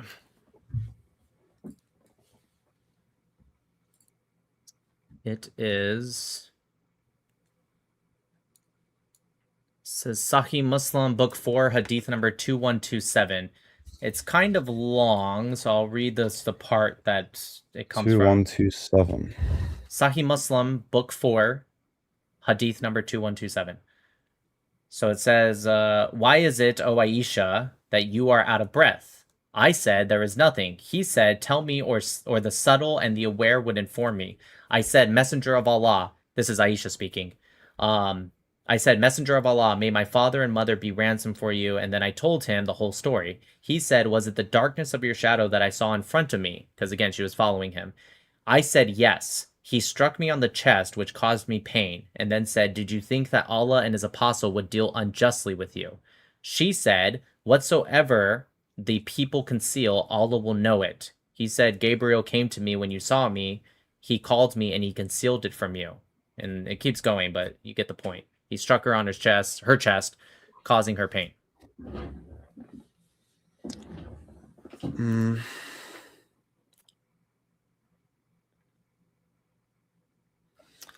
I've just read that the translations suck and that apparently the classical, I don't know. I'm not saying you're wrong. I'm not saying this is right. I'm not saying anything. I'm just reading what I'm reading. But obviously, I'm going to try to defend your point. I've read that the translation is wrong and that Aisha herself has narrated that the Prophet never hit a woman. So that contradicts what you said. I mean, look, I don't speak Arabic or read it, so I literally can't say if whoever you're reading is right or wrong. Neither can I. I can provide you the source if you want. No, I believe what you're reading. You're like I said, you sound like you're a good faith person, so I'm sure you are reading that. And hey, maybe it's true. Maybe it is wrong. I don't know. I don't know, like, because I find a lot of that happens, like with that strike verse. Like, people often interpret it as like a big slap, but it's just like a non-injuring strike. I want to say that there is. I think it's Sahih al-Bukhari 5825. It says specifically, one second. Let me make sure this is the right one. Yeah, so it says right here, narrated by Ikrima, Rifa divorced his wife, whereupon Abdurrahman bin Azubair al-Qurayzi married her. Aisha said that the lady came wearing a green veil and complained to her, Aisha, of her husband and showed her a green spot on her skin caused by the beating, because her husband beat her. It was the habit of ladies to support each other, so when Allah's messenger came, Aisha said, I have not seen any woman suffering as much as the believing women. Look, her skin is greener than her clothes. When Abdur Rahman heard that his wife had gone to the Prophet, he came with his 2 sons from another wife. She said, by Allah, I have done no wrong to him, but he is impotent and is as useless to me as this. Holding and showing the fringe of her garment, by Allah, O Allah's messenger, she has told a lie. This is what Rahman said. I am very strong and can satisfy her, but she is disobedient and wants to go back to Rifa'ah. Allah's messenger said to her, if that is your intention, then know that it is unlawful for you to remarry Rifa'ah unless Abdur Rahman has had sexual intercourse with you. Anyways, that's what he goes on to say, but he got told by Aisha, not just this woman, but the believing women, aka Muslim women, are being mistreated, and he said that her skin was greener than her dress from the bruises. And he doesn't address that at all. He actually addresses, well, he hasn't had sex with you yet, so you can't go back to this person. I feel like if he was really against, and that says beating, by the way, if he was really against, let's say, even just striking women, I feel like he would have probably addressed that immediately. But regardless, Anyways, look, we can go in circles and find different hadiths Yeah, saying different I things, agree. but yeah, I It was just interesting though. Like you've made me aware to some points that I don't know. Maybe I need to look at. You know, like For I sure. appreciate it. You know, it's not like I was really trying to convince you. I'm sure you weren't trying to convince me because we both know we're both going to stay with our opinion. So That's true. Yeah, I agree with you. Can't argue with that. yeah, do you stream? Like I see you on here quite a lot actually. I'm normally playing guitar in here. It's just like at the end when I come able to play guitar, I just see what people have to say on there. Yeah, I stream on YouTube and X mostly. So do you mind if I know? Yeah, my name is Nick Matau. Nick, M as in Mike, ATAU.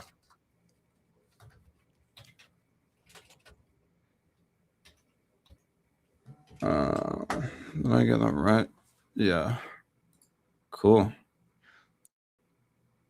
Okay, man. Well, God bless you and have a good one. Are you live now? Yeah, I am live right now on YouTube. Well, and Cool. on X actually.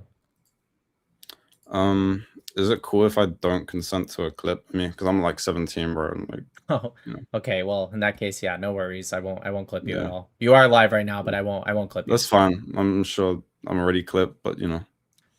I won't turn you to a video or clip anything of you or anything like that. It was a good conversation. No, you're good, bro. You're good. All right, God bless. Peace, man. Bye.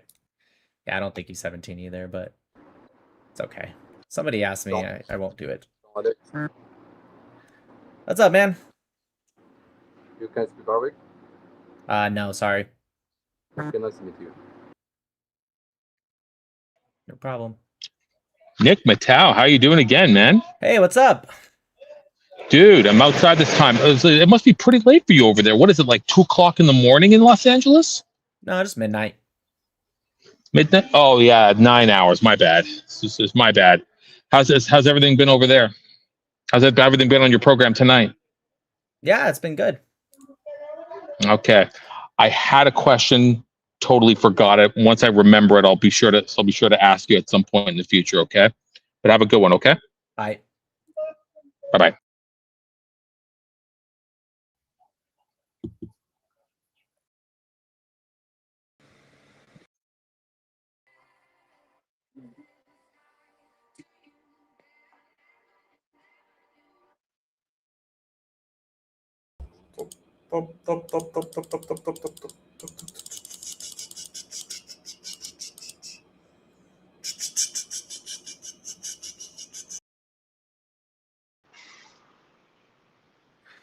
What up? What's up, buddy? How much, buddy? You in Canada? How's fucking America, you fucking piece of trash? Dang. You don't like me because I'm American? Nah, I'm playing. I fuck with the Americas. Sorry, what? Nah, I'm playing. I said I fuck with the Americas. Oh, well, why'd you call me a piece of garbage then? I'm just playing around with you, man. Fuck, man. Anyways, man, are you on a fucking streaming map or fucking what are you doing? Yeah, I'm streaming. You don't look Okay, what are you streaming? YouTube. You don't look Canadian. Nah, I'm from Canada, bro. Born and raised. Oh, I believe you're nationally Canadian. I believe that's your nationality for sure. Yeah. Where am I from? Like, you want to know, like, my ethnicity? Yep. I'm Palestinian. Palestinian. Yeah, oh yeah. That's awesome, dude. Yeah. So why aren't you in Palestinian and whatever it's called? Honestly, fuck, man. There's fucking no more Palestine, dude. It's fucking gone. What do you mean? Fucking wiped off the fucking map. I don't... My house in Palestine is destroyed. Your house is destroyed or the country's... Wait, I'm so confused. I only know about like people saying free Palestine and all that, but if you're saying it's gone, then why are people protesting for it? Because, man, they want their land back. They want their houses back. That's why. But it's all fucking gone. They're not getting that shit back. So there's like 0 Palestinians in what'd you call it? Palestine? Yeah, yeah, oh yeah. So there's no Palestinians there? Oh, there's Palestinians there, but there's really nothing left there. You know, there's fucking souls and shit. That's the only thing that's left. So there's no buildings at all? I'm sorry, I'm confused. Maybe you can teach me. There's no buildings No, there. I'm sure there's buildings. Like no, like I'm sure there's buildings, but like majority of Palestine is like gone. You know what I mean? Like it's not really Palestine anymore. You can't really fucking do anything. So like, what does it look like now? Fucking looks like a fucking construction site. I don't know what to tell you. It's fucking gone. It's fucking Let blown me up. look up pictures here real quick. Pictures of Palestine. Bro, why you acting dumb, bro? Like, why you acting dumb, bro? Like, you have a United States flag on the back of your wall hanging. Like, come on, man. Why are you gonna play dumb? What does American flag have to do with knowing what Palestine looks like? Ha ha ha ha. Nah, I'm playing. I'm not even from Palestine. I'm from fucking Lebanon. It says right here, it's Israel, and there's pictures. There's a lot of buildings. What are you talking about, dude? Yeah, bro. I'm not even from there. I was just fucking around. I'm from Lebanon. It's really nice, actually. Look at that. Yeah. I'm from Lebanon, bro. Honestly, I'm not even from there. Okay. Wait, what? Why'd you call yourself Palestinian then? Yeah, I was just fucking around. I seen the United States flag in the back. I just wanted to like bust your balls. Okay, so you're Lebanese. Yeah, I'm Lebanese. Yeah. Okay, so why aren't you in Lebanon then? Same question now. Oh, I'm going actually in the next couple of weeks here. Permanently or just like to visit? No, just to visit. Why don't you just go live there if you're Lebanese? Man, I don't really have my Lebanese citizenship. They don't give it to you? For being Lebanese? No, they'll give it. No, they could give it to me, but like I was just born and raised in Canada. You know, my mom, my dad were born and raised in Canada. Why did they come to Canada? Or maybe your grandparents or whatever? No, my grandparents are also born and raised in Canada. Okay, why did whoever come from Lebanon to Canada? It's like kind of far. My great grandfather was actually a very wealthy man in Lebanon, and he decided to move everyone to Canada for a better future. Is Lebanon a Christian country or a Muslim country? Majority Christian. That's not true. It's majority Muslim now. You mean that's not? It's majority Muslim. Are you fucking kidding me, buddy? It's not. After the Palestinian insurgency in Lebanon, which led to the civil war from 1975 to 1990, the Christians actually lost majority control. Okay, well, sure, it's a Muslim country now, I guess. Yeah, 230,000 civilians were killed during the civil war, mostly Christians. Wow, man, that's fucking terrible. Yeah, that's what the Muslims did when they went in there. And they killed all those Christians? Yeah. Or displaced them. No way. Fuck, man, that's fucking unbelievable. Why would they do such a thing? I think it's pretty common, isn't it? Muslims killing Christians. Isn't that kind of a thing that happens all the time in the Middle East and Africa? Honestly, man, I feel like in Lebanon, I feel like I get pretty, we get along with the Christians. I'm not sure, I don't know where you're hearing that information. You mean after slaughtering them during the Civil War? No, we slaughter the Jews, man. We don't slaughter the Christians. You just say the Jews lived in Lebanon during the Civil War? That's not true. There was not Jews in Lebanon. What are you talking about? They were fucking spies. They were all fucking spies. All the Christians were Jewish spies? They had to get fucking slaughtered. Is that why Boko Haram goes into Christian schools and kills them? Bro, who the fuck is that guy, bro? I don't know who you're talking about, bro. I'm just a fucking normal, ordinary Lebanese You say, who's that guy? I don't know why the fuck you're You know who Hezbollah is? Listen. Yeah, I know who Hezbollah Oh, you know is, who they are. Interesting. They're a Christian organization? Are you talking about that little guy? Hezbollah? Yeah, Hezbollah. You're talking about that little short midget kid? I have no idea what you're talking about right now, bro. Ask your stream. They think you're thinking of a guy... Yeah, bro, I know what Hezbollah is, bro, yeah. They think you're a dweeb. That's what they said. Yeah, I think your fucking chat are all a bunch of scumbag, rookie, goof, degenerate rats. How about that, buddy? Are you Muslim? Yeah, Muslim. Alhamdulillah. Alhamdulillah. Alhamdulillah. Yeah. Takbir. You fucking rat. Takbir. Takbir. You're a rat, you little fucking United States piece of bacon. Listen, buddy. You guys have any goats in Canada? Fucking rates. I slaughtered one not too long ago, actually. Do you fuck it after or before you slaughter it? Oh, bro, I fucking put the meat in my mouth and I let it melt in my mouth. In my mouth?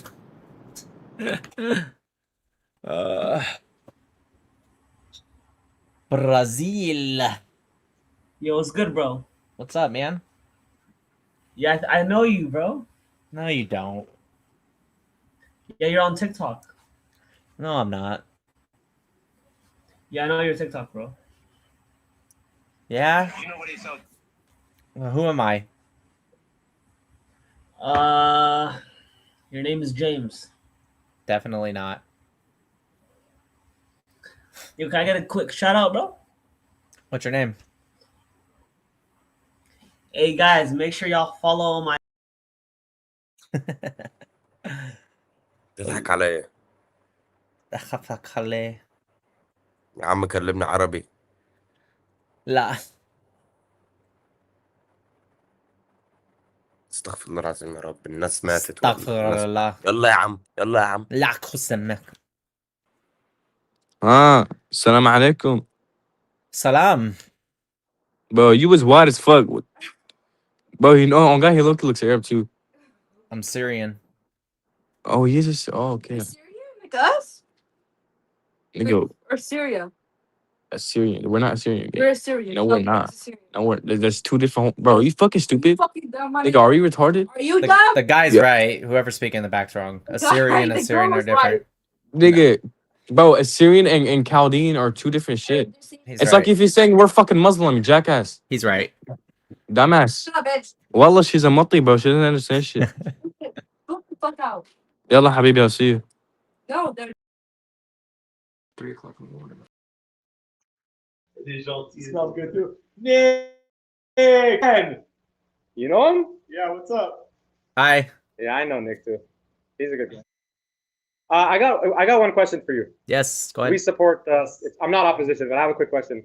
Me and my friend, I'm half Ashkenaz, half Sephardic, and me and my friend were going through like all the leaders from Israel, and all of them are ours. So how come none of them are Sephardic? It's super weird, actually. I mean, I would say that Ashkenazi grew up in the diaspora in a time where rhetoric and politics was more prevalent than the Sephardic and Mizrahi. And so I think that they just have a little bit more experience in that field. Trust me, I align a lot of the times more with my ideology with Zionism, more with the Sephardic and Mizrahi, because I think they're a little bit more like, hey, let's be more aggressive and direct, and I think that's the right answer. So I'm not saying this from a point of view that I think it's right. I'm just saying I think the context is that Ashkenazi are a little bit more involved in politics. Okay. Well, I hope to see like a bit of a change, a little bit of more mixing, because it's a bit suspicious to me, but either way, I'm half-half, so it's not that big of a deal. Well, it's not so. You just need to get more people in there. Like right now, you got like Ben Gavir. He's Mizrahi, right? What is he? He's a Syrian, isn't he? He's Iraqi, I think. Or Iraqi, I think you're right. Yeah, and then you got guys like he doesn't have the best. Yeah, he doesn't have a good reputation. right. He doesn't have a good reputation, so maybe you guys need to get people in there that are a little bit more professional. True. All right, bro. Thanks. We love you, man. Love you. Bye. Wake up!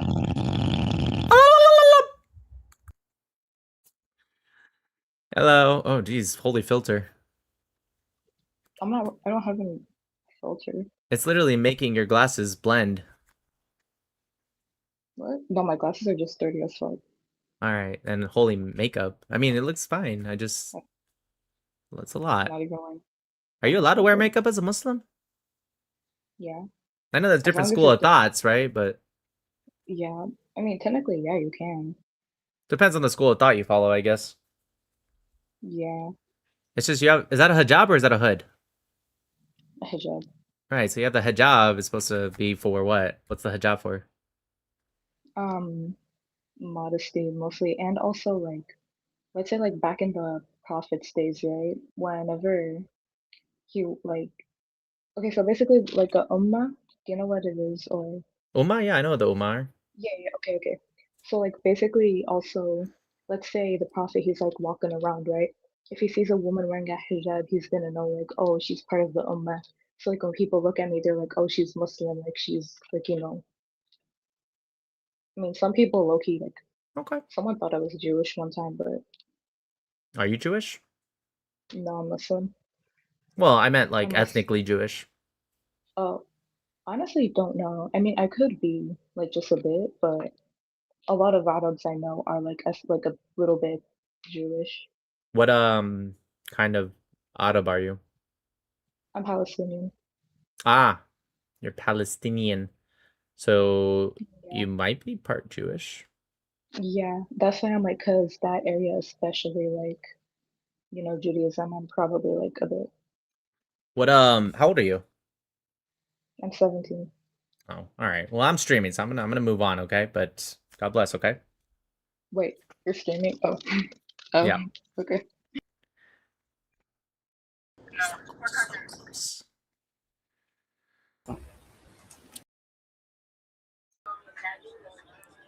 Hello.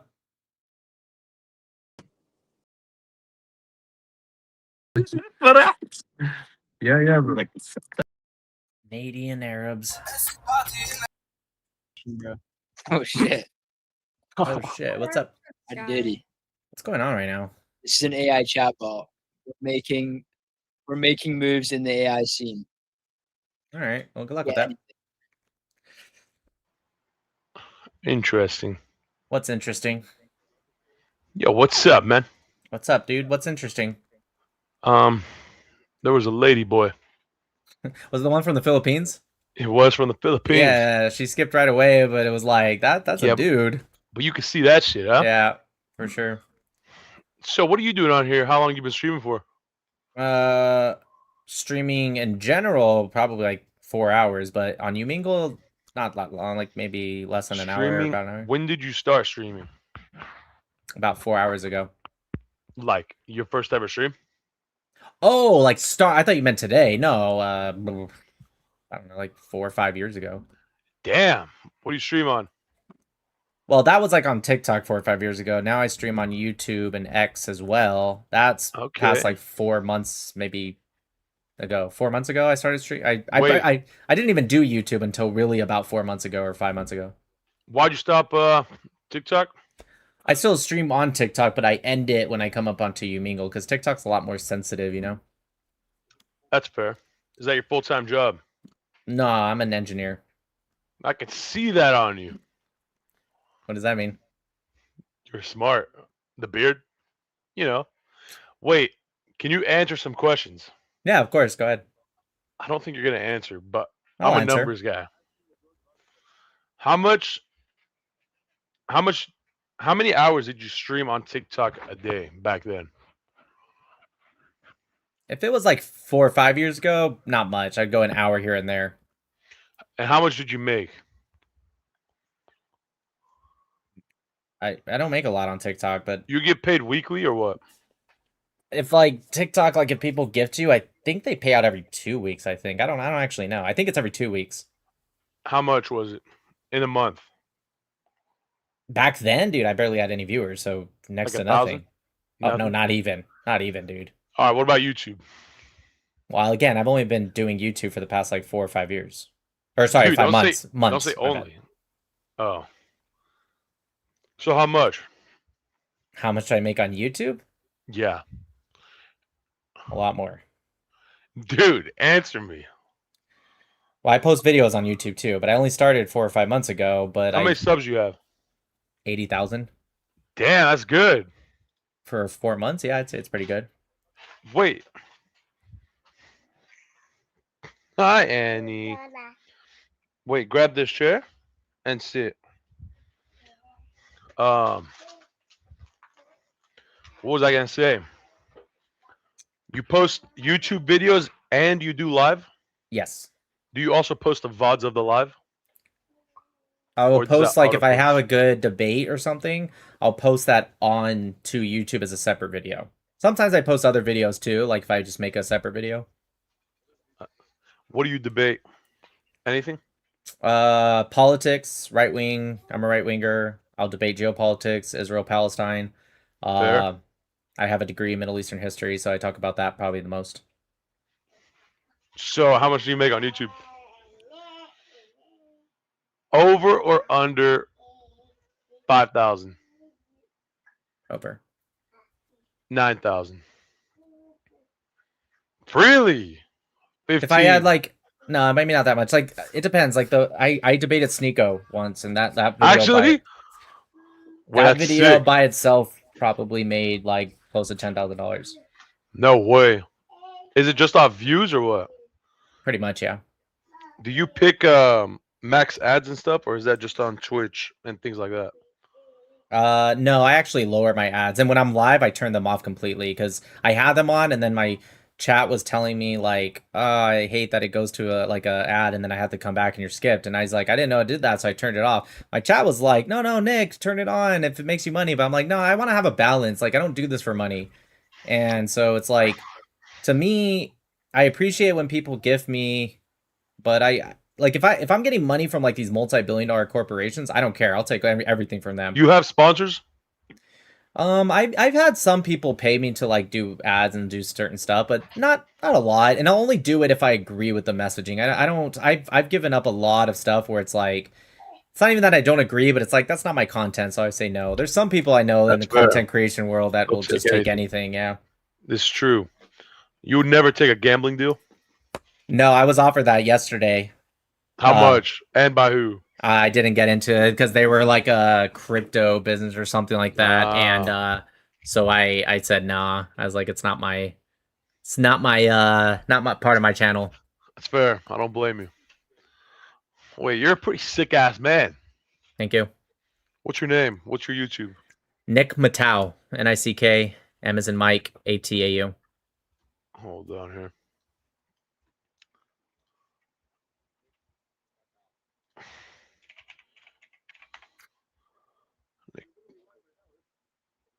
Oh, you're live right. Oh shit, you got a lot of people watching. Yeah, I guess so. Wait, that's a lot. Wait, how did you get to 80K subs if you just started YouTube? That Sneeko debate is when I first started, because when it happened, I was like, I need to post this on YouTube and just buckle down and make it. I already had a YouTube, but I wasn't really posting. I had like less than 1,000 subscribers. And so I posted it, and it was like number 5 in the whole world in terms of views for that week of hyped videos specifically. And then I debated Myron Gaines. I debated multiple people. Is most of your channel debates or all of it? Pretty much all of it, yeah. And you never did You Mingle before or what? Or any of this? It was relatively new. I was on Omi TV. That's where I debated Sneeko, but like You Mingle, I found because you can put like tags on it, and I like that. What was your name again? Nick? Nick, yeah. Why don't you do this full time? If you lock in here, you don't think you'll make more than engineering? Or do you like engineering? I can. Because from the sounds of it, how much hours you put in to YouTube or like all social media a day? 3, 4? At least, yeah. I mean, I'm not just that. I'm constantly learning and keeping up with the topic. So pretty much from, unless I'm at the gym or like eating. Now, why is your chat saying tell him your real job? Yeah, my real job is I'm specifically a nuclear engineer. I don't know if that's what they mean by that. That's sick. Well, actually, I'm an engineering inspector now. I was a nuclear engineer in the U.S. Navy for 12 years. Now I'm not really. How old are you? I'm 34. Damn, you're a healthy man. You got kids? I have a son. Atta boy. So, Nick, I used to stream. I did it for like maybe a month or two. Mm-hmm. And I got about 400 viewers live, which is pretty big. That's good. And I made the most was about $800 to $900 in the day. That's really good. But I stopped Do you think you would put me under your wing? No. You could say no. Why? I don't have time. What if let's say small creators came to you and said they give you 25% whatever they make, but you got to help them, get big. Would you do it? Is it helping them in an ideology I already agree Close with? the door. Go. What is it? Is it an ideology I already agree with, or I'm just helping them? Nah, you'll agree with it. It won't be controversial shit. No. Well, I do controversial stuff, but I'm pro-Israel. Am I helping someone who's pro-Palestinian? No, I wouldn't do that. You're pro-Israel, huh? Yes. Really? Very, yes. Tell me why. I read the history. Are you Jewish? No. I read the history. I studied it extensively, like a lot, and I came to that position. Intriguing. Hold on. Wait, you're with... Hold on. Wait, you're with Sneeko and Myron? I debated both of them, yeah. How do you get in contact with these guys? Or is it random? Sneeko was a little random. He was on Omi TV when I was also. And Myron, he blocked me after I destroyed Sneeko. And he was kind of running. And then all of a sudden it came to be where he had to debate me because it was on a TikTok live and they brought us both up at the same time. And they're like, hey, this is the guy you keep running away from, Nick Matau. And so he was kind of trapped. No way. Yep. And then we did a debate. What do you think about Andrew Tate? I think he's a piece of shit. Do you think he deserves to go to jail without any evidence? Nobody deserves. Nobody deserves to go to jail without any evidence. But there is evidence with him. Well, but there's not. Okay, but there is. I mean, he took a 15-year-old girl and, beat her, and this is on video. And he was, I think, in his mid-20s at the time. No. Now she said she liked it. Was she in the bed, or was she blonde or no? I can't remember because the video I saw the face was blurred. Blurry? Yeah. But, so here's what happened. Yeah, no, I know what you're. Go ahead. I know what you're gonna say, but go ahead. No, say it then. You're gonna say that she came out and she said like that's kind of her kink and she likes it. Yep. Yeah, but is that okay to do to a 15-year-old girl just because she likes it? She was not 15. She was 15. He said she was 15. There's no way she was 15. She was 15.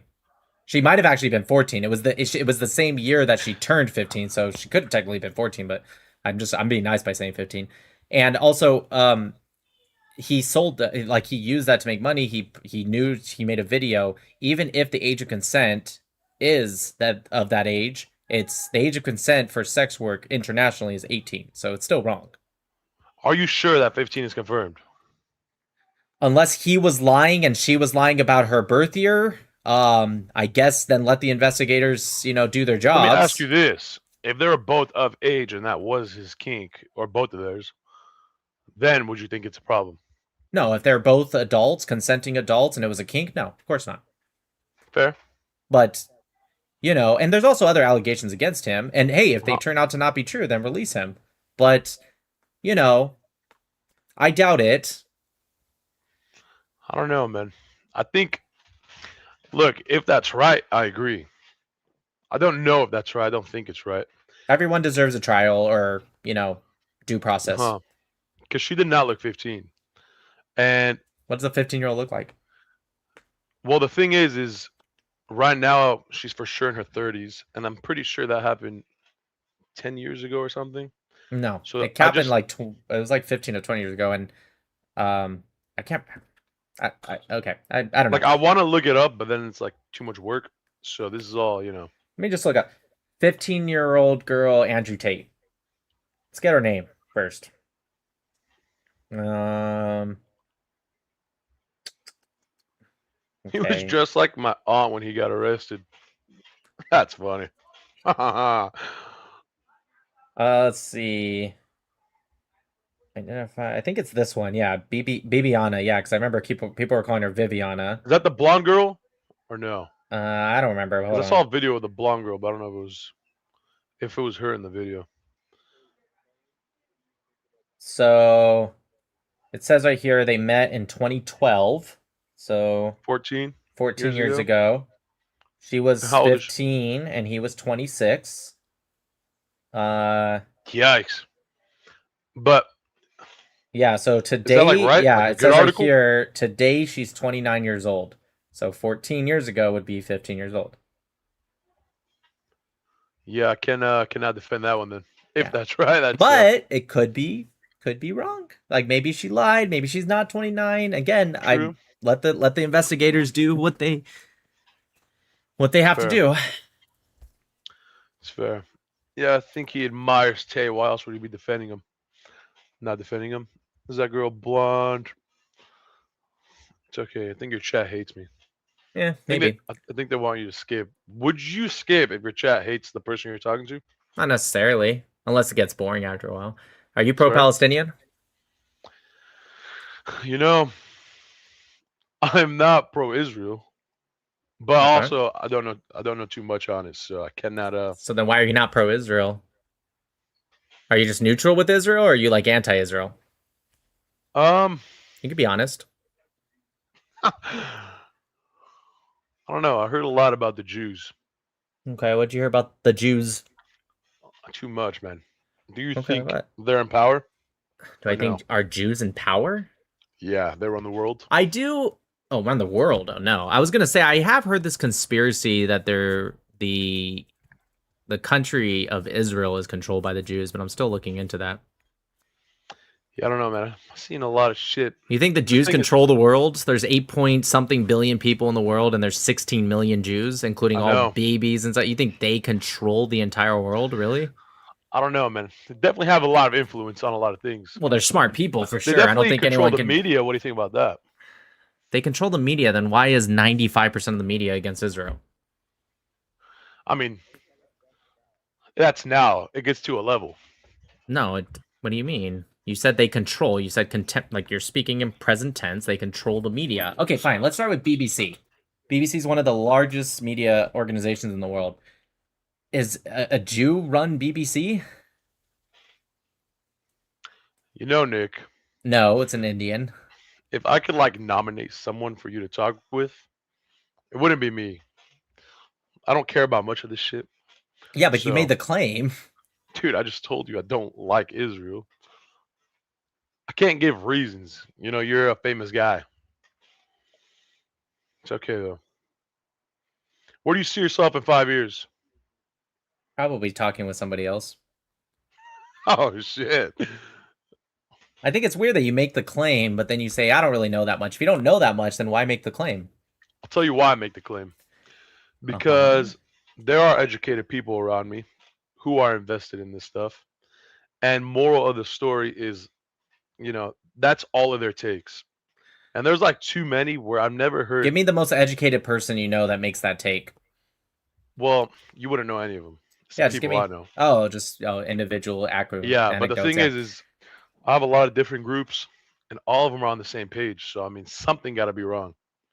So you base your opinions off of what other people tell you to do. Some of my opinions is if I had to pick an answer, which you gave me a question. So BBC is not run by the Jews. The largest media family in the world in terms of funding and owning is actually out of Canada, also not Jewish. The largest one in America is also not Jewish. So I love to, don't get me wrong, I'm not going to say Jews are literally never going to be in media. Of course they are, but I find it interesting that you go from this like, yeah, there's some Jews here and there to they control the media around the world. Does CNN, are they controlled by the Jews? Because they're pretty anti-Israel. BBC's anti-Israel. Al Jazeera's anti-Israel. Nick, other than question. Like Fox News and like New York Post, they're pretty much all anti-Israel. Nick, new question. All right. How controversial can I ask these questions? As controversial as you want. If you had to eliminate one race, what would it be? I have to do it? Yeah. One off the planet. Race or ethnicity? Either or. You pick. And why? I don't know, I'm very man. curious. I really What I'll are you say, debating yeah, between two? Amalek. Amalek. Interesting. And why? Because God said to eliminate them. Where you from? Cali, Ethnically. Italian and Spanish. You look Middle Eastern. Okay. I like that. But Nick, you do you believe any in the 9/11 conspiracies? Last question. I have looked into them extensively, and the only ones that I can buy into is that the American government had more foreknowledge and didn't take enough action to prevent it. That's about as far as I can go with that because I've looked into a lot of the conspiracies. Is that what you do in your free time? Just like research? Pretty much, yeah. It's fair. All right, Nick. It was good talking to you. You keep making your bread, man. God bless. I'm proud of you. Proud of you. We'll see you, Nick. You. Okay. Oh, is this fucker the Orthodox fucking mopped him?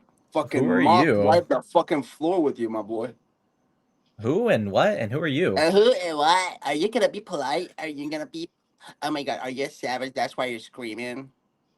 Are you You good? sound like a Okay. fucking nerd, my boy. Are you You sound okay? like a fucking nerd. I'm okay. Are you okay? That's the question here. You're already triggered. I just all I did Yeah, was show my already, face. already triggered. Oh, he's gonna act like he's so fucking cool, bro. Orthodox fucking killed you. Who? That's basically Orthodox Muslim. He fucked you up. Which one's that one? The Libyan one with the fucking beard. The duck lips guy? I don't know. Duck lips, yeah, the chat saying. Oh yeah. Duck lips? The guy that ended up proving me right at the end? Proving you wrong. You and your friend, obviously. Yeah, no, we went back in the stream because he said that I said it was immoral at the beginning, and we went back, and I never said that at all. Not really. You play with your words, man. With I your play fucking with words. my I can- what? Your words. No, I didn't. I never Yes, you said it do. was That's what immoral. you're a fucking Zionist that Dude, why are you so angry, You're a dude? wannabe Jew, Habibi. You're a wannabe Jew. Get the fuck out of here. You're never gonna be. He's gonna run away. Look at him. Look at him. يا عم انت لازم تتشتم بسبب امك ده يا دين امي يس استنى يس وانا احول Nick Matau.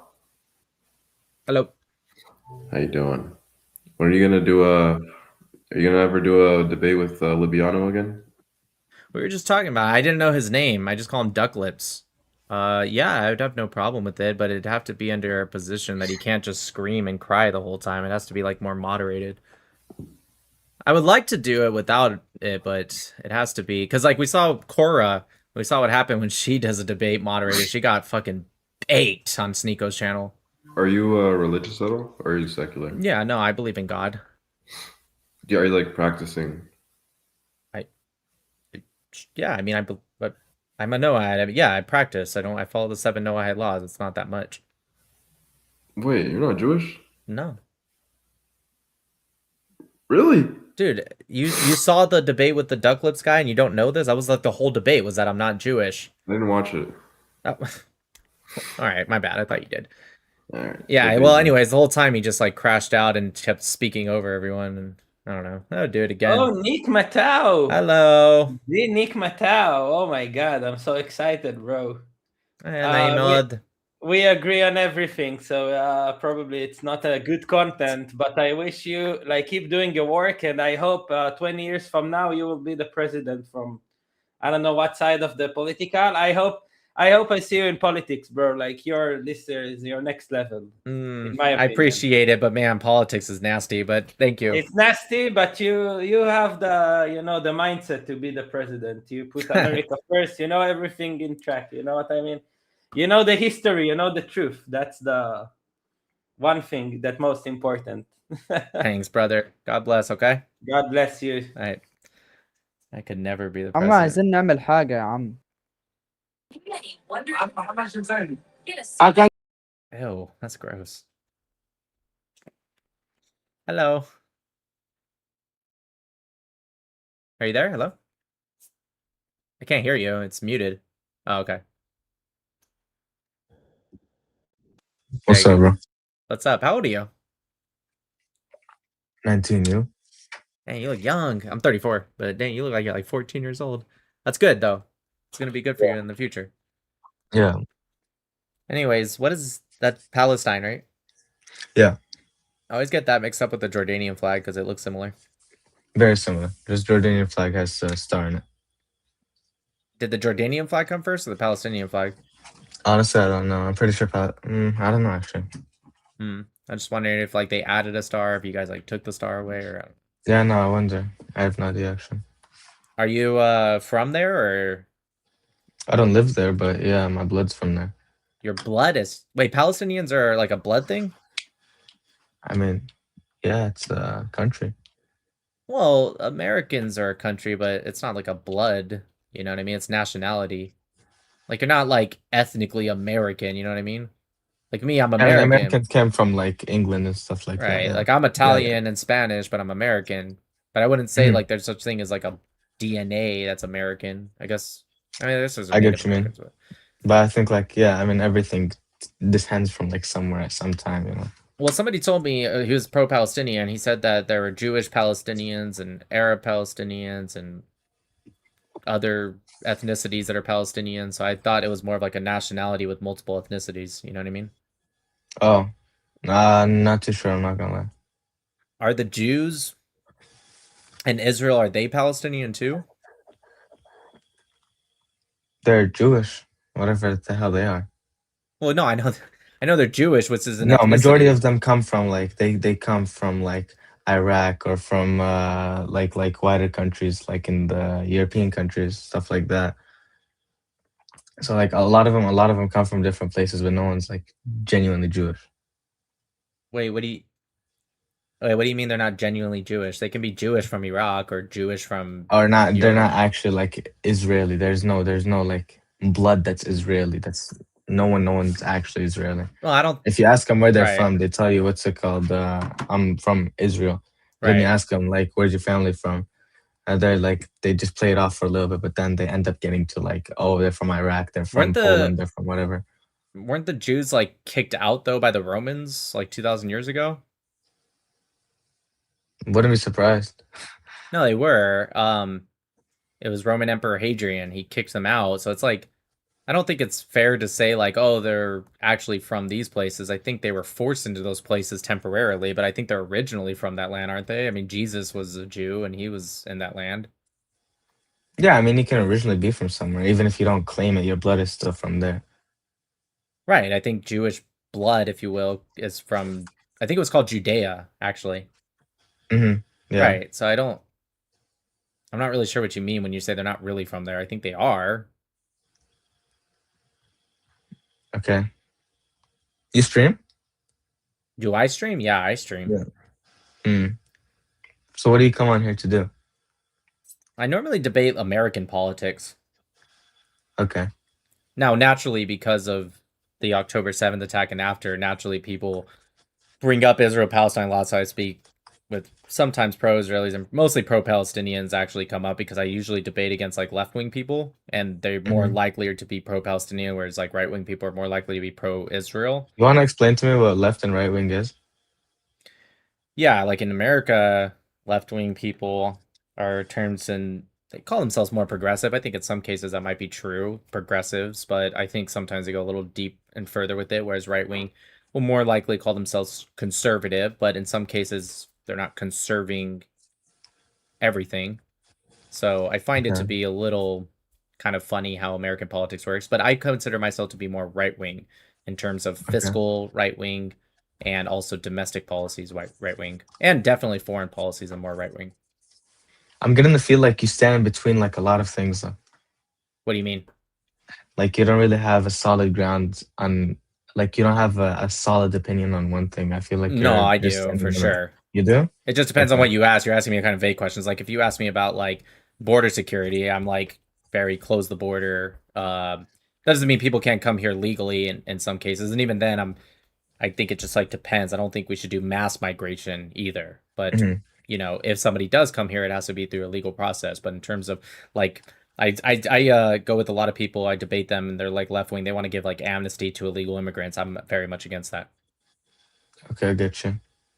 And what's your ground on Israel and Palestine? So that's going, beyond America, but I feel like I'm more pro-Israel just because they seem to be more aligned with our ideology and the Palestinians. I mean, you sound nice but I'm just saying like a lot of the times when I speak with pro-Palestinians, they seem to be more anti-America or anti-Western. Because of what they see. Mm-hmm. So like, okay, like Yani, okay, for example, right? Like our governments are corrupt. There's a lot of corrupt governments. The Palestinian government's corrupt. The Saudi government's corrupt. The American government's corrupt. All governments are corrupt somewhere, somehow, whatever. Like even now, like a lot of people voted for Trump and then flipped on him because they really realized like Trump screwed up in a lot of places. He lied about a lot of things, whatever, whatever. You get what I mean? I mean, So all but one of Trump's nominees won these prior kind of mid-elections, every single one, including all the Indiana legislators. So I don't know how many people flipped on him. there's a decent amount, not everyone, obviously, and there were some voters that I think flipped that's just on him. There were some mostly people that I still think stick. that's just mostly internet talk. I think people on the internet like will hate Trump, but then like when it comes down to like the reality, I don't think it's actually true. Same thing with Israel, honestly. Like when you go on the internet, it seems like everyone hates Israel, but when you like speak to people like here and there, most people don't actually give a shit about Israel or Palestine. I see that, yeah, for sure. And but what's it called? Yeah, so the people of like Palestine, pro-Palestinian stuff like that, they see like a lot of things. For example, like how the IDF wants to now join like the American military and stuff like that, and like they're trying to pass that through and whatever, whatever. Yeah, it's And the then NDAA. It just passed the House, and it's not. It has nothing to do with the idea of joining the military. I was in the military for about 12 years. It's not. That's just a lie that people have been saying online. I've read the section in the NDAA. It's not the idea of joining the military. It's a cooperation in terms of like technology, AI, and stuff like that, which we already, I think, do with Israel and Saudi Arabia and Qatar. So I don't think yeah, that's true. exactly. See, all these places, including like Saudi and Qatar and stuff like that, they're being given money or being funded something for them to either shut up or for them to stand with a certain side or stuff like that. Right. So that's what people don't like, you know. They see like America really standing behind Israel and vice versa. Kind of, they see America as a puppet for Israel, you know. Well, you're Palestinian. Just like I don't know. What do you think? I feel like Israel's a puppet for America, not the other way around. But what do you think? Why should America stand with the Palestinian, like the American government or whatever, stand with Palestine and not Israel? I don't think the American government should stand either with Palestine or with Israel or with Ukraine or with Russia or whatever, unless they're part of NATO. Which, like, sure, you made like a little pack where, like, all right, cool. If something happens here, we got your back. All right. But like, if it doesn't have to do with you, get your nose out of it. I hate You feel what I NATO, mean? so that's not a good argument. I don't like NATO. I think we should withdraw from NATO. But we have Yeah, that's not a terrible. well, there's just Yeah. we have a lot of deals, and we get a lot from Israel. Like, there's a lot of technology and R&D that we get from Israel. So why should we cut that off? Because they're hurting people. Well, they're in a war, and yeah, war hurts people, but bro, we're being wiped out. It's not even a war at this point. how many people have been killed? I don't actually know. I think around 300,000 people, something like that, if I'm not mistaken. 300,000 Palestinians have been killed since October 7th, I assume? Gaza, out of 2 million, yeah. Jeez. It's a lot, bro. If you like look into it a little bit, there's a lot of stuff that they're doing that's like screwed up. Like it they're says bombing hospitals and schools and stuff like that, it's been a thing for a long time. Hamas is the government of Gaza, right? Hamas is basically like the protection of Gaza, I guess. But a lot of people well, I'm just saying they are the government like, though, too, right? Basically, yeah. It says right here that the Gaza Ministry of Health, run by Hamas, says that there's 73,000 deaths since October 7th. Maybe that, yeah. And then the population is 2.2 million. So yeah, that's 3%. Okay, but compared to the Israelis as well, they have much better tools against us, against the Palestinians, against Hamas. Yeah, which we don't got. No, I get that, but you said you're being wiped out. 3% is kind of a stretch, but when you say they have better tools, no, I agree with that, but I don't really judge war based off of like who has more tools or not. If anything, wouldn't that mean you shouldn't attack a people if they have significantly more like capability? because they attacked him on 100%. the October 7th attack, and I saw a lot of those videos. I got sick to my stomach. Yeah. So why would you What's it attack called? Israel if they can attack back stronger? They can 100%. Now, first they were trying to, like, they had this vision in their head, trying to get their land back, stuff like that, right? Because Israel's been at this thing for a while, where they've been like they took Palestine, or they're trying to occupy and stuff like that since 1948. What's it called? They like invaded and took Palestine in 1948. Basically, they came into Palestine, Okay. 1948, all right, or around that time. Right. And 1948 is when the whole thing happened. But Israelis came early on, right? And they just tried to like come in, and like the Palestinians were welcoming and stuff like that. Over time, they made this big thing where I guess they started like kicking out Palestinians from their homes, started taking their homes and stuff like that, trying to win over the land over people who welcomed them in. Right. Now, what I don't like is I respect Judaism 100%. I mean, it's an Abrahamic religion. It's Christianity, Islam, Judaism. Like, we're like the top three in the world. What's it called? But what I don't like is the Zionists, like the IDF and stuff like that, hiding behind a religion. I hear that word a lot. I thought Zionist just meant Jew. What is a Zionist? No. So a Jew is a Jewish person. Like, Right. cool. We don't got an issue with Jews. A Zionist is someone who is like all for the killing of Palestinians and all for like whatever the hell Israel wants to do to them, using whatever kind of gases they want to use, using whatever kind of weapons they want to use on them. So and stuff like somebody that. says like I'm a Zionist, they're saying I want to kill Palestinians. They're pro killing Palestinians, and a lot of times they're open about it. They're like, kill your children, kill like the everyone. Like, they don't care really. A lot. Even if you ask people on here, you ask them like they tell them you a Zionist, and do those children deserve to die and stuff like that. They'll just start going off. No, I get that. It says a Zionist is a person who believes in the right of the Jewish people to self-determination and a sovereign nation state in their ancestral homeland, the land of Israel. It says the term originates from Zion, which is a Hebrew name for Jerusalem. Well, can you let me ask you, can you believe in this? Because that doesn't sound so bad. Can you believe in this, but also not want Palestinians to die?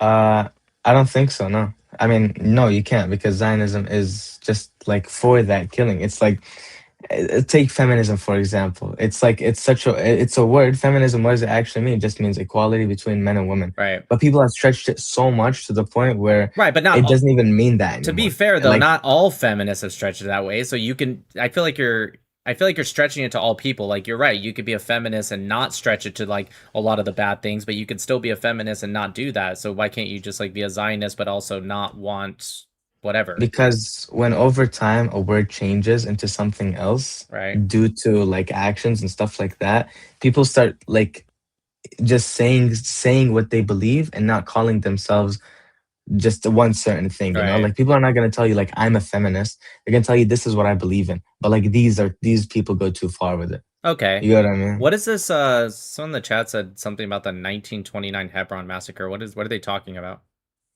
Not sure, honestly. I'm not too well in my history. I'm just telling you what I know, you know? And if I don't know something, I'm not going to BS. I'm just going to tell you. It says the 1929 Hebron massacre is when Arabs went into a hostel that was started by Jews to build bridges with Arabs and Jews.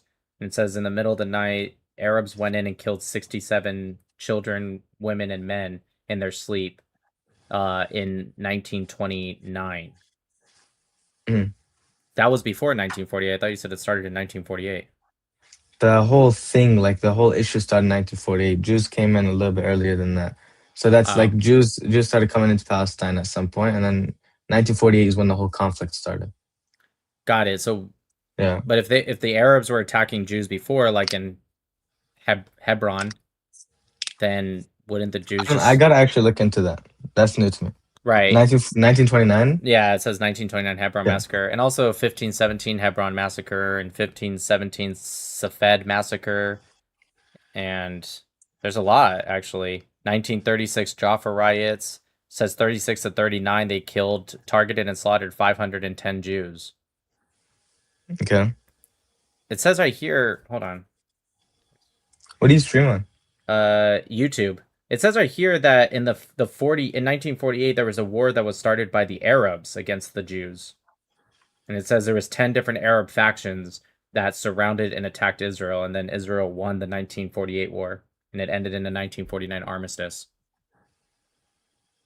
Yeah, I mean, there's gonna be a lot of things said, bro, but like a lot of things are also not believable. There's different. I mean, you would know best that there's like sites that you can trust and sites you can't trust and stuff like that. I mean, Sources just you can to trust, just to be sources you can't fair, trust. and you're teaching my audience a lot too. So like, just to be fair, how do we know like what you're saying is right and this is wrong versus the other way around? It's just research. If you like deeply go into it and don't look at Right. like some random like you just look up on Google and then first click like What first do you link think whatever. Like really try to go into it. Try to read history books and stuff like that. I If mean, I- books are something that's not going to be changed. If I and were stuff, going but- to like what would you think? Like if I wanted to read like a good book on it, what would you think's a good one? So that way I can. I don't got book recommendations, but books are where Where'd you learn it things from? are. I learn it from around, bro. I get teachings from like the people around me, stuff like that. These are people who read books and stuff like that. Gotcha. You get me? Yeah. So I get it from mouth to word, where those guys have studied this stuff. Also, my family came from back there, so Right. this is What- stuff my grandparents seen. And What stuff part like of Palestine was your family from? that. A city called Tulkarem, another city Tulkarem. called Ramallah. Ramallah. Yeah. Okay. And have you Those are been? both in the West Bank. Have you been there to Ramallah? Long time ago. Is it Now nice? my family moved to Jordan. So what's called when we go back, we go to Jordan. Oh, okay, cool. Yeah. So like, what about Ben Gurion? You know who he is? Heard of him. He was the first prime minister of Israel, but he went to the Palestinian region in like the late 1800s and during the Ottoman Empire time. And he was like one of the early leaders of the Jewish people. And he specifically said not to buy land from the Fellahin, which are like the local Arabs. Falahin, yeah. Yeah. Those are farmers. That's okay. Right, yeah. correct. A lot of the farmers were not registered because they didn't want to pay taxes to the Ottomans. So they were working on what's called absentee landowners by the Arabs. And so the Jewish people were actually buying land exclusively from absentee landowners. Like Rishon LeZion was a city that was actually founded by 40 Jewish families, and 400 Arab families moved in after because of the economic opportunity that was built by the Jews. 1909 was Tel Aviv, was founded by the Jews, and it was just a dirt hill. What about those places? Palestine has existed for a long time, bro. It was much actually- before 1909. Yeah, it was put in by Roman Emperor Hadrian. He renamed the province of Judea, Syria-Palestina. It actually was named after the Assyrians and the Philistines, who were Greek merchants. Mhm. Right, so you're saying you're descendants from the Philistines, which were European? Maybe, potentially. See, now you got me like you asked me questions. I'm gonna go back and do my research on them. 100%. You should, yeah, because Yeah. because it wasn't actually welcoming the Arabs. Have you ever heard of Haj Amin al-Husseini? No. Haj Amin al-Husseini was the Grand Mufti of Jerusalem. He was one of the first, I guess, if you will, Arab, you can call him Palestinian leader. He didn't call himself Palestinian, they called himself Arabs, but he was actually advocating for spilling Jewish blood, and they would actually riot and target the British to stop Jews from migrating to the land. But you said earlier that they were accepting of the Jews. They brought the Jews in, yes, or not brought the Jews in. No, When they they didn't. came, they let them in. They led to the white papers signed by. I have a degree in Middle Eastern history, by the way. They led to the white papers actually signed by the British, which limited and stopped Jewish migration. A lot of the ships were actually captured by the British, and they were sent, the Jews, to internment camps in Cyprus. Did you know that? No, where did you study? All over actually, but specifically, I studied in Los Angeles with where I got my degree. Okay. You studied with Middle Eastern? Yeah, I actually was just in Ramallah about 2 months ago. Cool. Yeah, I went to the Icon Mall and all that stuff. I've been to Bethlehem, Shiloh, Tulkarem. I also, of course, was in Israel proper, from Nazareth, Haifa, Tel Aviv, the Negev Desert. I was actually in the restricted zones of the Gaza envelope, and also last year I was there as well. And I went to Kfar Aza, Nir Oz, all that. What's your YouTube? Nick Matau. Nick, M as in Mike, Atau. I've heard of you, I think. Haj Amin al-Husseini, by the way, met with Hitler, and he wanted to spread the final solution of the Holocaust into Nablus. You know where Nablus is? Yes. Shechem? Yeah, right by Mount Gerizim. He wanted to actually establish a concentration camp there to slaughter Jews. He's the he is or one of his descendants actually. I think cousin's lineage was Yasser Arafat, the founder of the PLO in 1964. The same people that created Black September in Jordan, where your family lives now. They killed the prime minister. Actually, that was later in Cairo, the king, and they killed the prime minister. And then they were kicked out to Lebanon, where they created the Palestinian insurgency, where they slaughtered Christians, and it led to the Lebanese Civil War from 1975 to 1990, where about 200 and plus thousand civilians were killed because of what the Palestinians did. Oh, you still there? Hello? Oh. What happened? Guess he closed the browser. Yeah, he skipped. Uh-oh. Wonder what happened.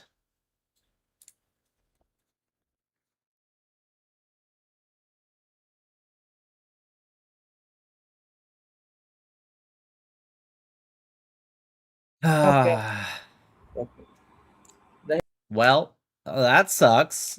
I wonder what happened. I wonder why he skipped. I love the look on their faces when they realize I'm starting to ask more than just like, oh, I heard this. When I start going like, yeah, the Ben Gurion and the Fellahin, and actually this is what happened in 1929 and 36 to 39 with the Arab Revolt riots. And then all of a sudden they go, oh, shit. You guys want to know why a lot of Americans are falling for the propaganda? It's because of that. Because if I didn't know all those answers, I would have believed him. I would have been like, man, that's crazy. Well. All